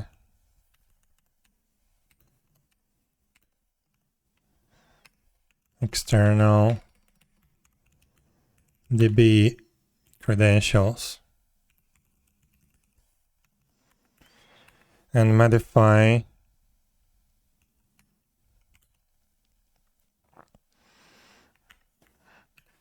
and then we create a secret. Create generic. It's gonna be called like that.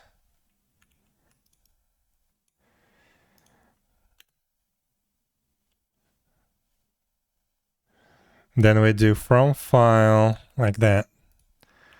From file values.yaml. And this file.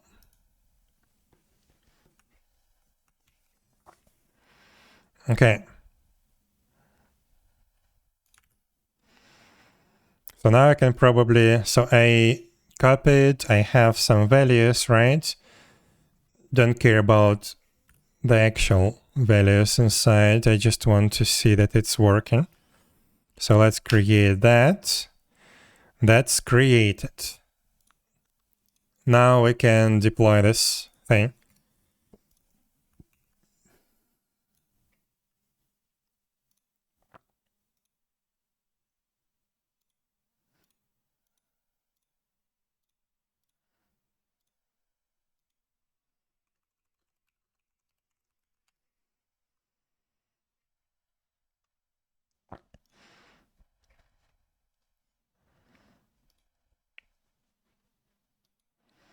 Okay. We created that. Now what? That's secret stuff.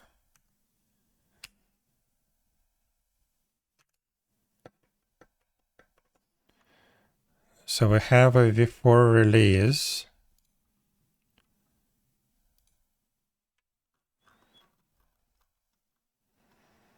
There we go. We also have the test DB. Yeah, because we have that supplied currently, but okay. This is it. These are the values. It's not defined in the values YAML. In the values YAML, I have just the test DB.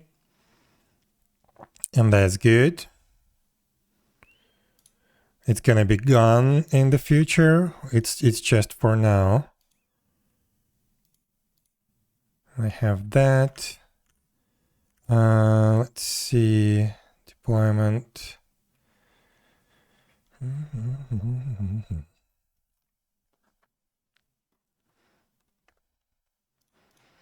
Yeah, that's gonna be it.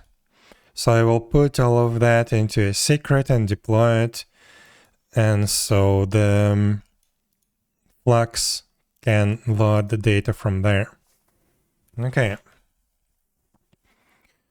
So we figured out the credentials for the database. It should be able to connect and do all the stuff.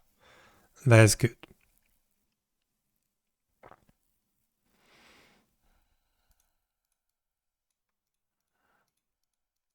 That's good.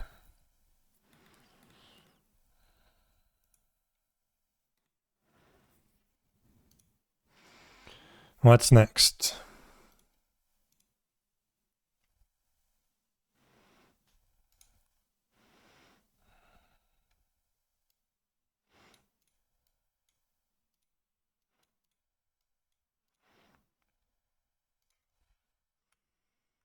So for external DB, we figured out the secrets. Now, there's one more thing. Elasticsearch. That's another thing.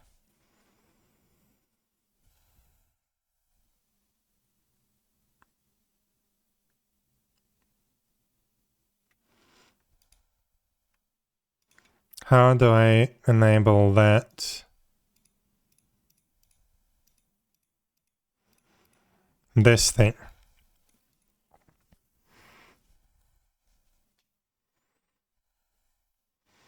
So I need this file to be configurable. Again, probably with secrets or something.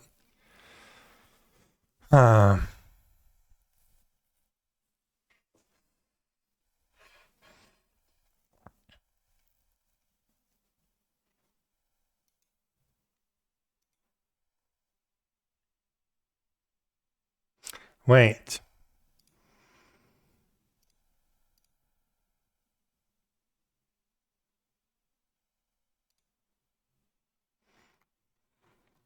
So I did create a config map with the values that are embedded in the chart file.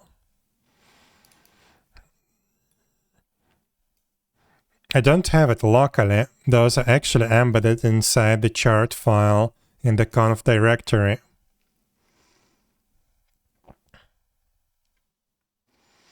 But the initial goal was that you define those files locally, and when you deploy the chart, these get applied. But now we just basically override the default values of the config. How can I make this configurable?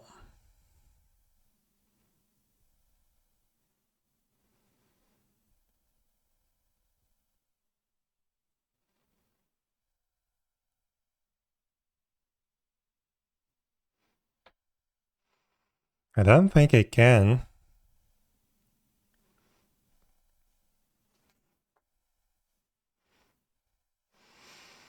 Like, can I define the files similar to what I did here? Like, I've put a bunch of files in the folder, then I created a config map that does files glob.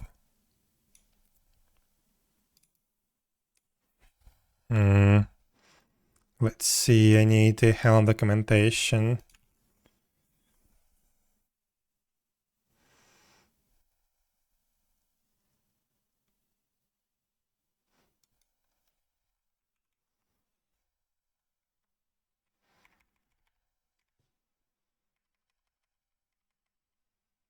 That's not it.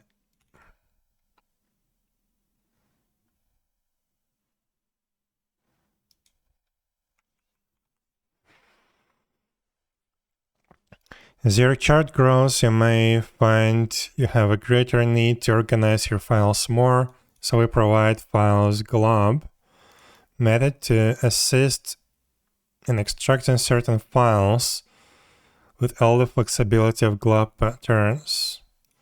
Glob returns a files type, so you may call any of the files method on the returned object. For example, imagine directory structure like that.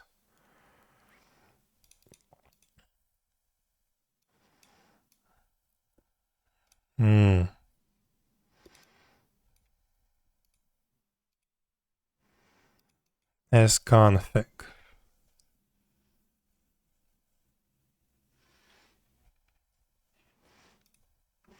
But yeah, that gets the values from the chart.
But yeah, this is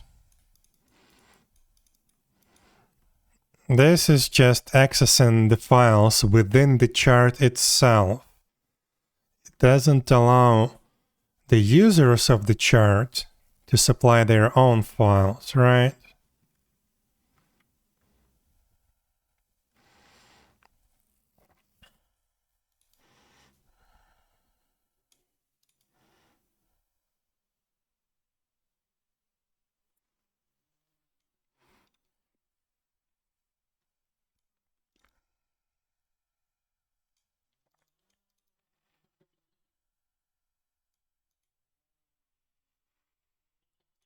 It's okay to add extra files to your Helm chart. These files will be bundled. Be careful though, charts must be smaller than 1 megabyte because of the storage limitations of Kubernetes objects. Some files cannot be accessed through the files object, usually for security reasons. Files and templates cannot be accessed. Files excluded using Helm ignore cannot be accessed. Files outside of a Helm application subchart, including those of the parent, cannot be accessed. Charts do not preserve Unix mode information, so file level permissions will have no impact on the availability of a file when it comes to the files object. With this case behind, let's write a template that reads 3 files into our config map. To get started, we will add 3 files to the chart, putting all 3 directly inside of the my chart directory. I think I cannot do it like that, actually. Each of these is a tunnel file.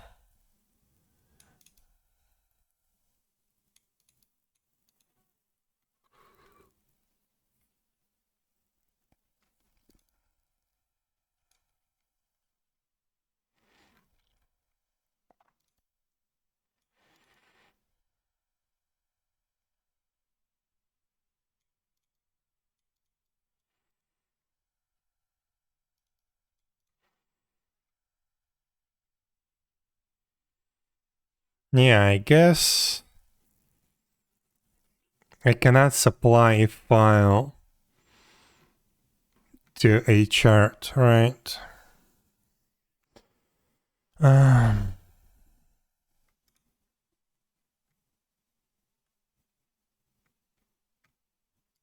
So let's inspect the helm install command. What can we do? Can you set file to set individual values? Yeah, I can only supply the values, right? No, wait. To override values in a chart, use either the values flag and pass in a file, or use set flag and pass configuration from the command line to force a setting of a value set string. You can use set file to set individuals files from a file when the value itself is too long for the command line or is dynamically generated. You can use set.json to set JSON values.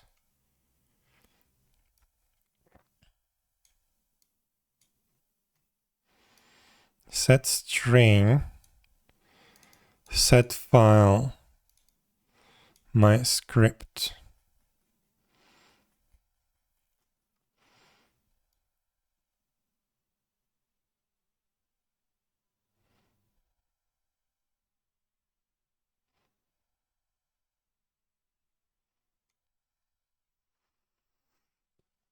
You can specify the values with values-f flag multiple times.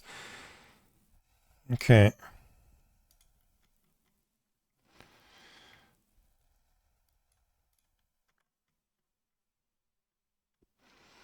Cert file.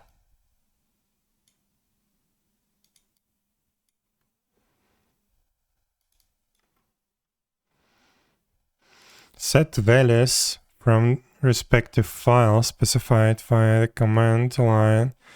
Can specify multiple or separate values with commas.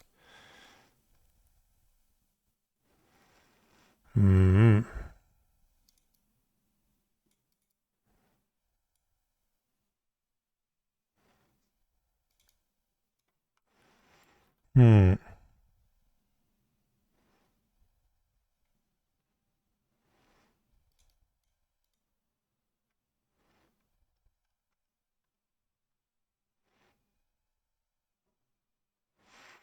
Yeah, I cannot supply a file to, for example, replace a file inside a chart when it accesses the files. So yeah, this whole idea of having the conf directory that gets converted to a config map, that's not gonna work. That's not gonna work.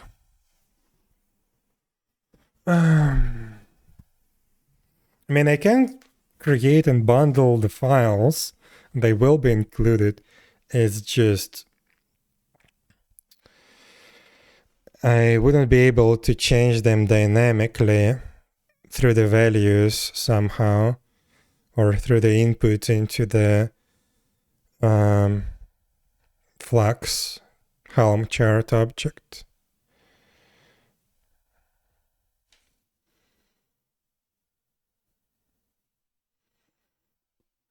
Interesting.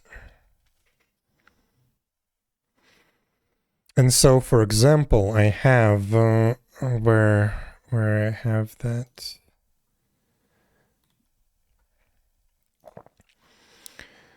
So yeah, let's say I have Asker Town's zone. By default, it doesn't even know what kind of groups of zones it's gonna host. I did define it right here, but yeah, it's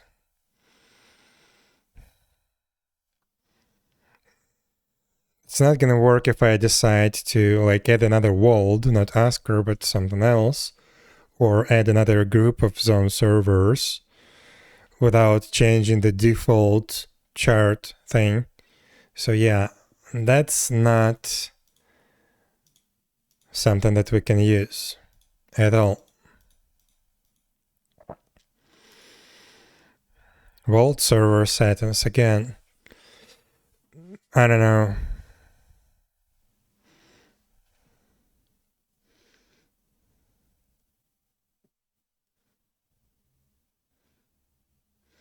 I could generate a config map.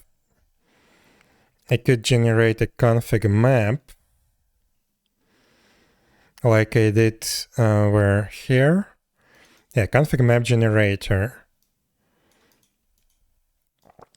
from files.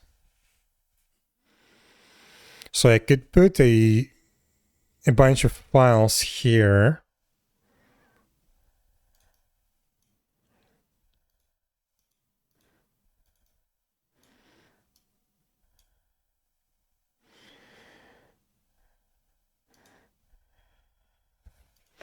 Let's read about the config map generator a little bit.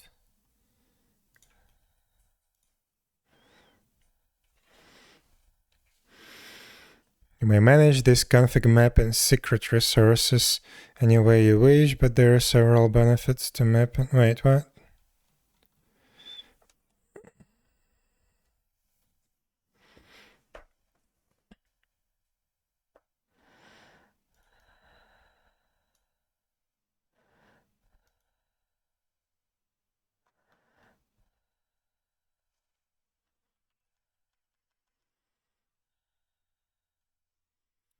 There was something else, some more documentation. I don't see it anymore.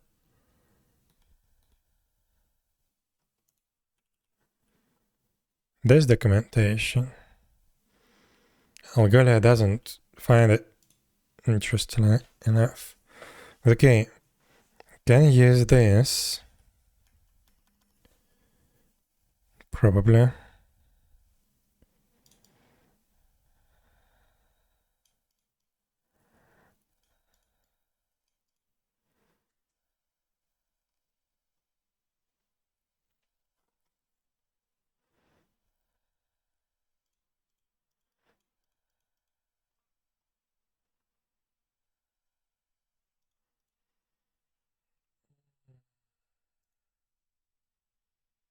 Oh, this is another documentation that I was looking at. Config map generator.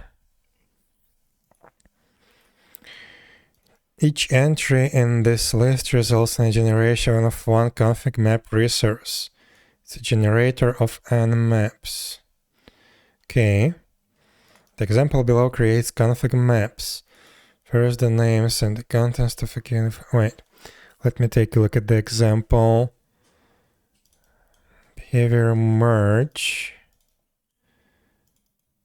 Envs, literals.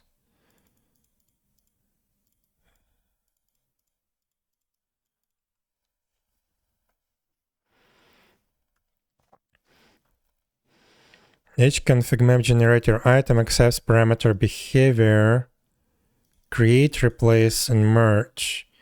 This allows an overlay to modify or replace an existing config map from the parent. Also, each entry has an options field.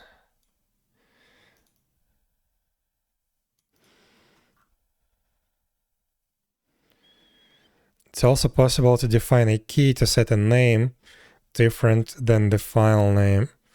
The example below creates a config map with the name myfilename.ini, while the actual file name from which the config map is created is whatever.ini. Can I create like multiple files in a single config map from multiple physical files?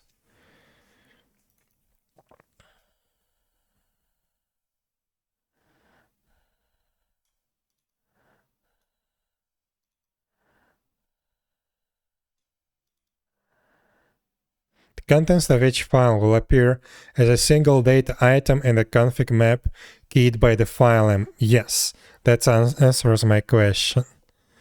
They don't have an example for it, looks like, but it will work, I assume.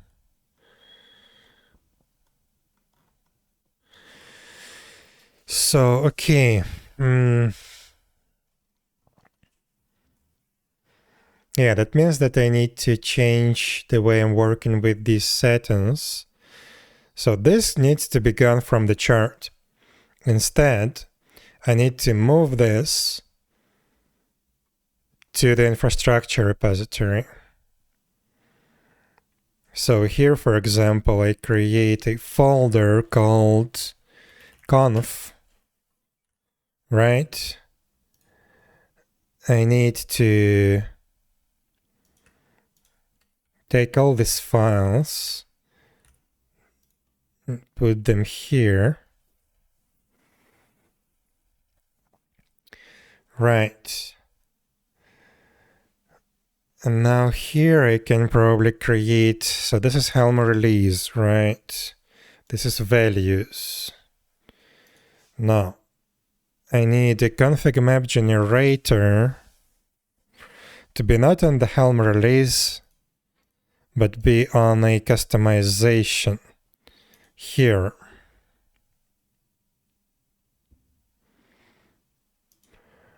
And this thing forces the Helm release, right?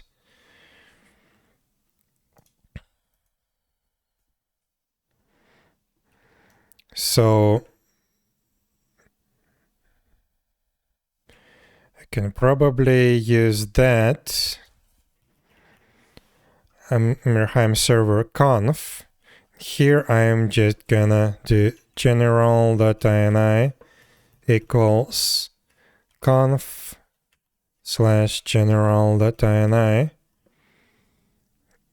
and the same for each of the files.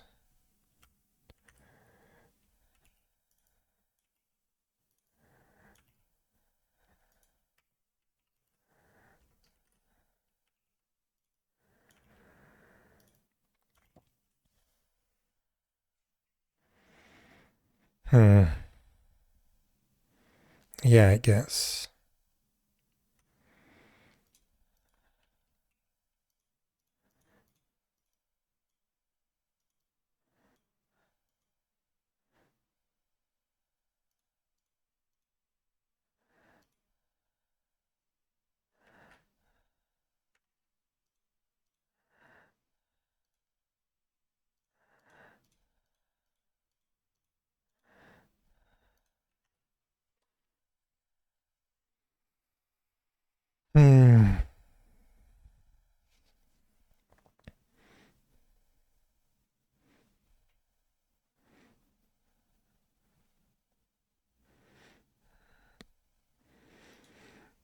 Okay, so now that I have this config map,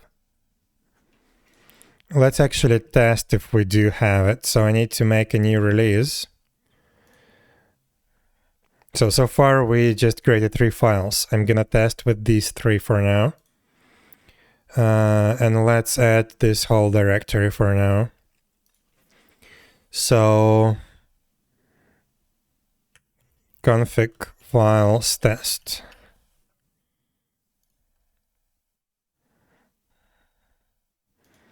And see what happens.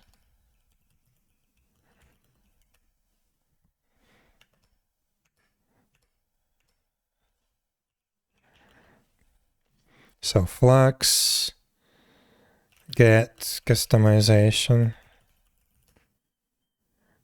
So applied revision FD25. Is that my revision? Yes. So there should be a config map.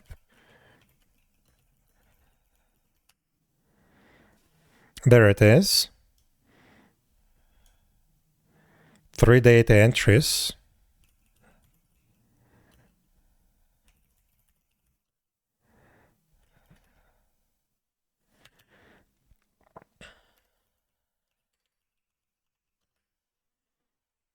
There it is. So those are the 3 files. So staging.config, Ymirheim server, gateway server ini, and general ini. So we have that. we have that. Just to be sure, let's compare it to the one that was created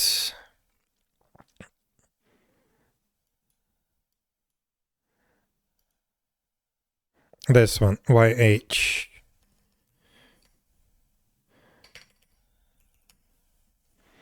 Yes, so yeah, it's the same thing, technically. So now that I have this config map created by my customization, this is actually not what I need.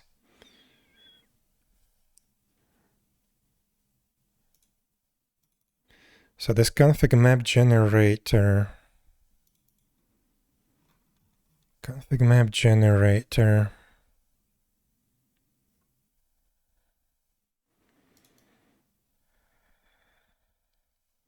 So this is for the to trigger the Helm release.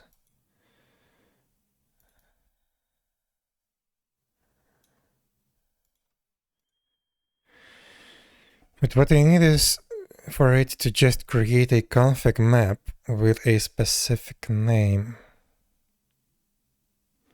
Not automatically generated like we have here.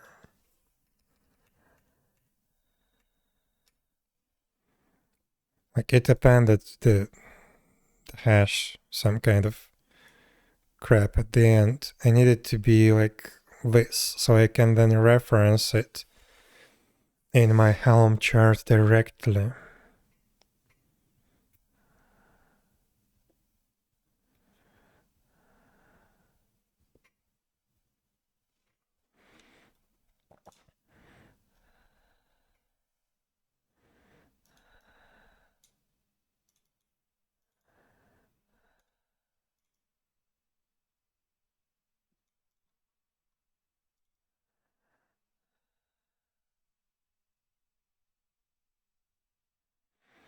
Or to individually disable the name suffix hash for that instance.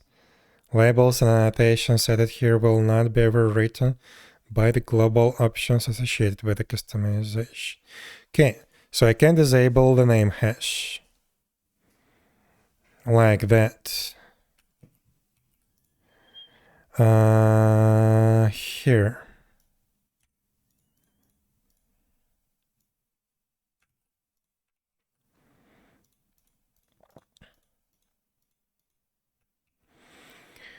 So let's reference the rest of the files.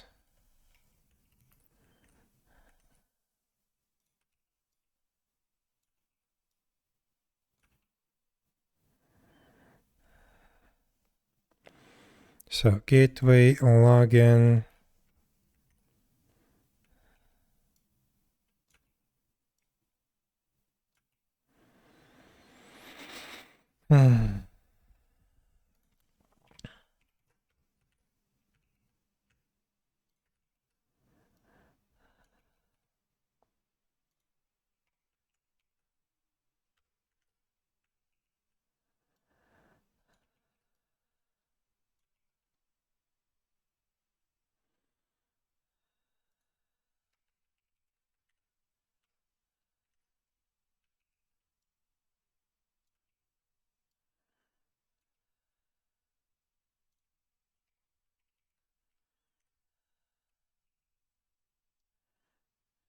But another option of doing this would be to actually move all of that to the environment variables as much as possible, which would also work.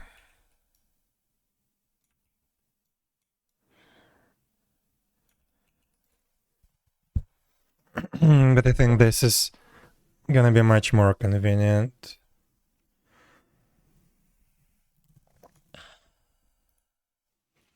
Okay, so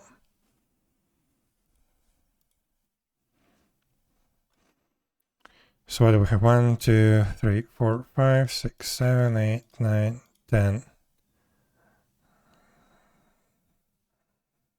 Okay. I think I referenced everything. Okay. So now This needs to be gone. It's not working. Instead, by the way, can you generate a secret, not secret, but config map from my folder?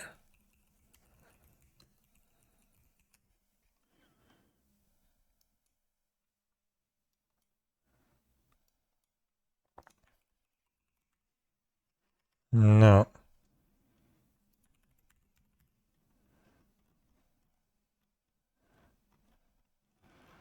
There is not even a command to create a config map.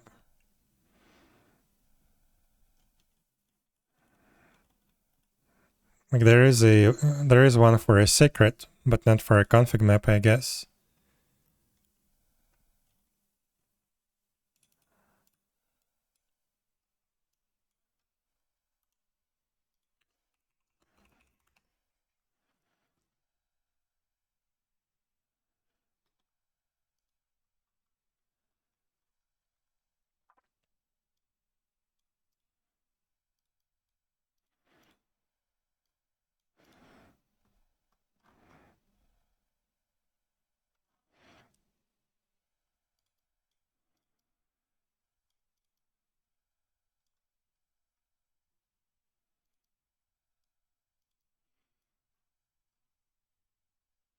There is a way to create it from file.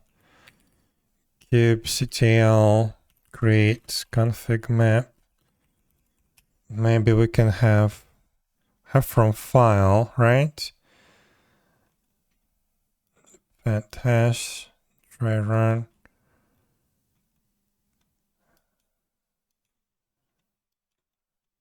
Like you can, I guess, set multiple files here.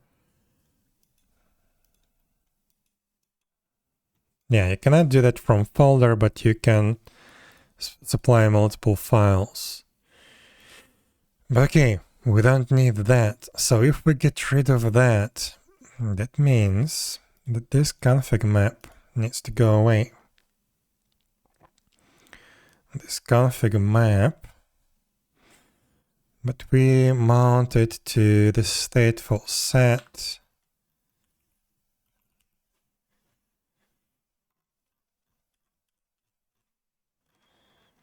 Here, we map it as conf local.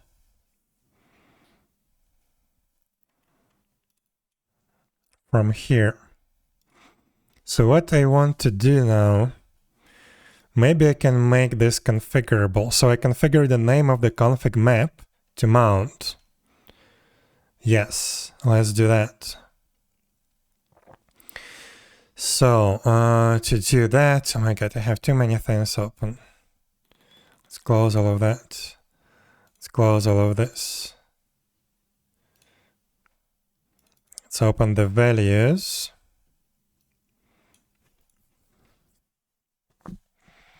So theoretically,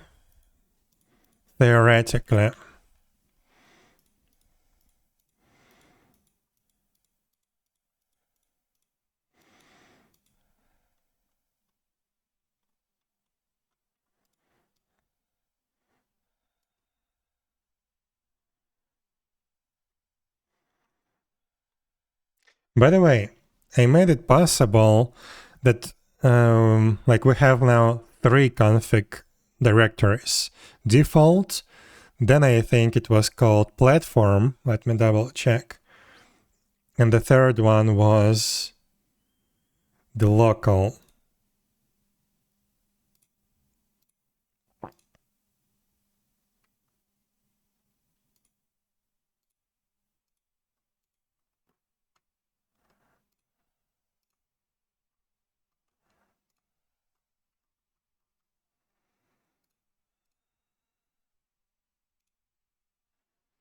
Yeah, default, platform, and local.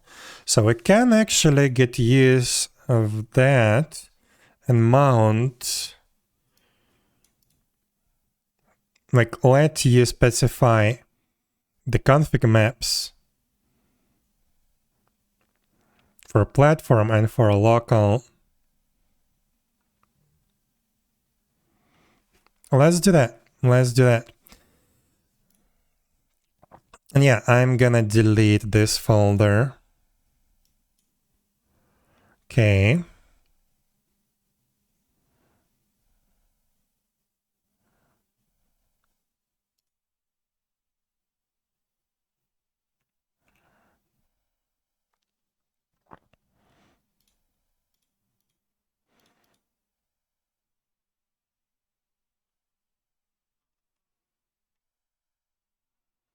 Also, wait, I remember now they have this line that I wanted to try and remove because this embeds the zip file, which it shouldn't do. So, so I removed the conf. This config map is now useless. We can completely get rid of it. Now in values, should be able to specify. Wait. About the environment variable. In V. So that's specified only on. Okay, this is another thing that I need to fix. So I want the env to be extracted both from the app level and the instance level. So to do that, I need, where was an example? Here.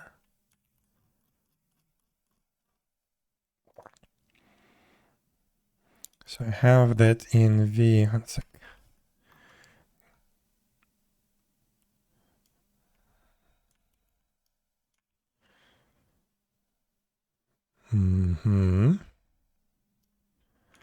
So now we have the env on the app level as well as on the instance level.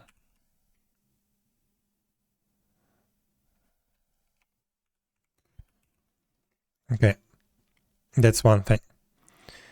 Now back to our config maps. So we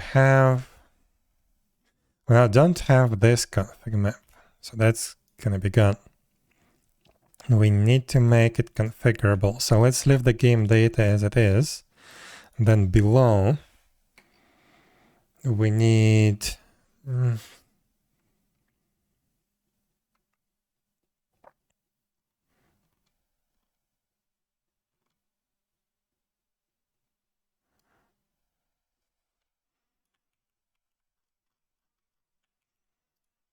something like this.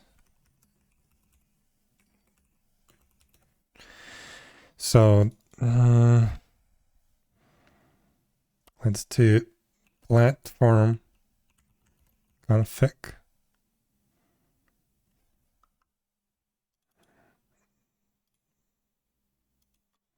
Platform config. Default values app platform config. Default false.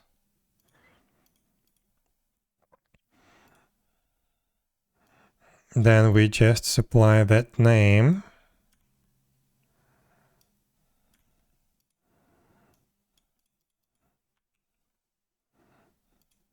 And this is gonna be platform conf. And this is gonna be mounted here. Right, this is local.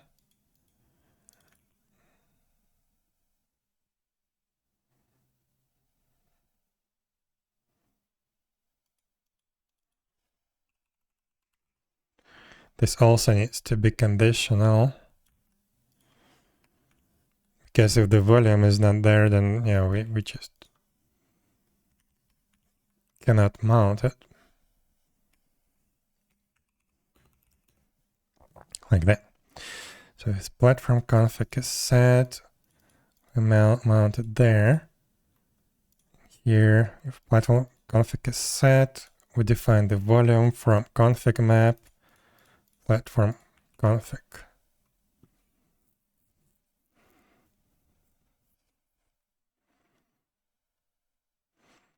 And we need to do the same for the local.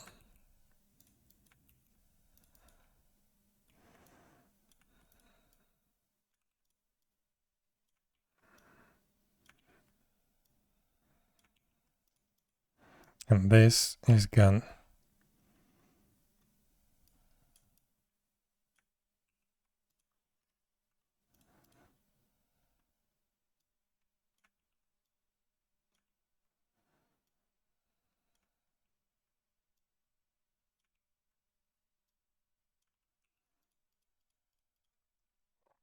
Okay.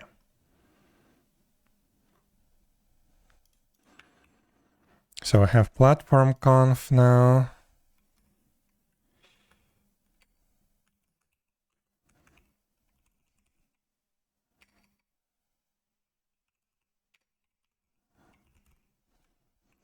And we have local config.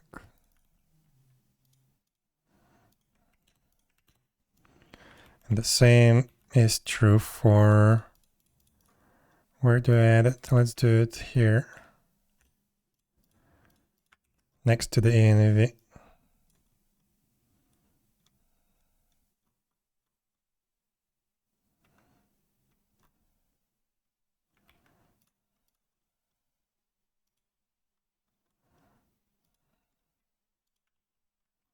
Like that. So this way we can mount, for example, platform config globally, local config for each instance. Or just both configs here, or just one config here, and it will be applied to every instance. Right? Let's check if that's true.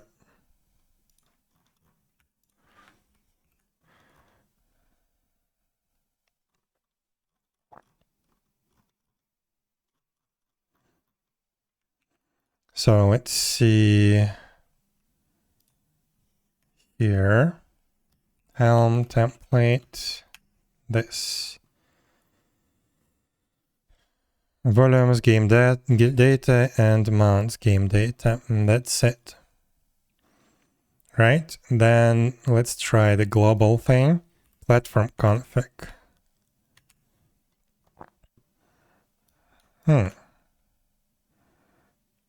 Didn't work.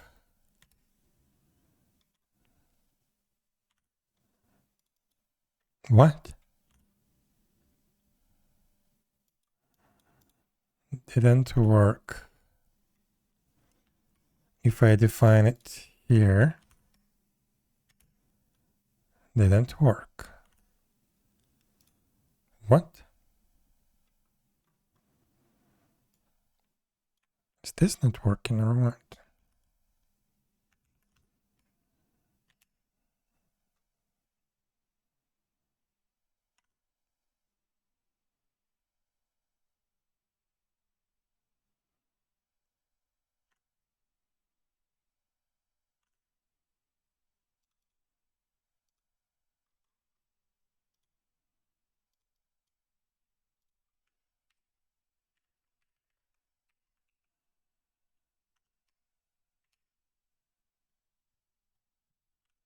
What is going on? So right now I have, let's do a local config defined on the app level and platform config there. Okay, local config is working. Local config, it's on the app level.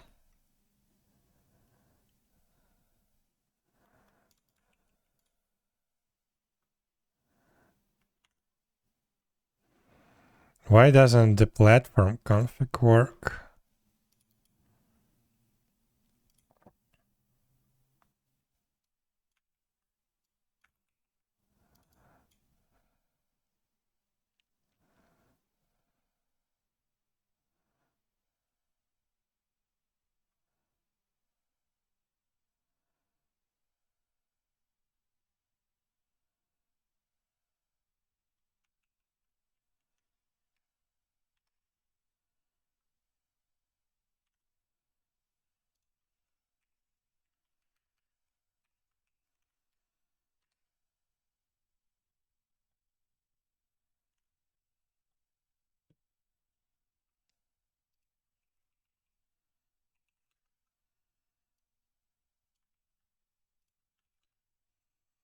I hate Go templates. I don't know.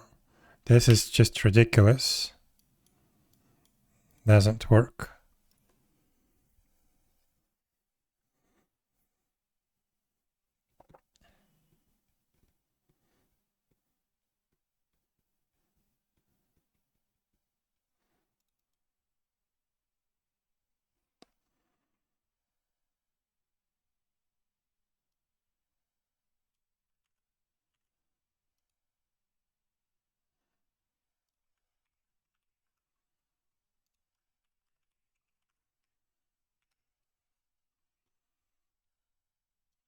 So local config begin to work. This is defined on the instance level. Platform config is still not working. Config map name.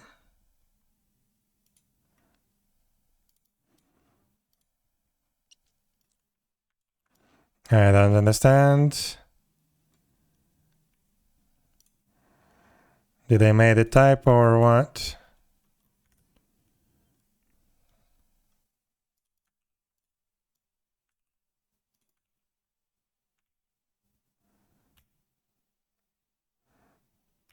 Yes, I did.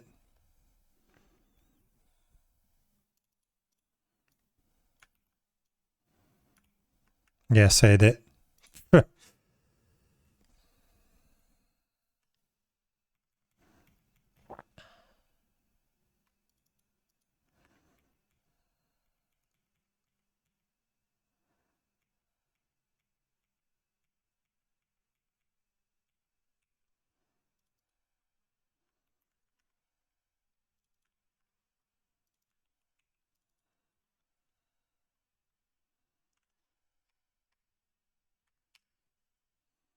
Okay, so I have platform conf,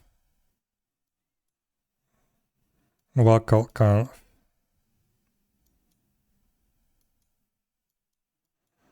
Okay, so now if I comment out this thing, the local should be gone. It is gone. Good. Now if I get rid of that thing, the platform should be gone as well. Good. Okay, that works.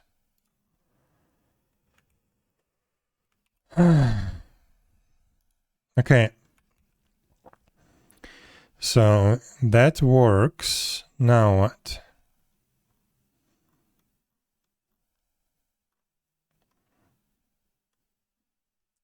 Yeah, now that means that we can create a config map and mount the files from that config map as files to these folders. We'll have two of them. Local and platform. We don't touch the default. Okay, that also means that I need to release a new chart version.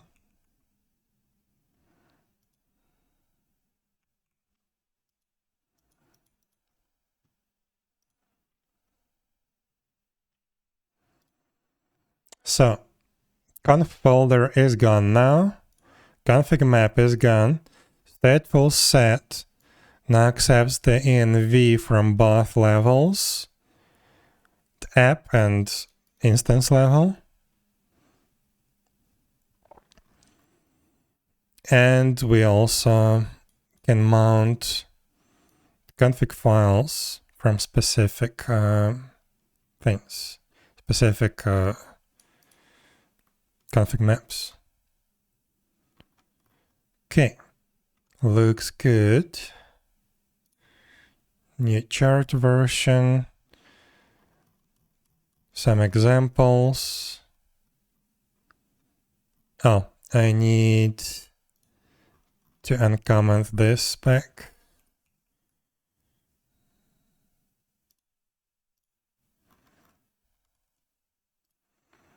And also we get rid of that thing, right?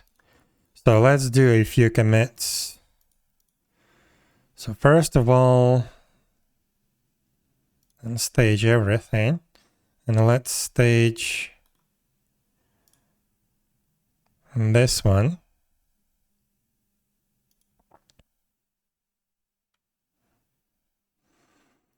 So this means disable the db docker image build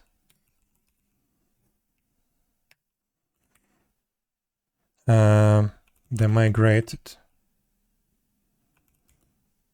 database. Instead, we use a normal Postgres and liquid together with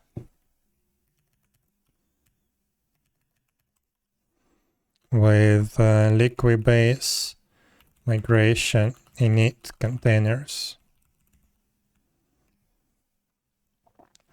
Okay, so that's one thing.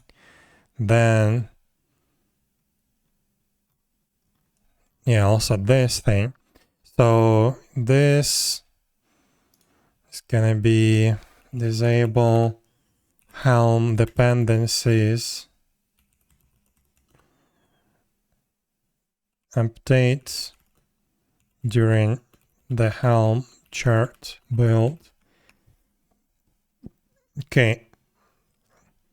Then we need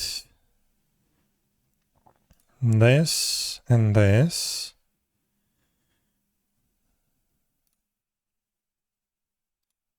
Come on, I clicked that. So this is testdb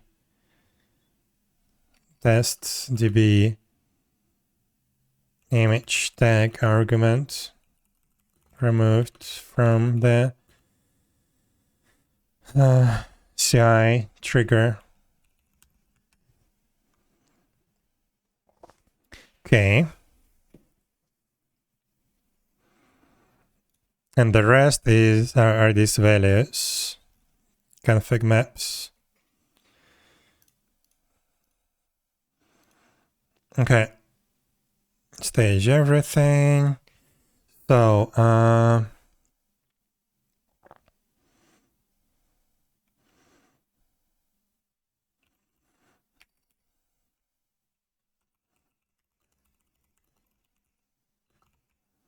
Ymirheim server config map removed from the chart in favor of specifying the config map name through the values. Push that.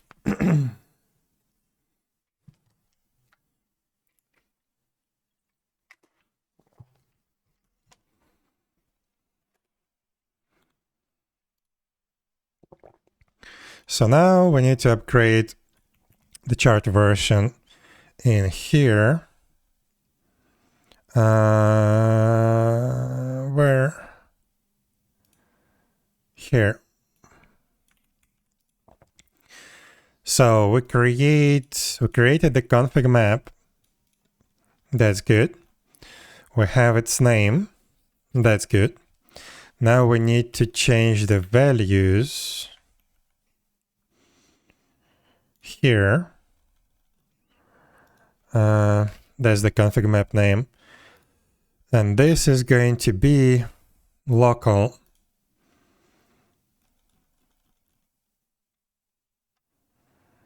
Where is it? Not there. Local config.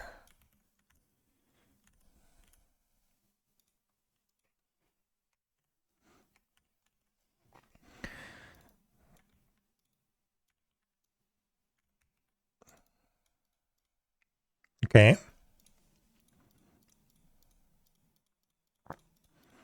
Should be good theoretically.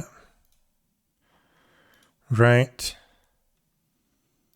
Disable name suffix hash. Should be good. I wonder what would happen if I leave that suffix hash. Will it automatically change it?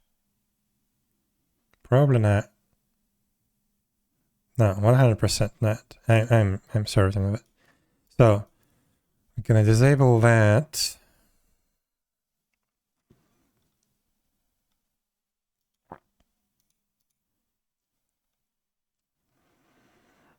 I think this is it. Let's see, what do I have here?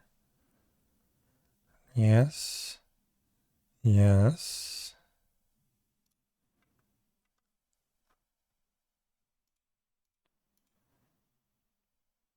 Okay. So this is gonna be config map test.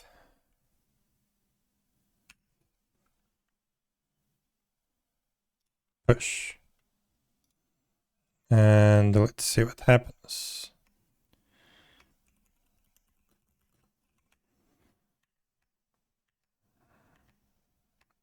Why do we have just 3 instances? 82 minutes. Flags get customization. Reconciliation in progress. Right. kubectl get Helm release. Run an update action with timeout.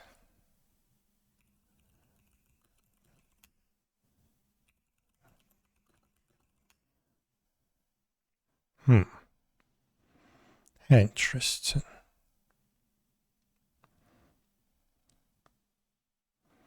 Let's run.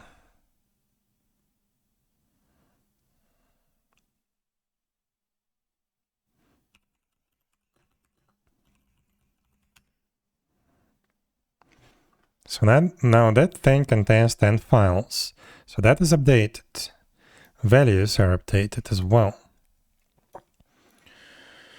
Let's run with the Helm release.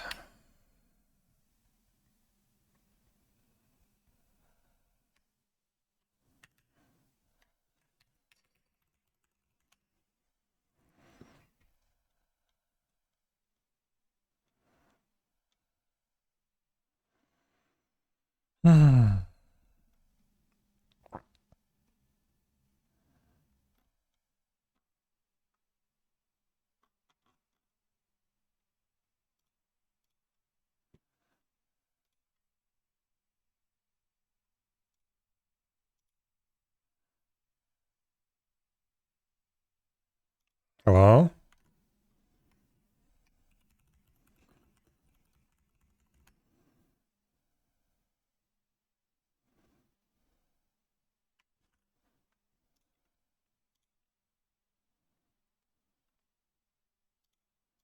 Where are my Helm releases?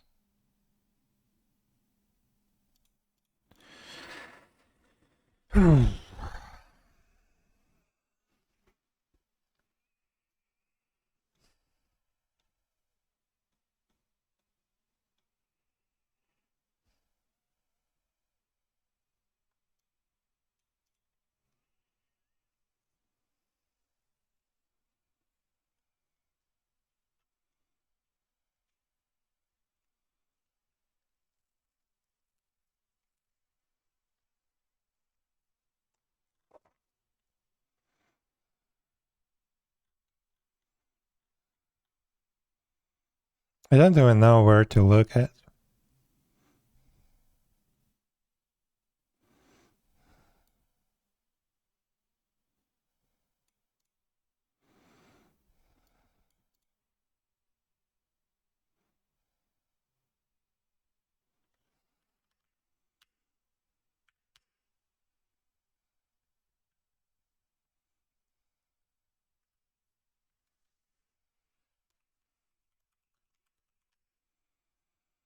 And why are the zone servers running? Those are the old ones, but only a few of those. This is so weird.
Helm chart is okay. Helm release is in progress, but it doesn't show what it's doing.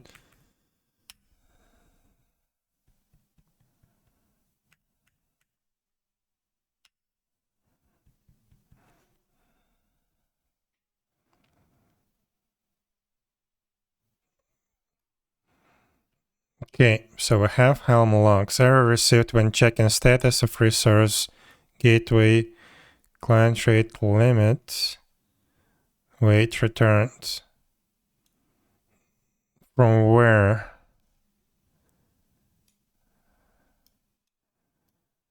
Maybe error? Retriable error, okay.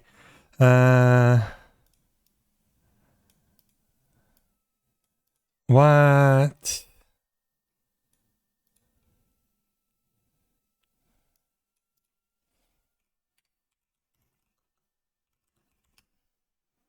These pods are still running. I don't understand this.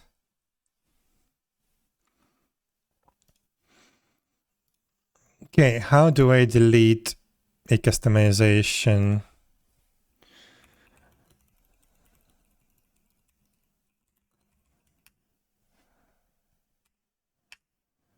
Delete it. Flux, reconcile. Customization, apps. Wait, first let me see. kubectl, get pods, nothing. Okay, good. Reconcile apps, force.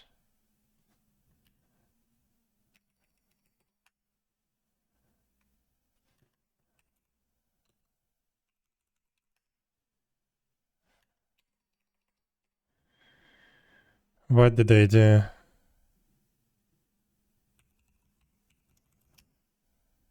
What did they just do? Did it commit to the repository? No, I deleted that.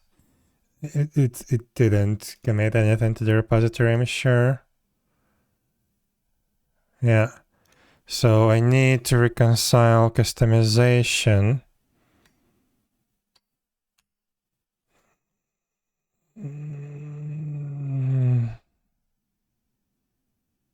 Not customization.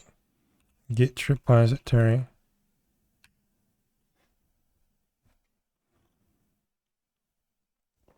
No. Source.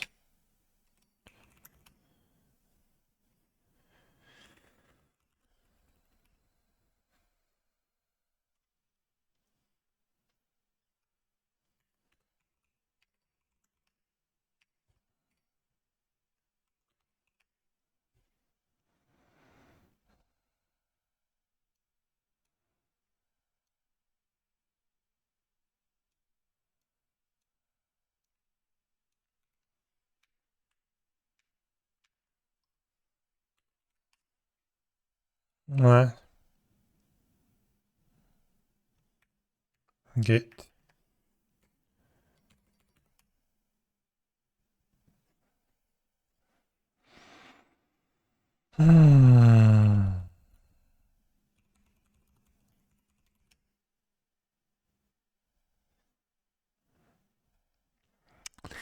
Well, whoops. I deleted everything. Like, how do I now trigger this thing to be redeployed?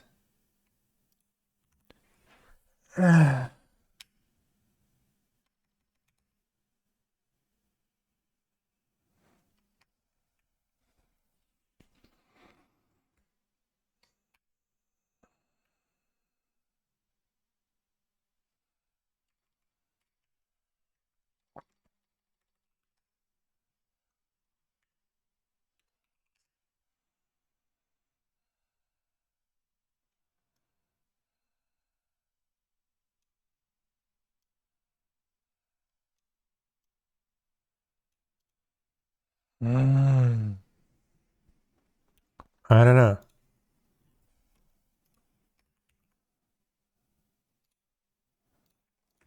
Test. Please deploy. Just tell me I broke everything. There we go. Okay, so reconciliation in progress. TestDB is running. Everything else is gone.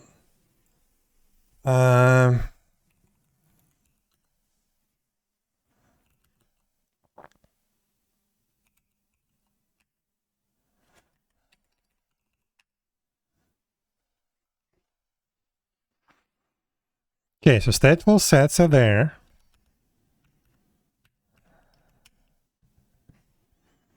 It's just they're failing.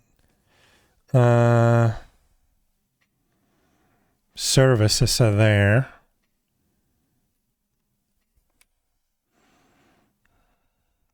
So let's see what's wrong with the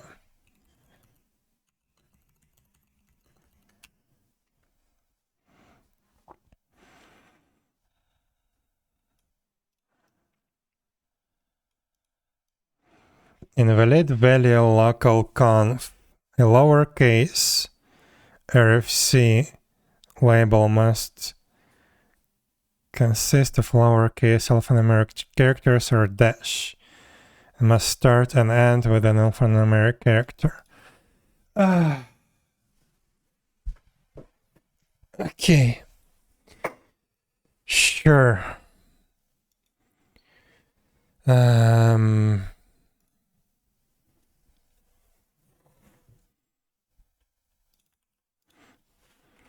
Platform conf. Platform conf. Local conf. Local conf. Stupid thing. Okay, do I need to issue a new Helm repository version? Helm chart version? I don't know. Let's see. Volume name bug fix. Let's try to deploy it like that without incrementing the version. And then here, kubectl, not kubectl, flux delete Helm release.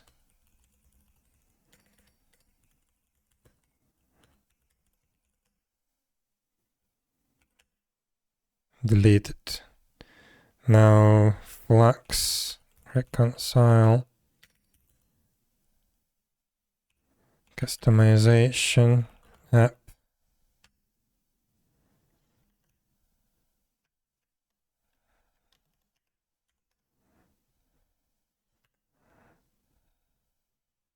Apps.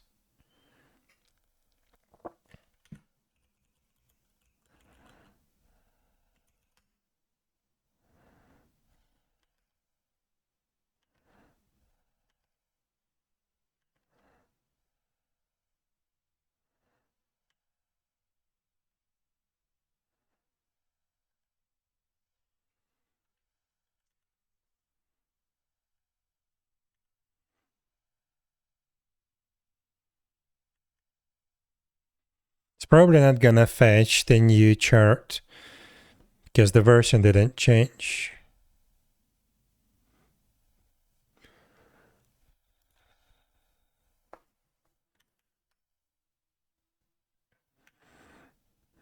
Yeah, those are the old stateful sets. So let's issue a new chart revision.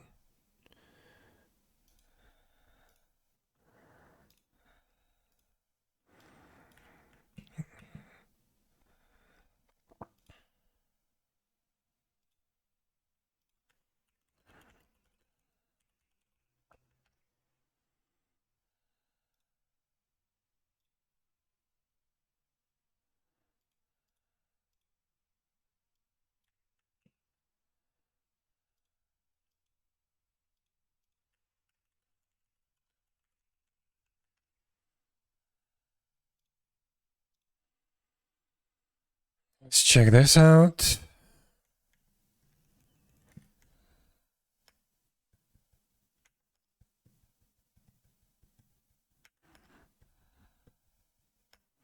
Okay.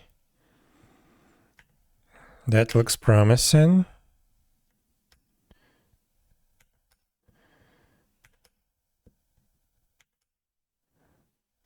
Come on.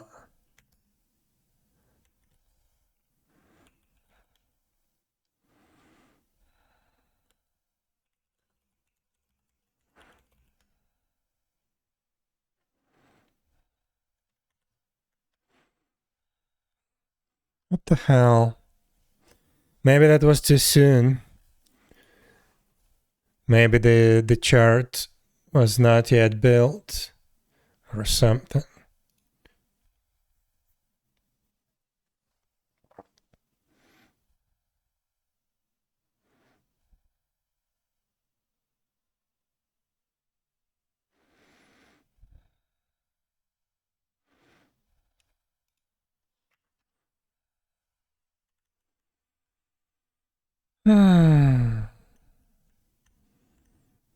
Now what?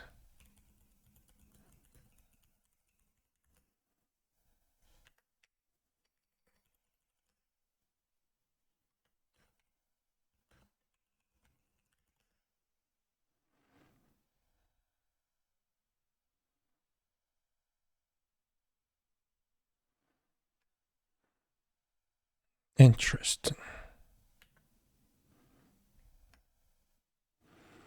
I don't even have a Helm chart now.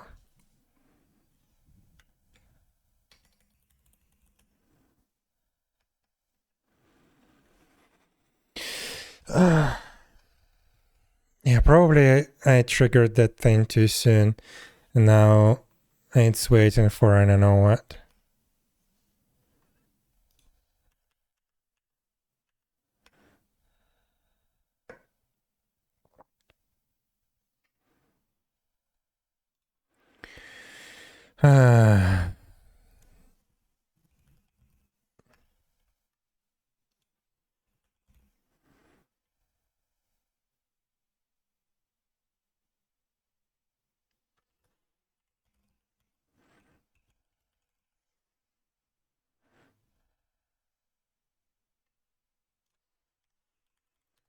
I hate 𝙽𝙴𝚁𝙸𝚂.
How do I stop everything again?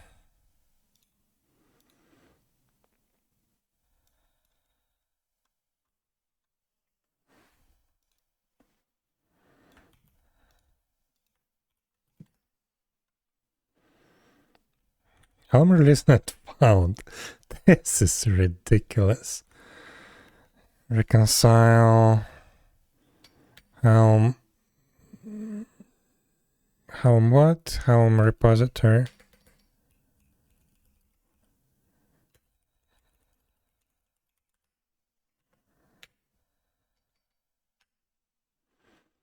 How do I reconcile source? Helm.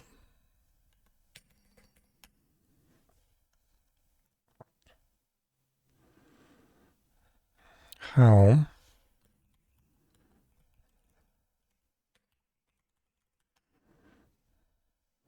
It's not found. Okay. Fetched. Okay, now what? Do we have anything? Okay, finally. Okay, at least I know now that if I try to push a new revision that contains a fresh version that's not yet built, it's gonna get stuck because it's stupid. But okay, it's actually working. Right, like right now it's doing the what is face migration.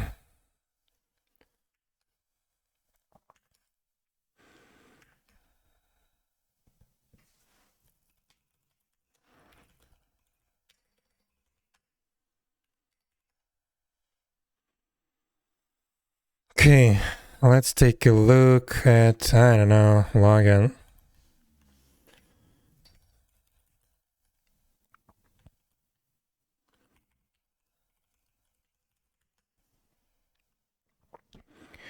So what's the current status? Offline. Interesting. Okay, now it's good. It took it a little bit to catch. So, okay. We have our liquid base, sure.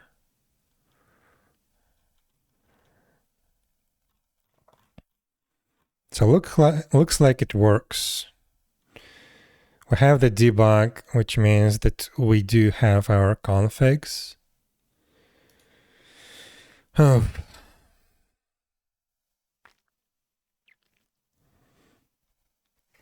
I need to take a look at the vault.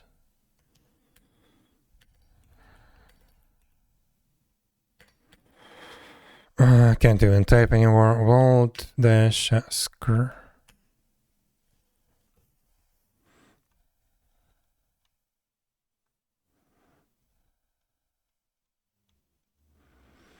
Supported groups, transient, towns, persistent, transient.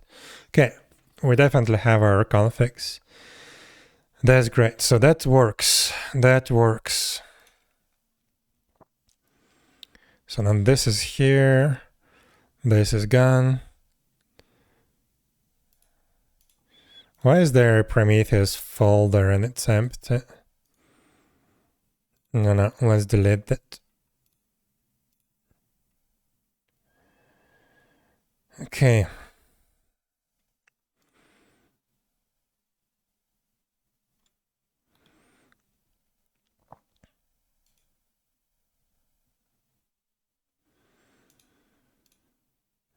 I think we're good with the configs. Let me see.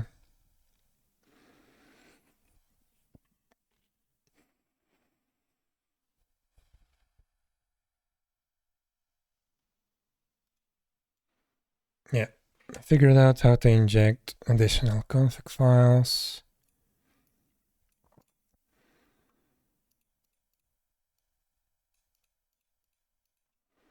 Okay, one more thing. Maybe we can add the elastic right into the secrets. I mean, yeah, in the secrets, but right into the chart. So right now, it's supposed to be defined here.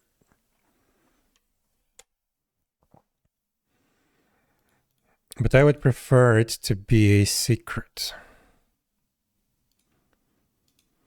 Do we have anything else secret related? No, all of that is just normal settings. So yeah, this needs to be moved to a secret.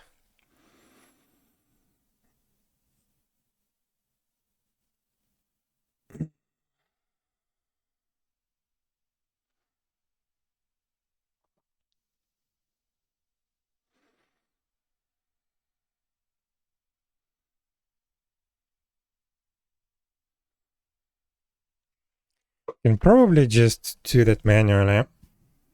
So for example, in this values thing, I do have env, right? Env.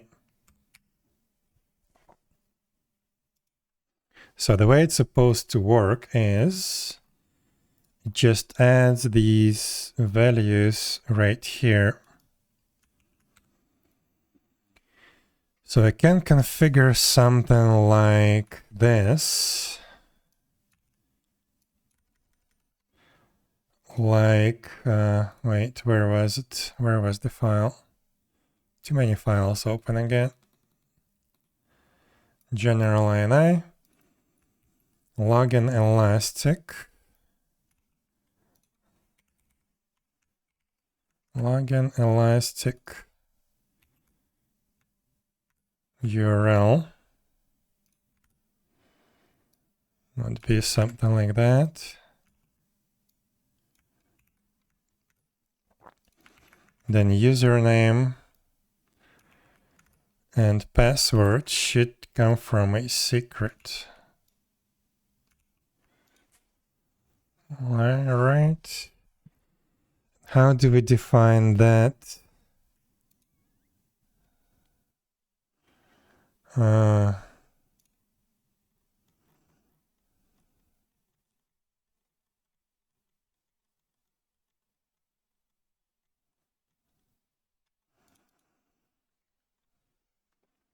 So yeah, value from, so this is Kubernetes.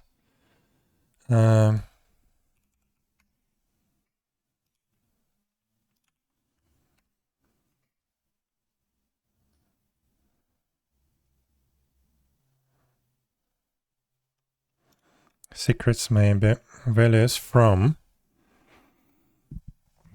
Use secrets as environment variables. Use secret in an environment variable in a pod for each container in your pod specification. Then an environment variable for each secret key that you want to use. Value from secret key ref field.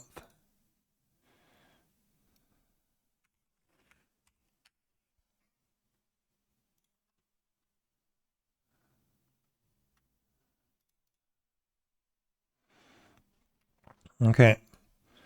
Value from secret key ref.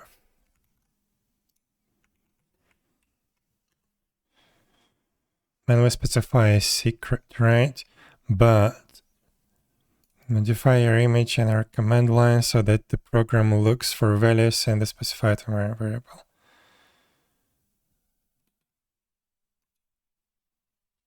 Okay, so from literal and username. Secret ref. There we go. You wanted this. So,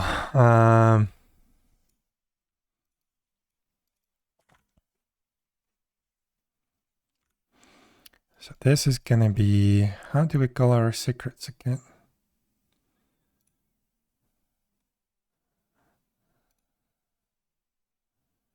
Wait, where are the secrets?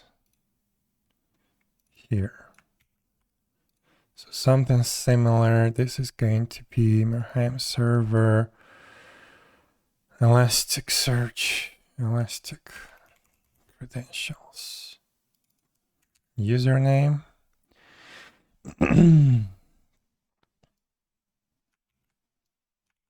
And password.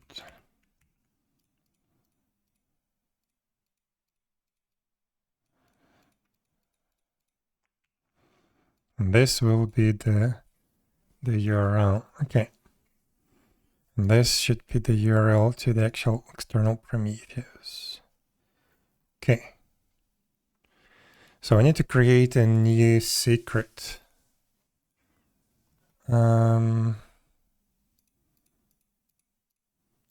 DB credentials, external Elastic credentials. This is going to be simpler. Elastic credentials from literal.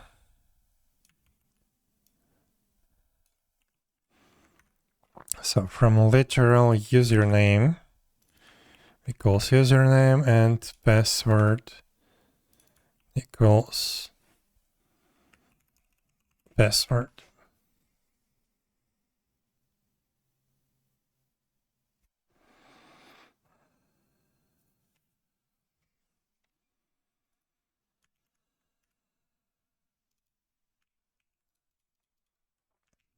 So it could be as easy as that, or we could also probably create values for this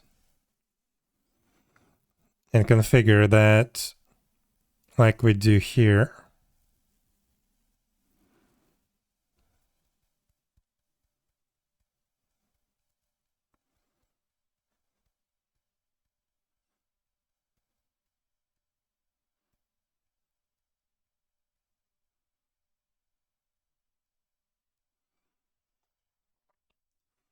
I don't know. I mean, this should work. This should totally work. It's just...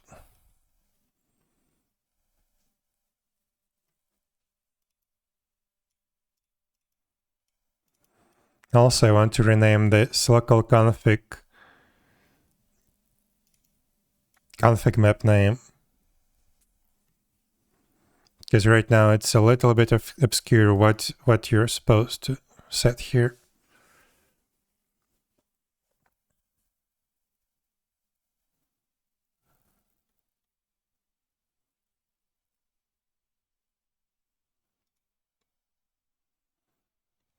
Okay. So here,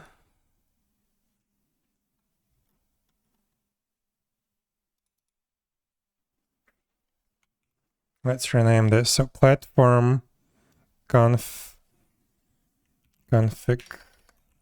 map name.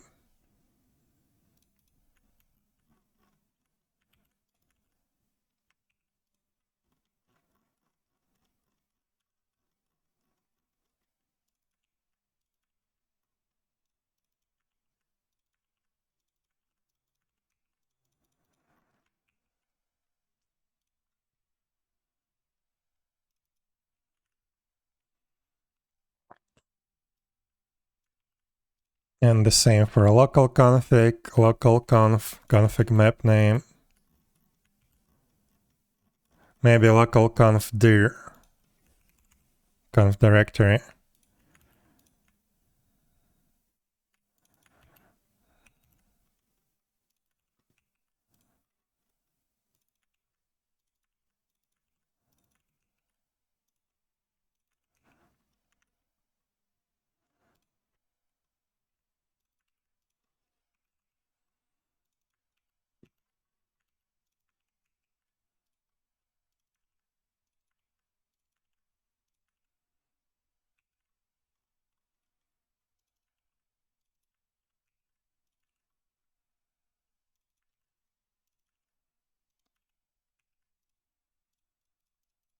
Okay, so we have that, and let's also set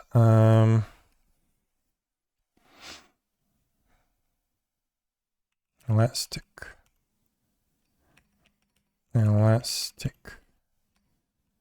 enabled false elastic endpoint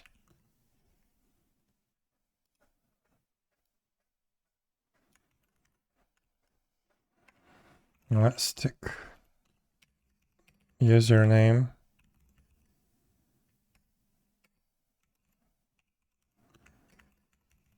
password.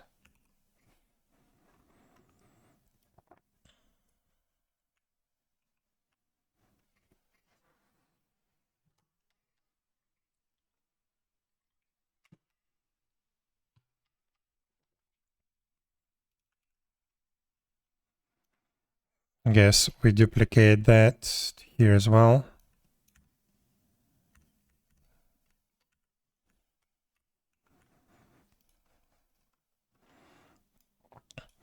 And let's define those environment variables. So let's copy this.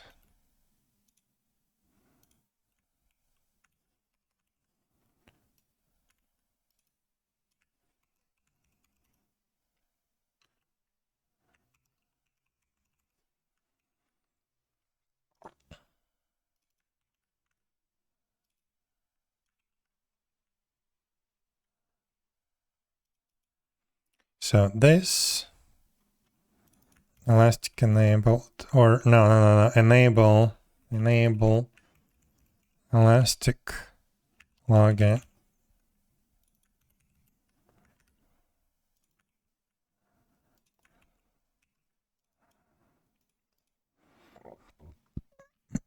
So now we don't have that flag, we have the actual endpoints. So enable elastic login, we do the endpoint.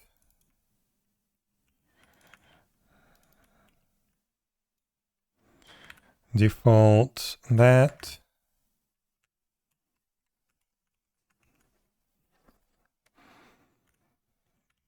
With that key.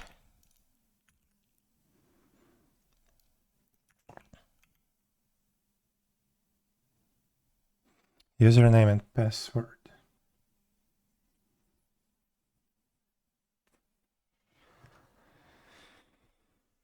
This probably should be a link to a secret. Should be a link to a secret. Yeah. Definitely. Or, I mean, here we define the username and password directly.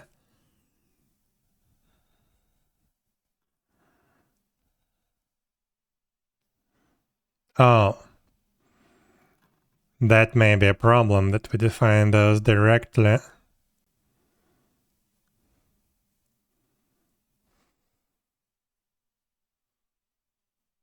Because that gets exposed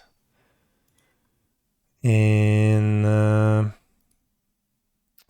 workloads, stateful sets, login.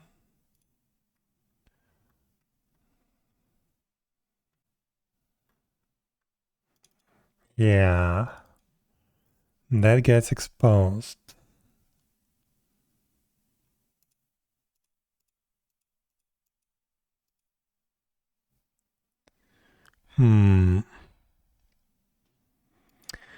But I don't think I can change it.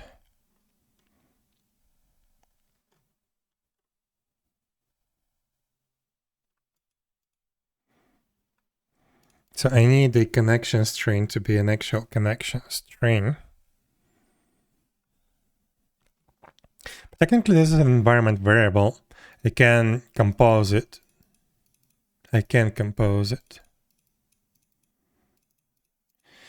Okay, I need to change all of that. Crap.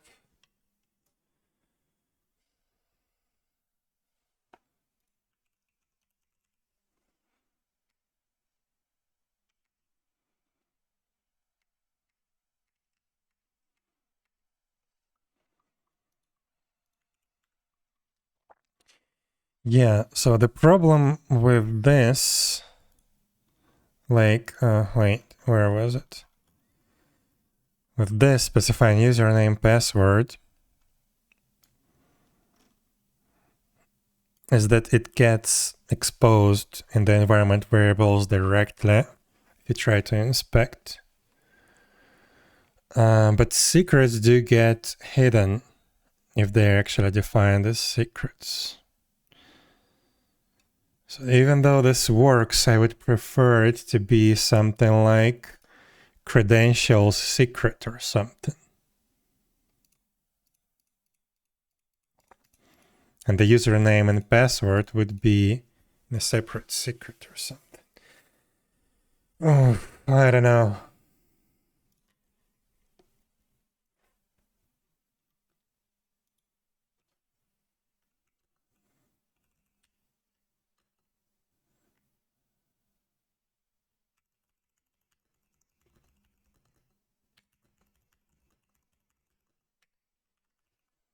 Maybe.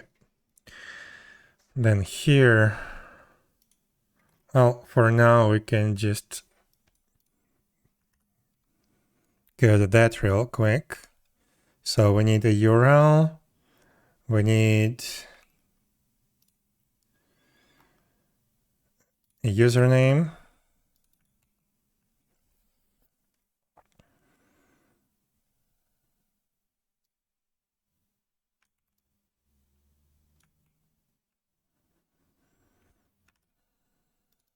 elastic username without default value and password.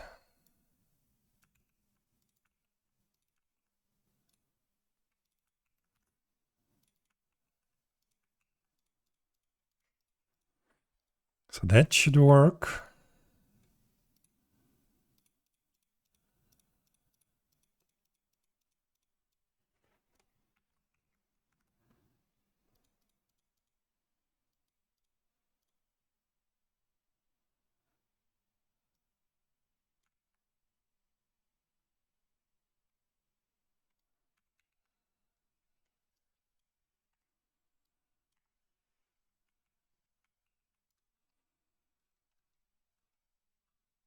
Was that filter called quad or what?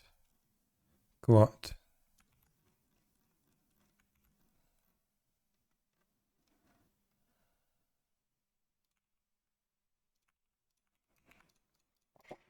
So I could do it like that.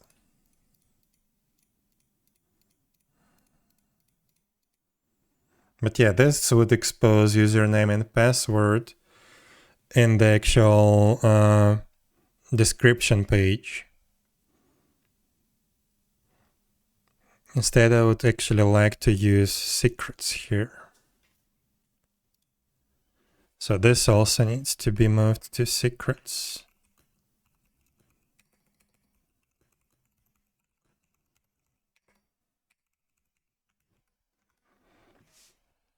Okay.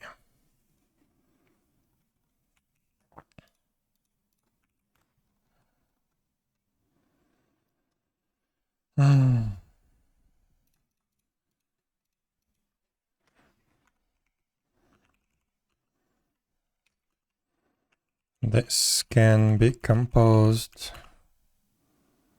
from other environment variables.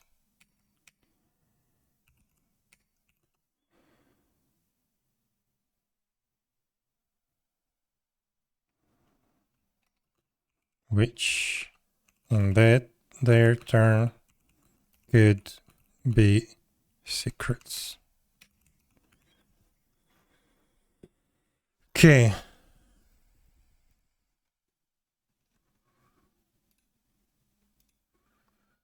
Yeah, a lot of nuances that I do need to change. It's not a problem that I specify like direct endpoints. That's okay. But yeah, I don't want to expose credentials. Even not here, like this repository would not contain the credentials to the database, even if we follow the previous approach. But if you do describe a pod, for example, that will actually show you the password. So I want to actually load the secrets into the credentials and then not only use them for a Helm chart, but as an actual, like directly in the environment variables. So then they are masked properly and not exposed in the pod description in the Helm chart values. Yeah, this needs to be moved.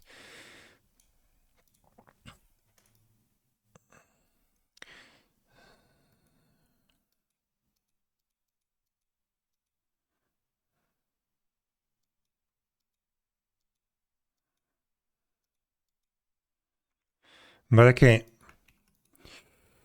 I think I'm gonna do that tomorrow, not today. I'm very tired already. Let's see. Yeah, I'm gonna call it a day. Can we rate somebody?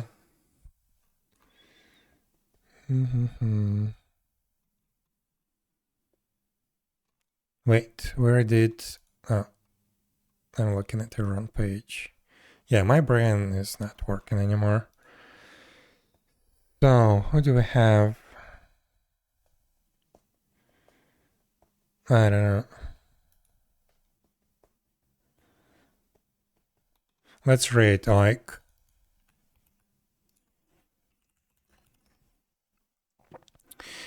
So yeah, that's gonna be it for today. A lot of experiments, a lot of various complexity changes, but essentially the same thing, unfortunately. But it's okay, it's okay. We're fine-tuning our setup. We're very close to actually using this setup properly. So yeah, I'm pretty sure soon we will be able to deploy the production setup, this setup to production.